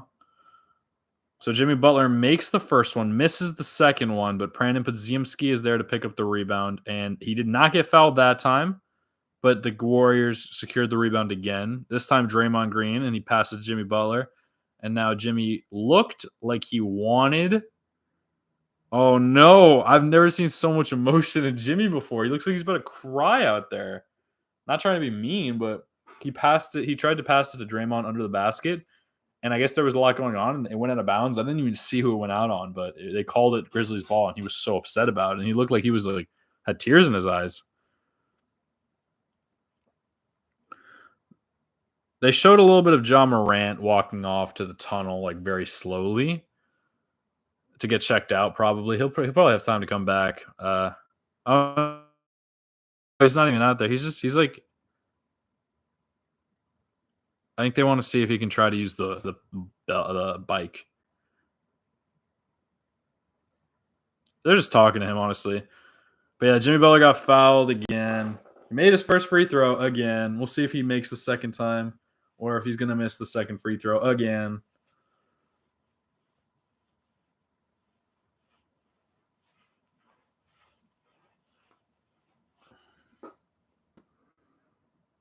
He made it this time. Very good. Always looking to improve. So back to 7 points. This is kind of what happened with the Hawks game. They cut it really close, except this was closer. This was 2 over 3. But it's pretty tough to come back when you're down in the fourth quarter. So it's getting pretty spicy. I don't like that pass, but the Grizzlies still somehow have possession of the ball. But there's only 4 on the shot clock. Jaren Jackson's going to have to hoist. He does, and he makes it. Back to 4 points. So this is what the Hawks didn't have. They didn't have scoring. I'm getting pretty anxious, honestly, watching this game.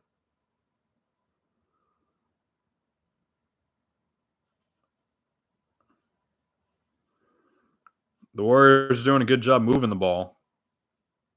Brandon Podziemski for 3. Short. Straight to Zach Edey, who passes it to Desmond Bain, who has 50-ish seconds to work. Granted, there's a shot clock, but you can still make your decisions based on that. Luke Kennard into Zach Edey. I think Zach's going to take it to Draymond. No, he's going to pass it out. Back to Desmond. Little floater. Bad. But the Grizzlies secure the rebound just barely. He passes it to Desmond Bain, who drills the 3. 1-point game. 31 points to go. Steph Curry on the bench is losing his mind.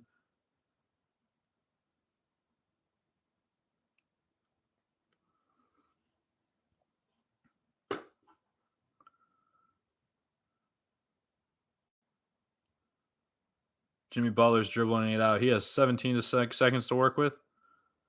Go up to Draymond, back to Jimmy. Jimmy drives in. He's probably going to make this. He does.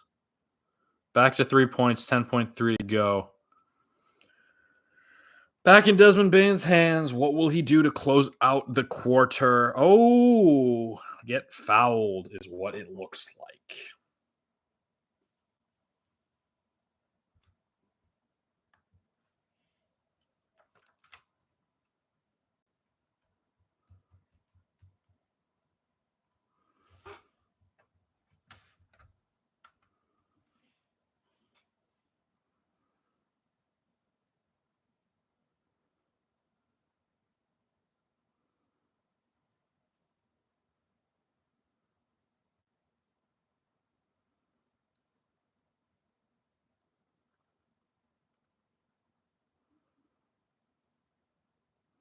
Draymond Green is going to be out. It looks like they're making a lot of changes. They don't want anyone to pick up a foul in the last 5 seconds of the quarter. I guess it's for planning purposes. Just would complicate things. So into Zach Edey. Back to Desmond Bain. Back to Zach Edey, who is going to get blocked by Gary Payton II. From behind.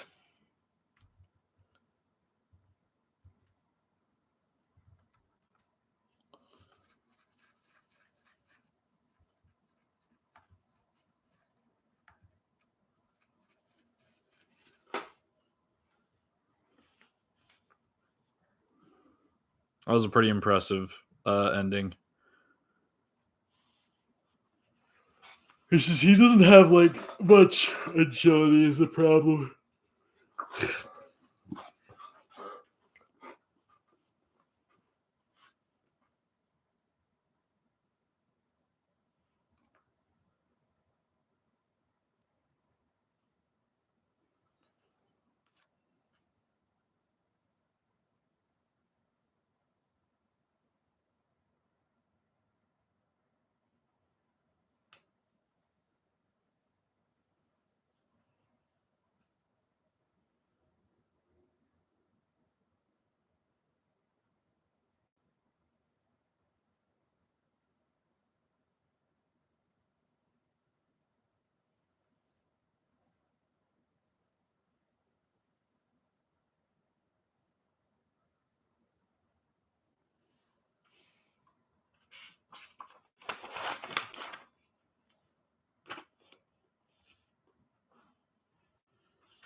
God damn it.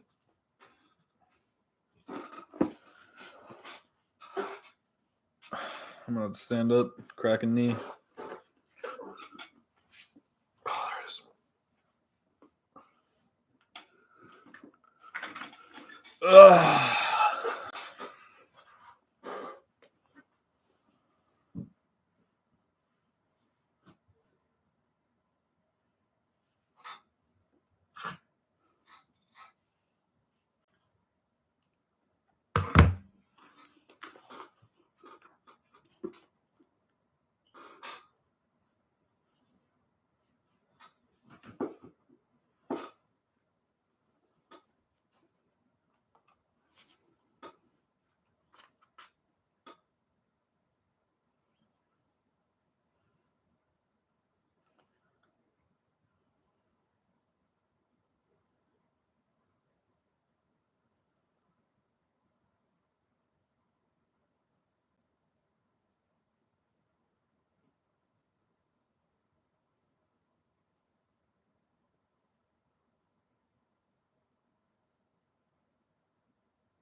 The Grizzlies are struggling to start. A little bit of fumbling here and there.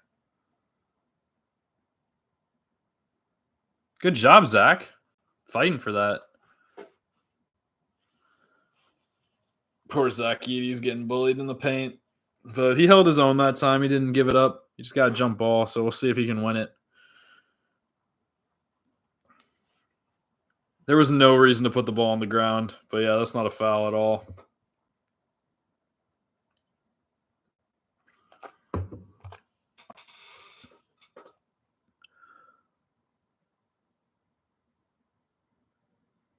He did. He won it. That's good for him. I like that. Good job, Desmond Bain. Tied game. Thank you for winning the jump ball, Zach Edey. They're wrapping up Ja. I don't know if he'll come back into the game, but I don't think it's worth it personally. But unless they think it's that important, I just think you should be able to trust your teammates to win the game at some point. I get that sometimes that's not always the case. They could have called a foul on Steph Curry on that three. He kind of hit his arm after the fact, but they didn't call it. So they're going the other way, and they're going to make a pass wide open. Layup, makes it. Good for you. That's how you do it. Very impressive. First lead since 16-13 in the first quarter. This is freaky. Jimmy Butler taking it in. He's going to opt not to shoot over Zach Edey. Passes to Moses Moody in the corner, back to Jimmy Butler at the top of the left wing. Being guarded by Zach Edey. Yeah, the smart thing to do would be to take a jump shot over him, but instead he's going to opt to turn over the ball instead. Jimmy Butler doesn't have too much of smarts on his side, but he's got good skill work. Oh, Desmond Bain got unlucky as well right there. But Jimmy Butler secures the rebound there. Going. All right, let's see. I think he'll be more comfortable taking it against Desmond. Yeah, he passed it, but he passed it to someone who was better matched against Zach Edey.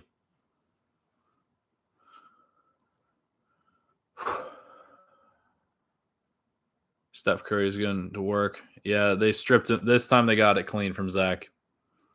Jimmy Butler's making his way down on Desmond Bain again. Clean block. 5-on-4 going the other way, but the Grizzlies are pretty slow. I would pass it if I were you, but they're going to call a charge instead. I like how refs take matters into their own hands instead of, yeah, that was definitely a charge. I love when refs are like, you should have passed it. I'm going to call an offensive foul. But it was a good call. Scottie Pippen's going in, does the cross, gives glory to God, goes into the game. Foul trouble, though. 5 players with 4 points, 3 on the Grizzlies, 2 on the Warriors. It was the 2 big men for the Warriors, some of the guards for the Grizzlies, and Zach Edey. Ooh, Steph. Steph did not lose it out of bounds. Ball's still alive. I think they're going to score, too. Oh, no, he fumbled it. Kevon Looney fumbled it, and they call a foul. I would consider challenging that, but they're the ones with the replay.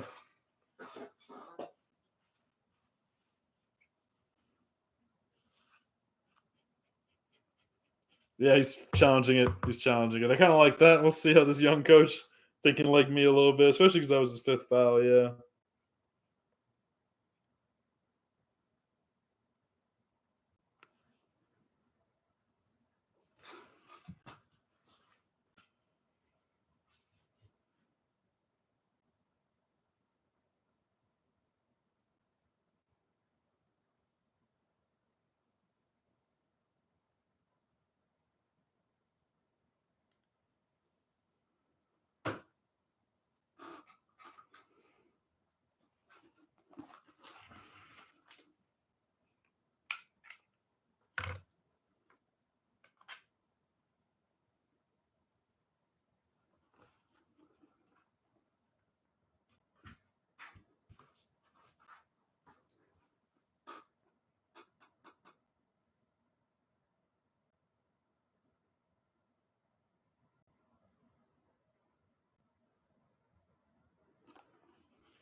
I think it's going to be successful.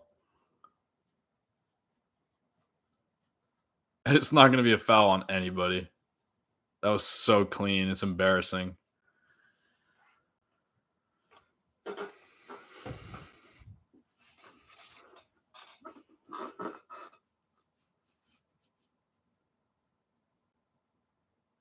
They did not. Okay. I think they said they gave it to them, but they said, what the fuck happened? I guess I'll see if they give anybody another foul. I guess they did. I guess it was unsuccessful. What the heck? That's crazy. Maybe they didn't challenge it. They should have. I guess they didn't challenge it. John Morant's back in the game.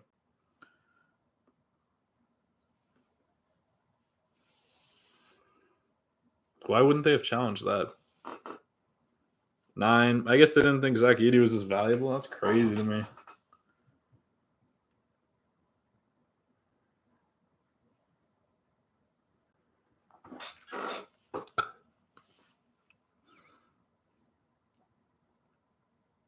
Wow, John Morant, unfazed, drills the mid-ranger.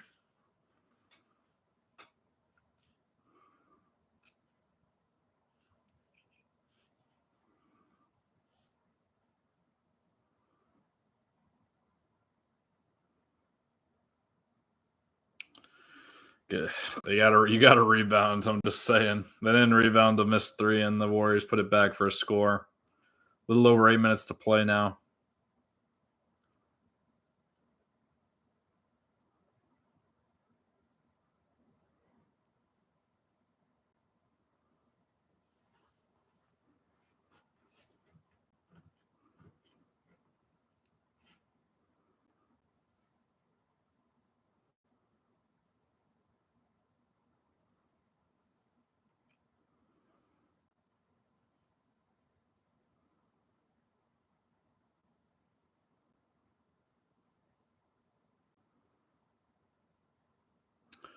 There was a bit of a someone drove on the Grizzlies and threw it out of bounds, and I didn't see any call. I don't think it was a foul, but I don't see anyone pointing or saying anything. Yeah, he changed his mind. He said it was going to go the other way.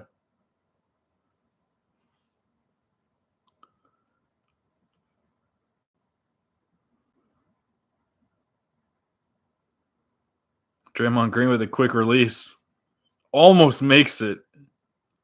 But the Warriors just keep getting the rebound. I'm just saying, like, if you can't get rebounds, you're not going to win games. It's like half the game.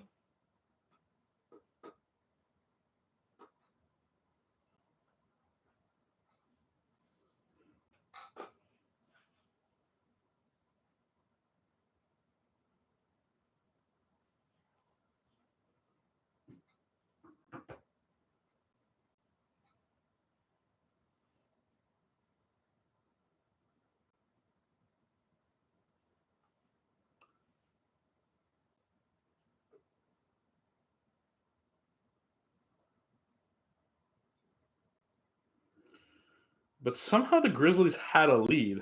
I'm just noticing. I guess they scored right back. The Warriors are going here too now. I don't know what I'm missing. But the Grizzlies have only missed 1 free throw, whereas the Warriors have missed 6. John Morant did not get fouled, apparently.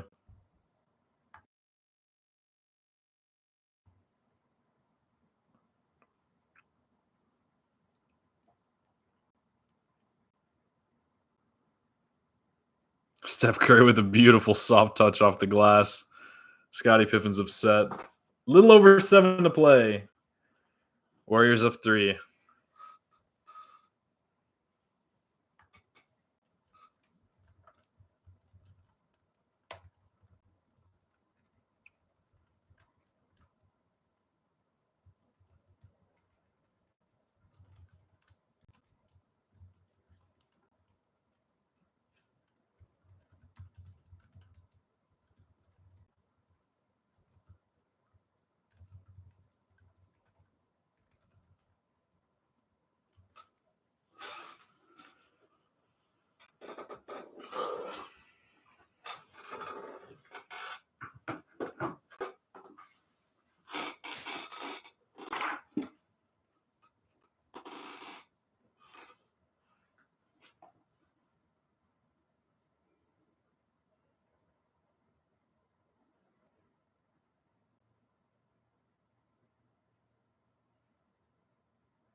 Oh no, Steph looks a little bothered. This is I fucking love this. Basketball's so great. There's so much emotion, so much tension. But the thing with basketball is it's like a physical game too. And I know video games can be pretty physical too at times. But basketball uses your entire body, your legs, your arms, everything. So it can be a little bit more draining, but it feels good.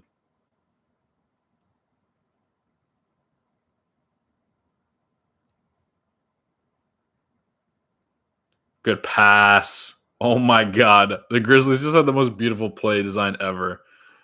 They did like one of those typical ones where you pass it inside and it's a quick basket with a mismatch. Santi Aldama made it perfectly, the pass in from Ja.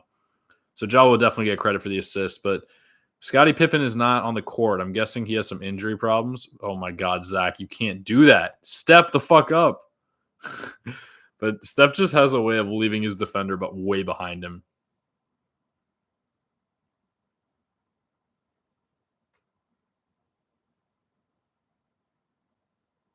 Oh my God, Zach Edey looked short as fuck right there, but it looks like he got fouled because he got rim checked, but someone called a foul, so they're thinking, and I think, yeah, it looks like Steve Kerr is gonna challenge the call. It's probably a good decision. Yeah, he got yes, he got Zach Edey had a little bit of emotion there. He got rim checked and then wanted to take it out on the nearest human, which may or may not have been conveniently Draymond Green.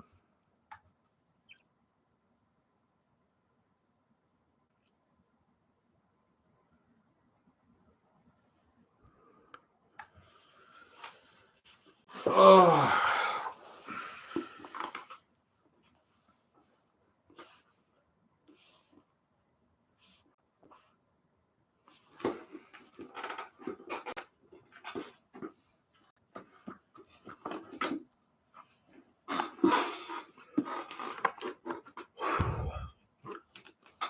Oh, fuck yes.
I think they've gotten their quota for commercials because they made it really short and they're still on the bench looking things over.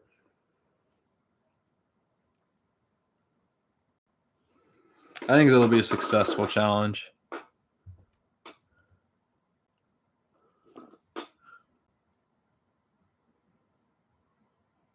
Apparently not. Draymond is shocked.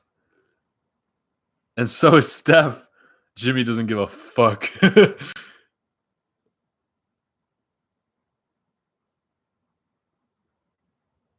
Wow, they don't even say it's unsuccessful. I wonder why. They just said coach's challenge. Seems like there's some bias towards the Warriors.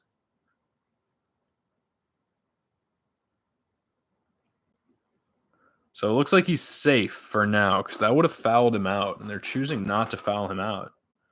Draymond Green's going to take a seat. They're in shock. 6 minutes plus.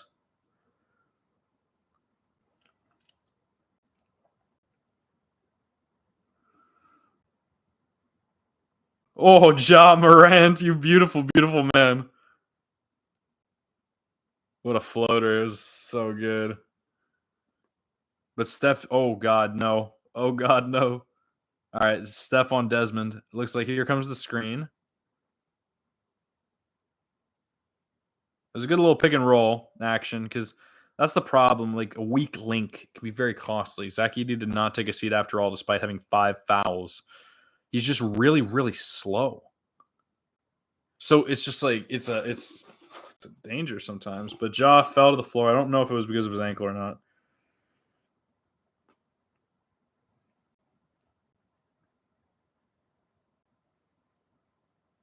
Kind of got tripped. That's definitely a foul.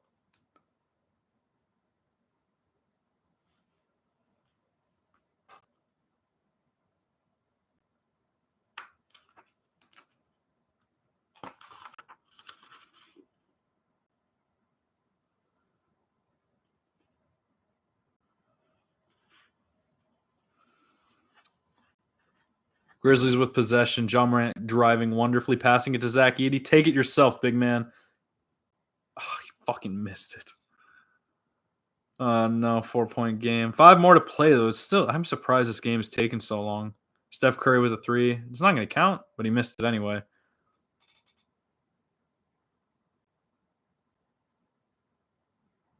Oh, my God.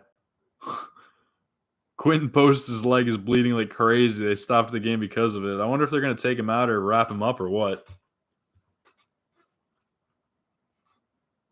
Were they calling a timeout or something? They threw him a towel and he just didn't even do anything with it. Now he's using it, but it just touched the floor. That's so nasty.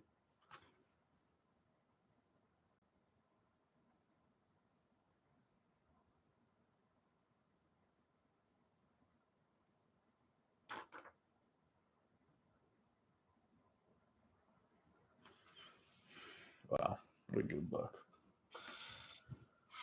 Done with my reading, so that's pretty cool. I'm gonna have to organize it so that I can find more reading throughout while these are going on, or other things to do. I don't know if I'll play like Call of Duty or something, but I can't like just pause stuff like that. I'll probably make some advancements here and there.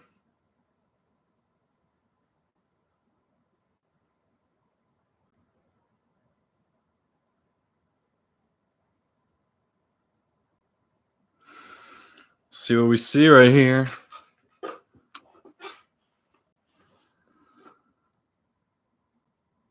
Good job not fouling, but he's wide open for 3, but he missed it. It's crazy how. Oh, give me that! See, that's what I was talking about. The save.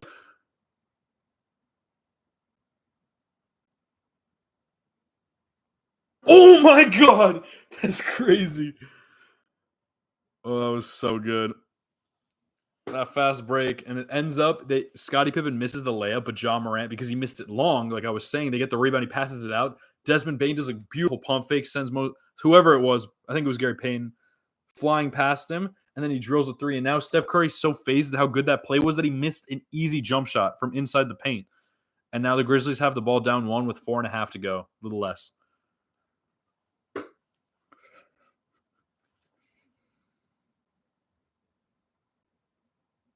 No foul call there.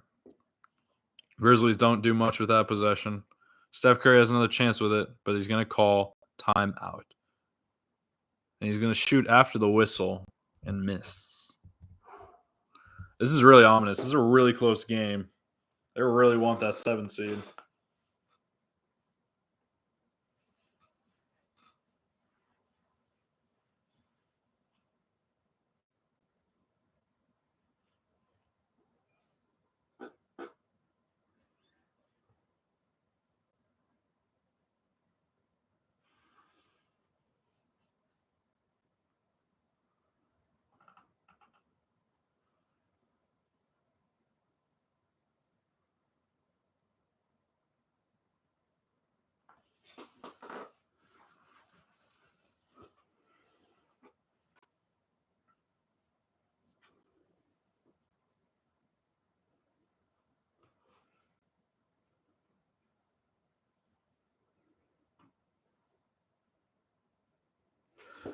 Okay, so yeah, I finished that. I think I'm gonna read that chapter every time. Pretty cool. I can finish that low key. What was I reading before I had a Bible? I could do that too. That's funny. I'm coming back around here.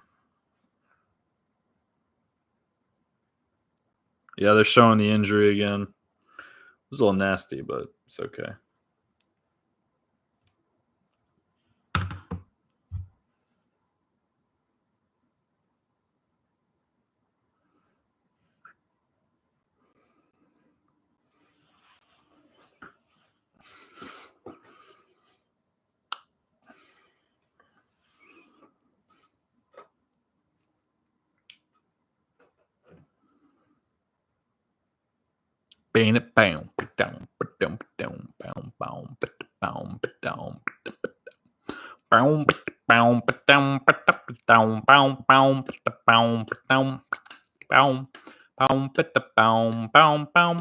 Jimmy Butler is turning into Jimmy Buckets right now. That's the type of mid-range that he was looking for, but he waits until he really needs it.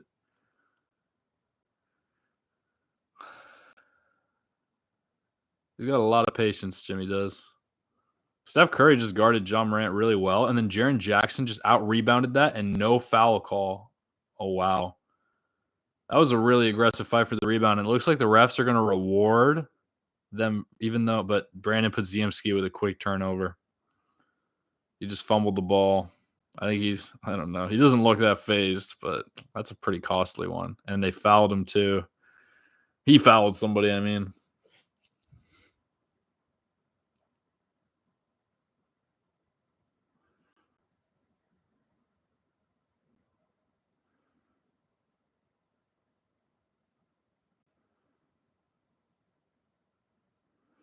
Into Ja Morant, a little under 3.5 to play, down 3. See what he does on Steph Curry here. I would take it one-on-one, but instead he's going to opt to pass it to Desmond Bane to shoot a deep 3 and miss it. I don't really agree with that at all.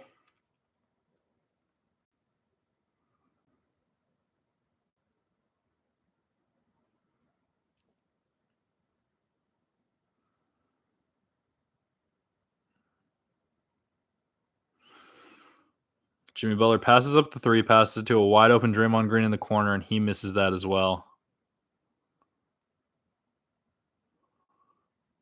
He does do a pretty good job slowing the offensive break, pressuring Zach Edey, but he doesn't turn it over. And Draymond doesn't foul him either. So 10 seconds to go. Desmond with the ball this time. Good. Jimmy Butler tries to take a charge on Zach, but they call it a block, which I think is the better call here. And it looks like Jimmy Butler has some fouls to work with here. But he didn't. I don't think he kind of took up his landing space. So I think that's definitely a foul. But he did a good job getting out of the restricted area, but either way. Oh, wow, and he made his first free throw, so this is looking pretty good. 2 points now, 2.5 to go. A little less, 2:29 more like.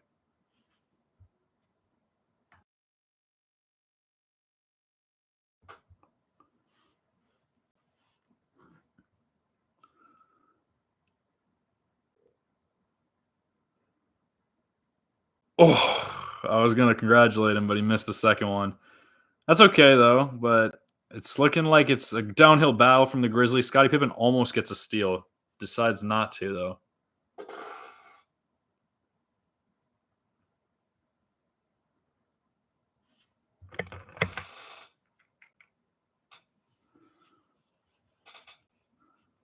Jimmy Butler taking it in. Jimmy Buckets about to shoot the mid-range. Chooses not to. Has too many people to pass it to. Gives it to Steph Curry, who does take the mid-ranger. Misses it short. They're running up the line. Scottie opts to give it to Ja Morant.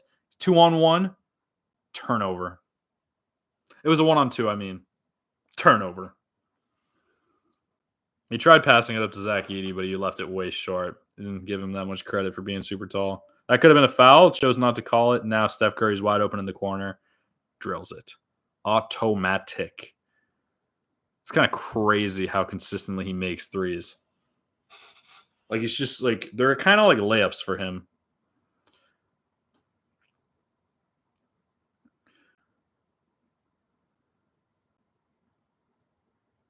Ja Morant really wanted the ball. He got really angry when he didn't get it. Yeah, Zach Edey. I'm rooting for him a little bit, but now that Steph Curry 3 is the difference. 114, 111.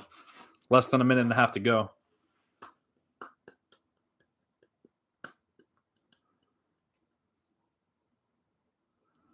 Jimmy Butler's getting the ball at the top of the offense. He's probably going to make a pass if what I can say is accurate. I wouldn't. Yep, passed it to Brandon Podziemski, who passes it to Draymond Green. But first, Brandon is fouled by Jaren Jackson Jr. No less. I think that's his 5th foul. They're not going to tell us, but if my memory,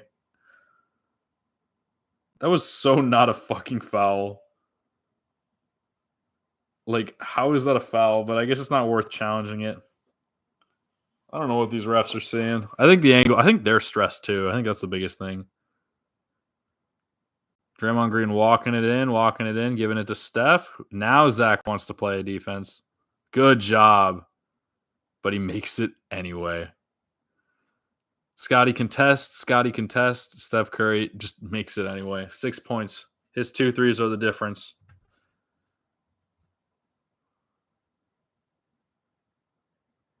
The Warriors are already celebrating, and I don't think they're even wrong to do so. Scoring 6 points in this span is going to be really difficult, especially if you consider that you don't want to give up any points either. I think this game is likely over.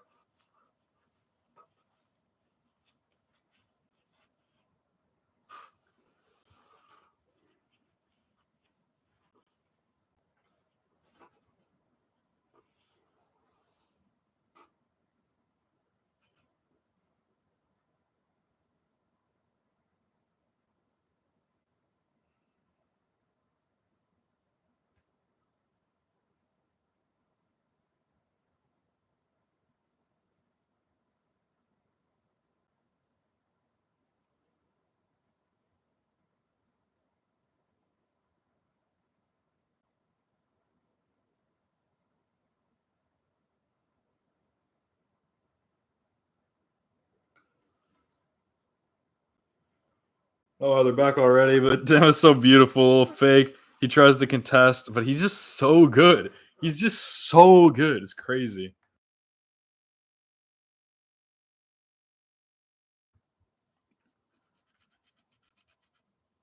I can't believe he didn't travel. His left foot kept he's so amazing.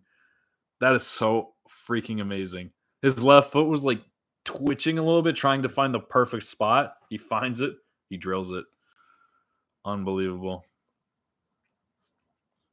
The Grizzlies with 1 timeout left, no fouls to give, no challenges. The Warriors have 2 timeouts, 0 fouls to give, 0 challenges. Yeah. So Draymond Green kind of pushes him out of bounds, so they're going to get 2 free points. It was definitely a foul. He's complaining, but it was definitely a foul. You can't push people out of bounds. I can make that call.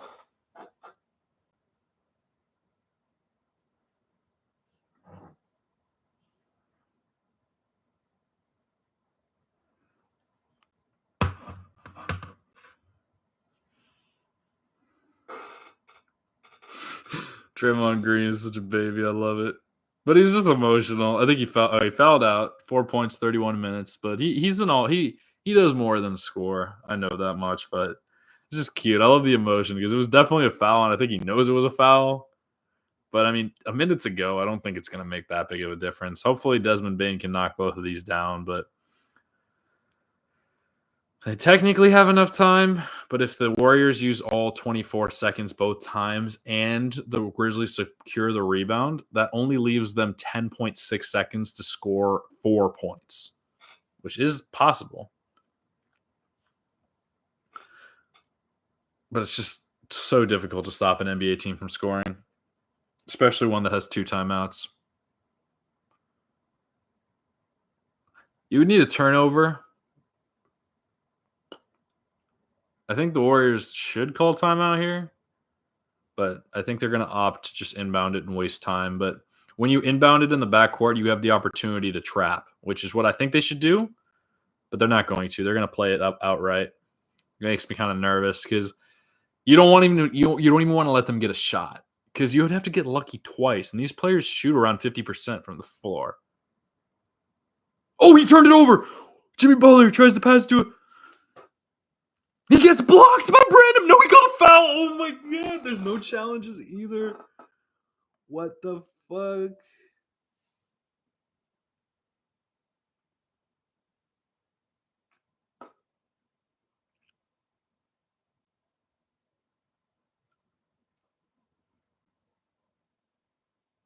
That was so clean. That was probably the cleanest block I've ever seen in my life. That was one of the cleanest blocks I've ever seen in my life. That was one of the cleanest blocks I have ever seen in my life. This poor Brandon Podziemski. Oh, I guess he took him out. He must have hit his wrist. He looked so close. But that's the second time. Oh, but he missed one of the free throws. I'd be so pissed. Oh, he missed one of the free throws. That's going to be so costly. You got to make that free throw.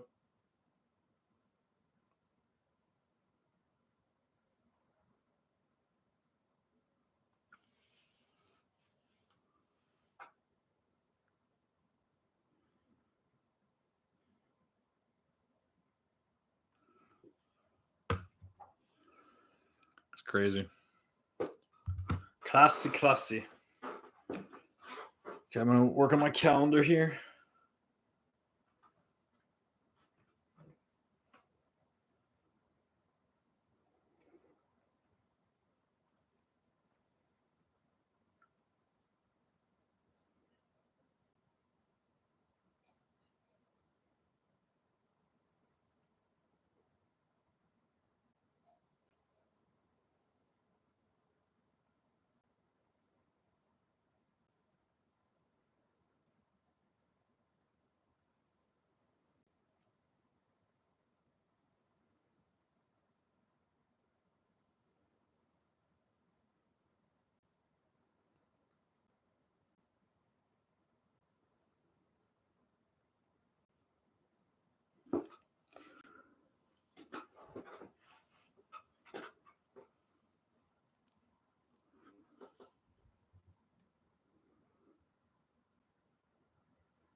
It sucks because now they got to make a three. Oh, it's just so much harder to do. They can try and force another turnover, but I think this game's over. You just need too much to go right. But I like what Jimmy said about playing on the Warriors. All you have to do is get the ball to Steph Curry, and he wasn't. You gotta incorporate the difficulty level of getting the ball to Steph Curry sometimes, and that's why he turned over the ball. He was trying to get it to Steph, and it didn't work.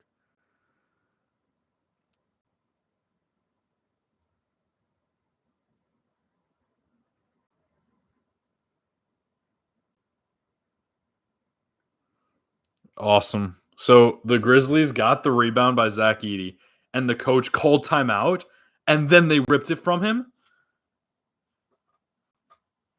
So right here, oh, but he never had possession of the ball. That's a bad call.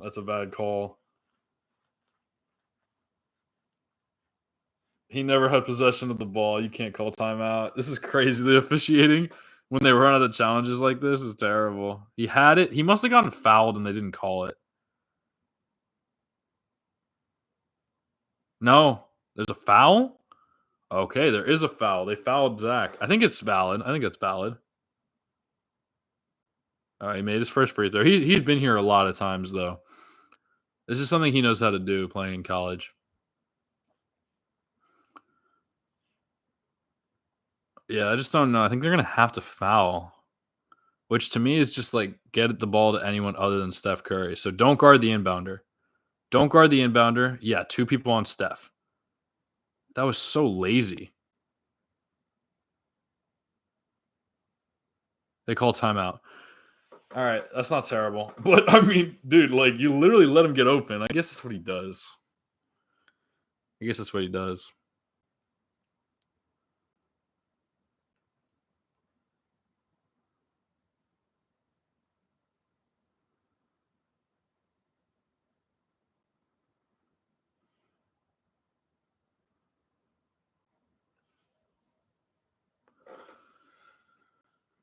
Only a few plays to go, I think.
Oh, he got open again. He's just so good at getting open.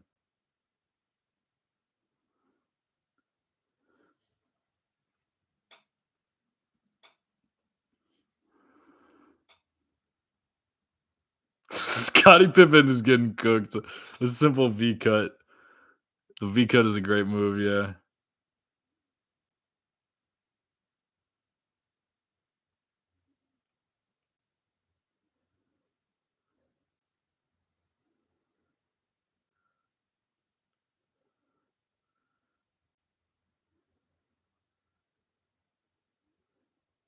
Yeah, he fouled him. I guess he just figures. At least they'll get the ball back. It's honestly pretty smart because even if he makes both, it's still a one possession game. And the Grizzlies have one timeout to work with. So if they can just tie the game, it's easier said than done, though. He's not, but he's one of the best free throw shooters ever. To not just to give him more credit than just the 3-pointers. Like, he's one of the best free throw shooters ever as well. So I guess they go together.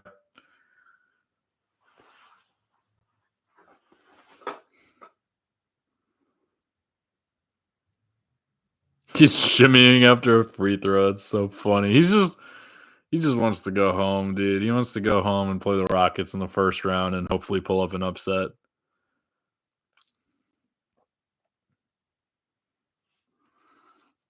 He's so happy to finally win in the play-in. He feels it.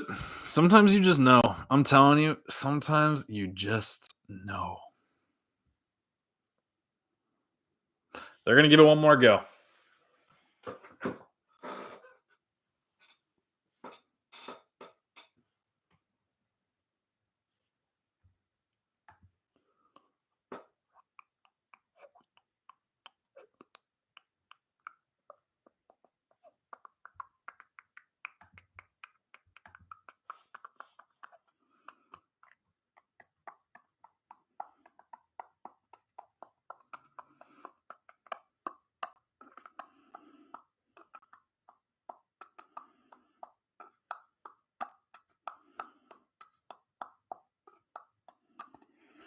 Boom, ba-dum, boom, boom, boom, boom.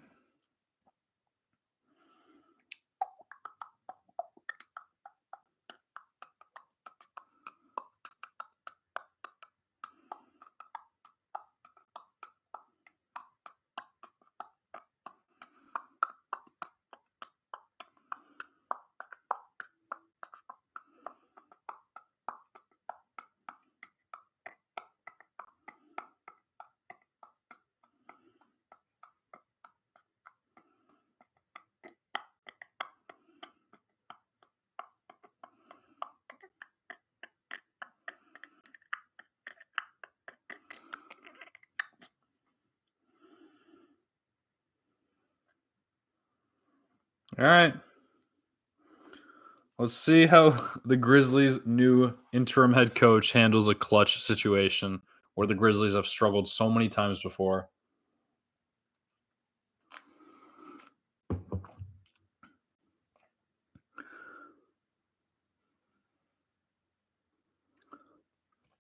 And they don't get the ball inbounds. They ain't got no Steph Curry. They got a Ja Morant. And Ja Morant don't know how to get open the same way that Steph Curry does. Ja Morant has the ball. Look at that patience. And that ought to do it. They're going to have to foul. And that's going to be the game.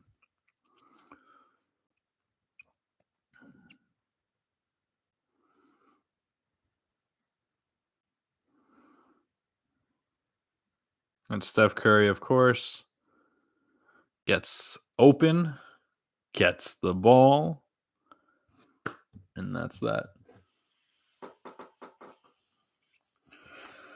So yeah, as we begin to wrap up, I hope you enjoyed the first stream. I definitely enjoyed it. We'll be back tomorrow with the 9-10 games. We're gonna skip Thursday because I realize there's no games there. I guess to give rest, and then we'll continue on. Saturday is gonna be a long day because there's 4 games. So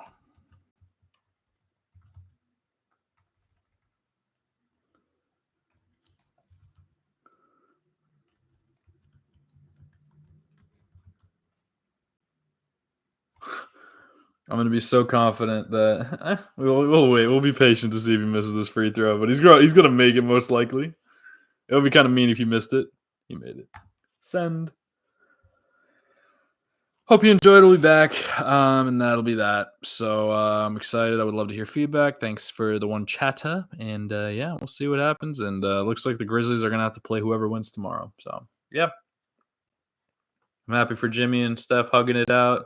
Draymond Green is being nice to Ja, so is Quinn in post, but that's going to be the game. I'm going to wrap up here and continue on with other things. I hope you enjoyed. Plenty of videos on the channel, plenty more to come. So, yeah. So, please, I guess you could like the stream if you caught me live, but I'll come up with something about, like the stream if you enjoyed, subscribe if you want to see more.